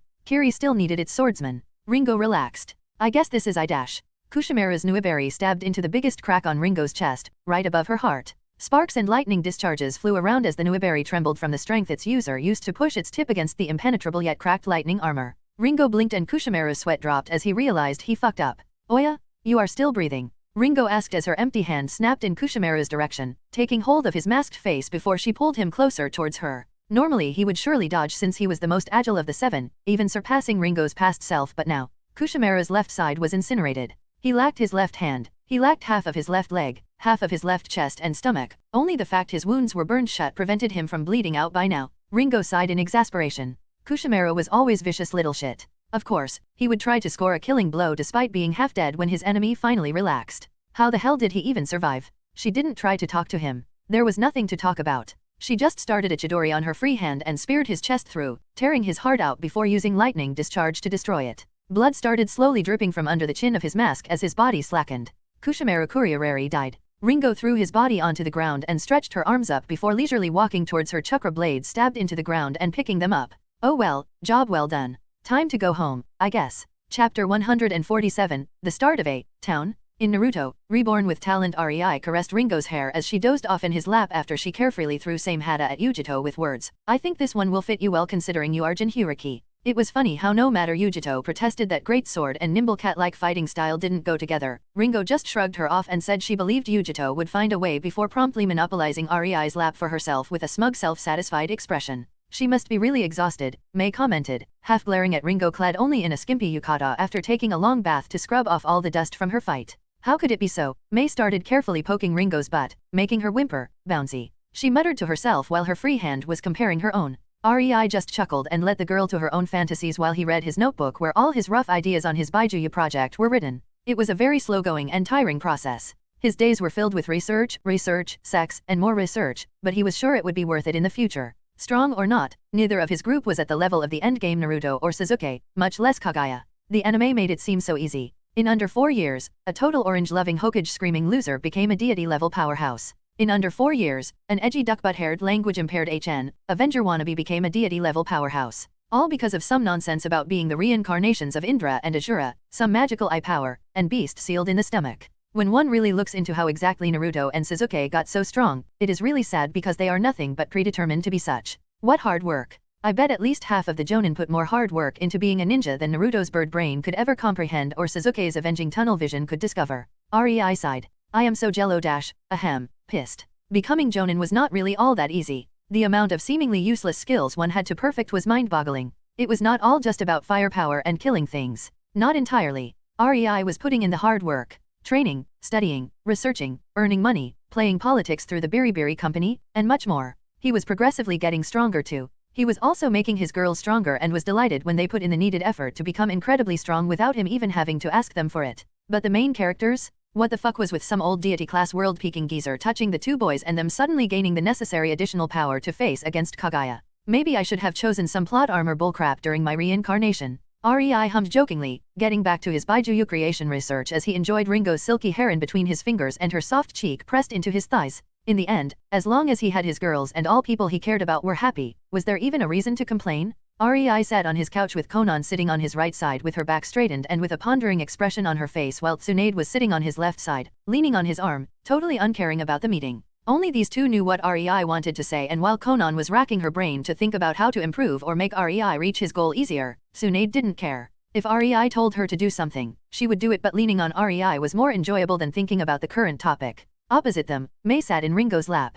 Since they found a common interest in weapon forging, Ringo and Mei became almost inseparable, and together, more often than not, even flammable. Rei might have repaired 5 houses per day thanks to his clones, but Mei and Ringo destroyed at least 12 per week in their sisterly arguments that left craters all over Uzumaki. Both were a bit curious about what Rei wanted to talk about since he grouped them all together, but while Mei's eyes were gleaming in interest, Ringo had a bored expression. There was no way Rei would call all of them together for a fight at this stage, so, meh. I called this meeting because the rebuilding of Uzumaki is mostly finished. We have a village, now we need villagers. Rei said, taking a teacup from the table. Mei and Ringo instantly snapped at attention. We are finally going to make a ninja village. Ringo's eyes gleamed. Since she got to know Rei will eventually make his own village, she wanted to create a group similar to the 7 swordsmen. Alas, she was currently the only swordsman, and with Mei, they were in the stage of finding out how to create swords on par with Kiba at the very least. That was partially the reason why she took Same Hada, the most incredible of the 7 swords. She needed an example to study. No. Rei shook his head, causing Ringo to deflate. We are making a civilian town with the goal of making it into a very important trading hub in the future. He continued, and enjoyed Ringo frowning for a bit before he added, officially at least. Ringo and Mei looked at each other, tilting their heads in confusion. What do you think the Hidden in Hidden Village stands for? Conan added, a bit annoyed at their dull expressions. Modern ninjas, really? She scoffed, making both Ringo and Mei blush a bit from shame. I didn't think of that. Mei admitted with a high dose of sarcasm in her tone before her tone turned to seriousness as she looked at Rei. So you want the ninja village to be hidden behind the appearance of a civilian town? You know that won't work for more than a few years, right? Konoha already tried that. Of course not. The actual ninja village will be in a different location and we will use seals to thoroughly hide its existence. But that's not important for now. First, we need to build Uzumaki into an important trading town, and for that, we need people. Why not use the merchants and employees of the Biribiri company? Ringo asked, but Tsunade gave her a deadpan look, causing her to sheepishly smile in confusion, which made Conan giggle and Tsunade groan. In the past months, Tsunade took over Conan, or Na Kona as was her alias, and became Nadatsujusen, the new director of the Biribiri company, with her wood clones that could literally be molded to a different image.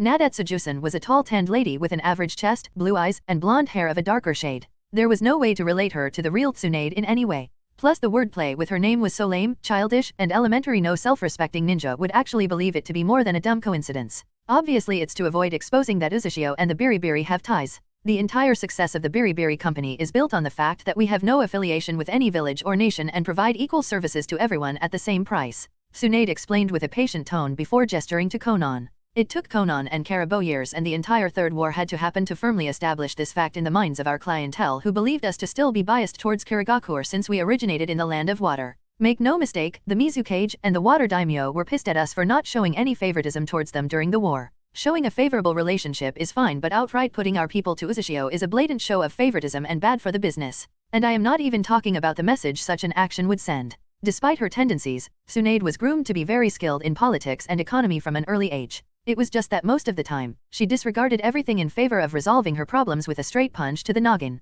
Alas, the second Conan discovered there was a bit more to Tsunade's mind than rampaging around like a drunk half-mad badger and healing. She started grooming her, Nadetsujusen, to be her successor as she started showing that she, Kona, was ill and would eventually step down. In Rei's opinion, it was a good move since Tsunade was indeed more able in these matters compared to Conan. Naturally, that particular agreement took a lot of intimacy, a promise of more time spent together, which Rei planned to do anyway since he missed her when she was in Konoha, not that she had to know that, and Conan had to donate 20 of her paper clones to do the paperwork for Tsunade. After all, paper jutsus were a huge advantage there. All in all, Tsunade only dealt with the direction of the company and the most important stuff. So, you will probably want highly loyal people acting as merchants for Uzumaki and the first inhabitants so. I guess the strategy will be the same as what you told Caribou to do to get employees for the Biribiri. We are going to save some poor bastards and offer them a safe haven, food, and comfortable life and slowly build their feeling of belonging. Some basic manipulations, maybe. Tsunade bit the tip of her finger and Rei smiled, patting her head.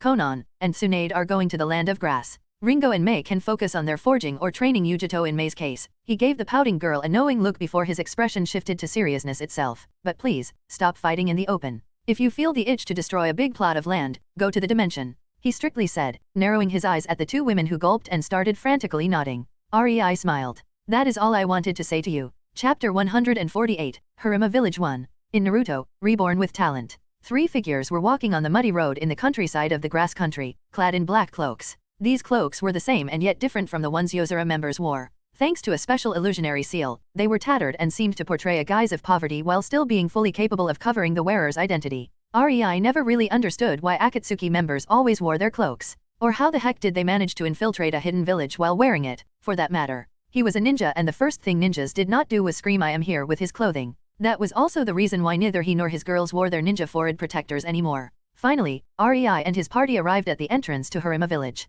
Despite this village being quite far away from the war frontier, many of its inhabitants attempted to flee only to be returned by Kusa ninjas who needed them in the village to grow a special kind of poisonous plant for them. Needless to say, the average lifespan of Harima village inhabitants working with these plants was around 35. The village was dependent on the Kusagakure for everything from food to even things like shovels. It was already a miracle they had their own well. Kusagakure would never let them be independent since a lot of their income came from what the villagers grew there. Are you sure we are at the right place? Tsunade questioned, frowning at the small wooden huts, more often than not having many cracks, being completely in disrepair, or showing previously destroyed parts unevenly patched with planks of wood.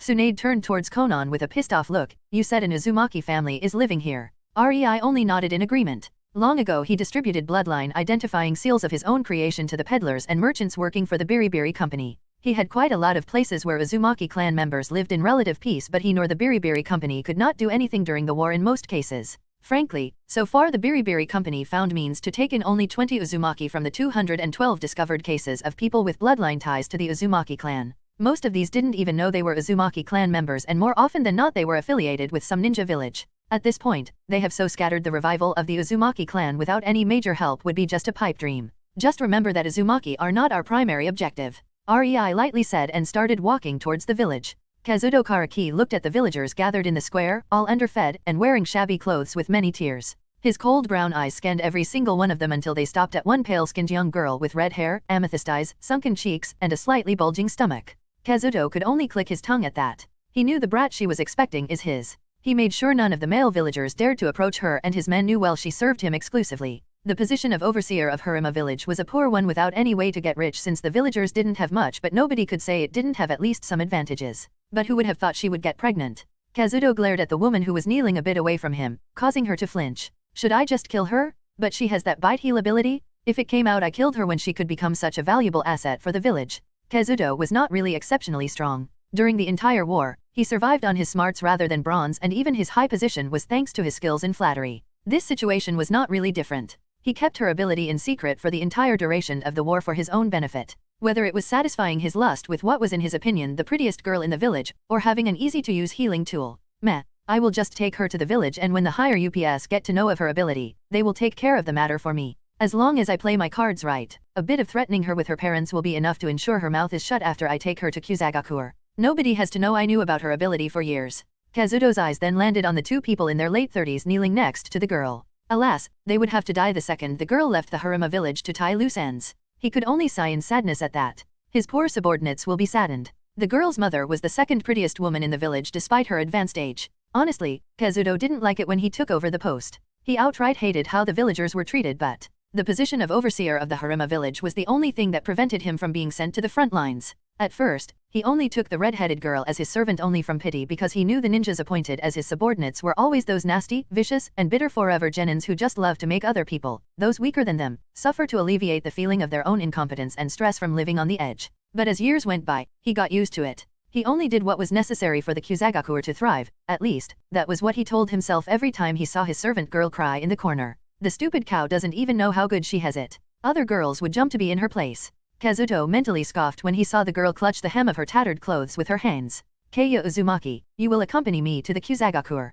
It is time to start being useful to the village that is feeding you.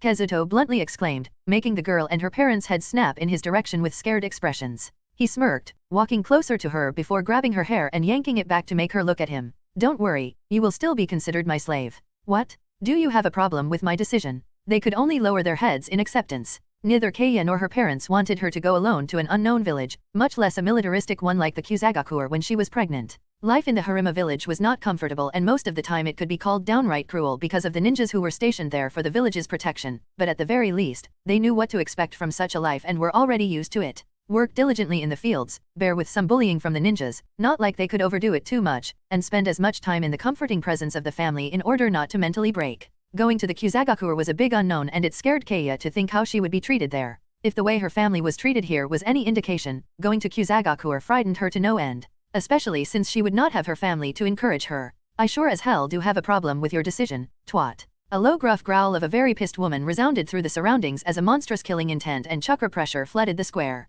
Chapter 149, Harima Village 2. In Naruto, Reborn with Talent. Tsunade, wearing a blank white mask, suddenly appeared behind Kazuto, who suddenly found something grabbing his shoulder and pressing him down with massive force, causing him to fall on his knees. With an abrupt twist of her fingers, Tsunade snapped his collarbone, making him scream and attempt to trash, but her grip was too strong for Kazuto to break free. She saw the silent and verbal interaction between him and the barely 15-year-old frightened and underfed Uzumaki girl, and she didn't like the conclusion of her findings at all. Tsunade expected the Uzumaki family not to have a very easy or nice life since REI chose the village for recruitment, which meant the living conditions must be frankly a wholesale shit, but to think the entire village would be abused by ninjas of their own country. That was unthinkable. Not even one of the big five would dare to do a stunt like this openly. Sure, they do a lot of nasty business, sometimes even massacre is involved, but ongoing abuse against civilians is something that would make their clientele drop faster than a meteorite if it was known. Poverty was widespread, but bullying of the populace was something only bandits did. Not to mention the shitstorm the daimyo would cause if it reached his ears. There would simply be a hell to pay. Treating an Uzumaki like shit in front of me, you must have balls of steel, Tsunade quietly said in a dark tone, causing the people around to get chills. Let's put them to a test, then. Kazuto suddenly found his field of vision shifting into the blue sky as he was flipped back. Brief pain impacted his senses when his back roughly met the ground before he was even capable to register what was happening. And then, white searing hot pain overwhelmed him, causing his vision to go blur. He wanted to scream, thrash around, curse, but his mind was completely numb from pain, unable to think about anything else, and his body was paralyzed. Tsunade gritted her teeth as she noticed Kazuto fainting and lifted her foot from the bloody fleshy bony mush that was previously Kazuto's crotch. Looks like your balls were not made of steel, after all. She derisively snorted, and every man in the vicinity, even REI, suddenly had an overwhelming urge to ascertain their important bits are alright and as far away from Tsunade as possible. You know, not even steel could withstand your stomp. Conan's voice snapped many Kusa ninjas out of their reverie, but it was too late. Every single one of them who were close to the kneeling villagers found their heads took a short trip towards the ground as Conan's razor-sharp spinning paper discs cleaved through their necks so fast, they didn't even notice when they died. Tsunade just rolled her eyes and turned towards the ninjas further away from the villagers, but REI had it already solved. He didn't use anything extraordinary, just hundreds of 10-centimeter long water needles skewing the 20 or so remaining Kusa ninjas, and the job was done. In the end, the ninjas stationed in the Harima village were at best high genins ability-wise. The so-called failures who were unfit to do anything else due to their bad personality and low talent. It would be an embarrassment if Rei, Conan, and Tsunade couldn't finish them in under 5 seconds. Rei steadily walked towards the crowd of kneeling, and now scared, villagers, stopping only when he was 5 meters away from them. Every single pair of eyes were on him, showing fear and anxiety. After all, they did just see him and his companions slaughter their protectors. Fear? That's fine. Anxiety? Also understandable. But it is that small hope in their gazes that makes me assured we won't have to do much work to persuade them. Rei thought as a satisfied smirk appeared on his face. Hello everyone, we came with an offer you just can't turn down. The talks were finally finished. The villagers jumped at the offer of relocation and a chance at a new and better life almost instantly. Only a few older ones had a few questions that Rei readily answered to ease their worries. Needless to say, he also explained what exactly he wanted in return, and that was for them to learn and improve before entering his service. After all, this was a business deal, not a charity, and he made sure they understood that part. Rei was willing to provide better life and education, but the villagers would be expected to join Uzumaki Trading Company, UTC in short, and strive to make the company and the Uzumaki better. Well then, time to go. Rei clapped his hands and activated a seal he left on the edge of the square. Instantly, an oval-like portal appeared in the air a bit above the seals. This is a portal that will get you to Uzumaki and apply the secrecy seal we talked about before. Rei gestured towards it. The secrecy seal was what Rei decided to use as a security measure. It was placed via chakra on the heart of the recipient, meaning removing it with any currently available means would be impossible to survive. The seal basically prevented the recipient from disclosing vital information about Uzumaki, and not to be so totally totalitarian, Rei even added a function that would improve physical health, fitness, and even brain a bit through circulating their latent chakra. With that, no common bandit would be able to pose a threat to his new workforce after their bodies get a bit of time to adjust and they pass some rudimentary training. The villagers started going through the portal under Conan's supervision, and Rei walked towards the corner of the square where Tsunade was talking with the Uzumaki family. How is the family meeting going? Rei asked jovially, causing all 4 of them to turn towards him. Fine, Tsunade smiled, no longer wearing her mask. Uzumaki apparently started evacuating civilians the second they heard about the invasion. Kara and Kentaro were members of one of the groups that succeeded to run away. She offhandedly pointed towards the 2 older people. Hello, Kentaro sheepishly smiled, not knowing how to act towards Rei, who nodded at him. I gather you heard my offer, Rei stated, crossing his arms under his chest. Yes, we would like to join. Kara started after pinching her husband silent. The poor man looked like a kicked puppy. I must admit, we ended up here because we were afraid of being discovered. When we came, this was just a quiet rural village far away in the countryside, and it was only 10 years ago it all changed and nobody was allowed to leave anymore. She sighed, but her eyes were warily looking at Rei. You will be allowed to leave from Uzumaki, but the seal will prevent you from talking about it. After all, I plan to make it a merchant town, so being isolated is a big no-no, Rei explained with a smile. Fine. It will be better for our daughter and grandchild anyway, Kara sullenly relented. She knew their chances to survive would be nil if she refused. Not like we could get an education and a good earning job offer for us anywhere else. Rei could see both Kara and Kentaro were hanging on the last thread of hope. If the new Uzumaki treated them badly, it would probably crush their spirit. He chose to give them one last reassurance.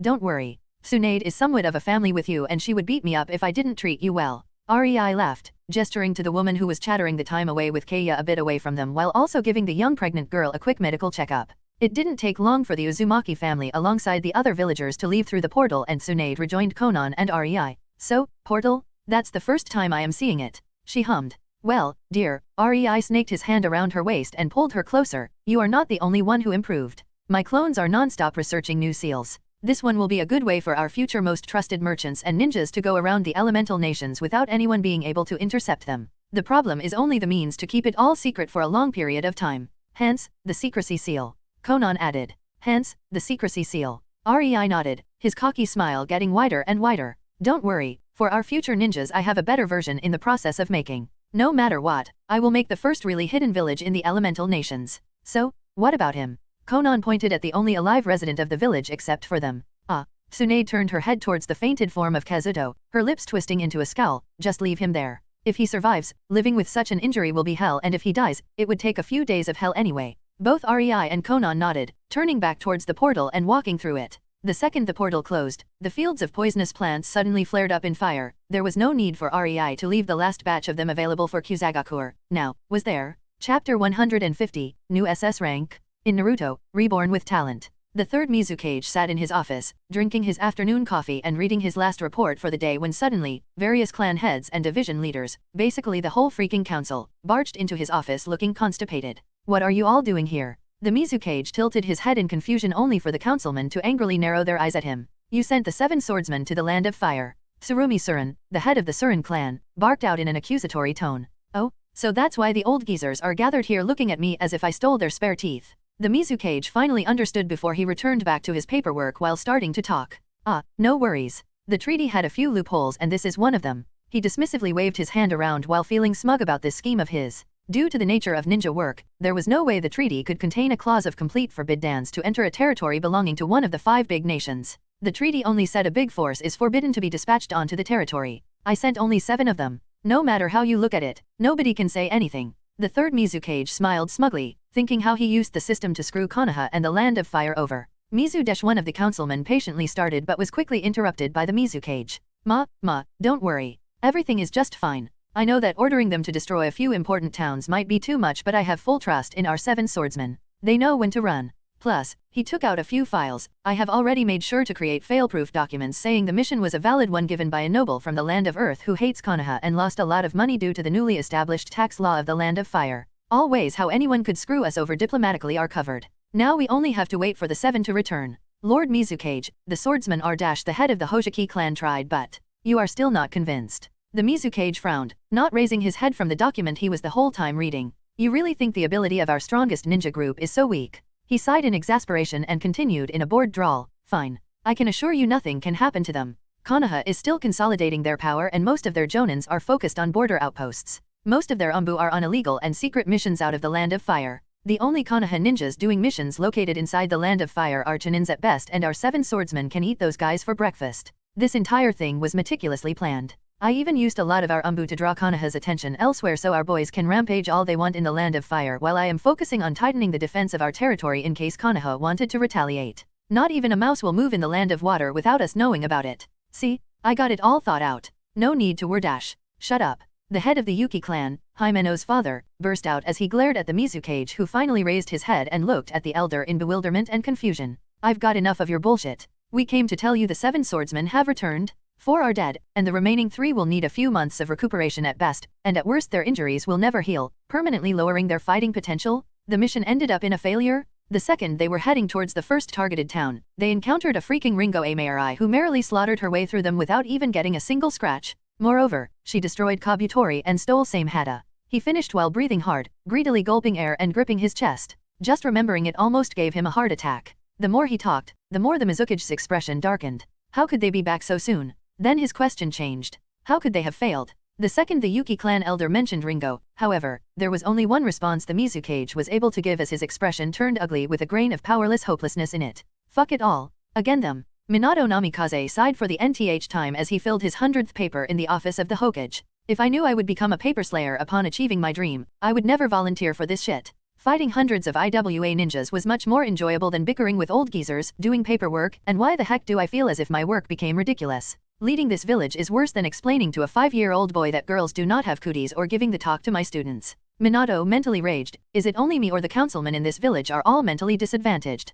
Why the heck do I have to sign paperwork about taxes? Isn't that the whole reason why the civilian council was formed? To ease the Hokage's workload in times of war? For someone who vehemently refused to be dismissed after the war ended, they clearly are happy with not fulfilling the reason why they even exist. Fucking lazy sly old snakes who can't do anything but complain and whine? See how I dismiss you? Minato mumbled under his nose as anger started rising in him the more paperwork that didn't belong to him but the members of the civilian council he saw on his table. Alas, not even his 4 shadow clones were capable of being satisfactory help to Minato in his new duties. As he was thinking of a way to flay the civilian council alive, the door suddenly creaked open, causing Minato to smile widely as his pregnant tomato of a wife, not that he had the guts to call her that to her face, walked inside his office with her confident grin. Yo, Minato, what's up? Enjoying the paperwork? Kushina cheerfully asked, innocently smiling but Minato wisely kept quiet as he spotted her threatening gaze. Hihi, serves you right, taking my hat and putting the kicking devil inside of me, bastard? You can forget about having sex for the next half-decade at least. Yes, dear. Minato unsurely answered with a twisted expression while in the back of his mind having a very, very bad premonition of his very own personal Armageddon happening without him having any ability to stop it. Good. I am sure this won't destroy your good mood then. Kusha nodded in satisfaction and sat in the guest chair in front of his desk with a delighted groan before she put on his table a small book and slid it towards him. What is it? Minato took the book into his hands and froze for a bit. Another new bingo book? Now? The last one came 2 weeks ago. He narrowed his eyebrows in worry. It was a huge secret, but the bingo book only updated once per 2 months. If the update came sooner, that meant someone extremely extraordinary was put into it and they could not wait. Minato browsed through the pages until he came upon a new entry. This has gotta be some cruel joke, right? He looked with a hopeful expression at his exasperated wife who just shrugged. 4th SS rank coming from Kirigakuer? Seriously? Plus this one is yet another rogue ninja? That makes 4 rogue SS rankers all from Kiri and all of them are most likely in one group. Let's see, she was given the title by Kirigakuer? That's rare, they didn't give such a high ranking to anyone yet. Minato nodded, realizing how serious this was. For a ninja village to give their own rogue ninja SS rank? It meant something serious must have happened that completely frightened the village higher UPS. Huh? She was given the title for, oh fuck it all to hell. Minato stood up and banged his palm onto his table while gritting his teeth after reading how exactly she earned that title. Say what now? She killed 4 members of the 7 swordsmen of the Kiri and injured 3 of them to the degree they would need months of recuperation, stole one of the 7 swords and destroyed another, and this all happened on the territory of the Land of Fire and I am only getting to know about it from the bingo book. Minato's chakra flared from anger, forcing Kushina to offset the pressure with her chakra. Lord Hokage. The secretary quickly ran inside as she felt the chakra flare, only to stop in her tracks as she spotted the furious glare of Minato and the 4 Umbu guards frozen stiff on the ceiling. Go and call the council meeting. Minato's voice was quiet but very menacing. I want to see what that snake Danzo has to say about this. There is no way he did not know about it. Needless to say, the Konohagakure's council room was not peaceful that night.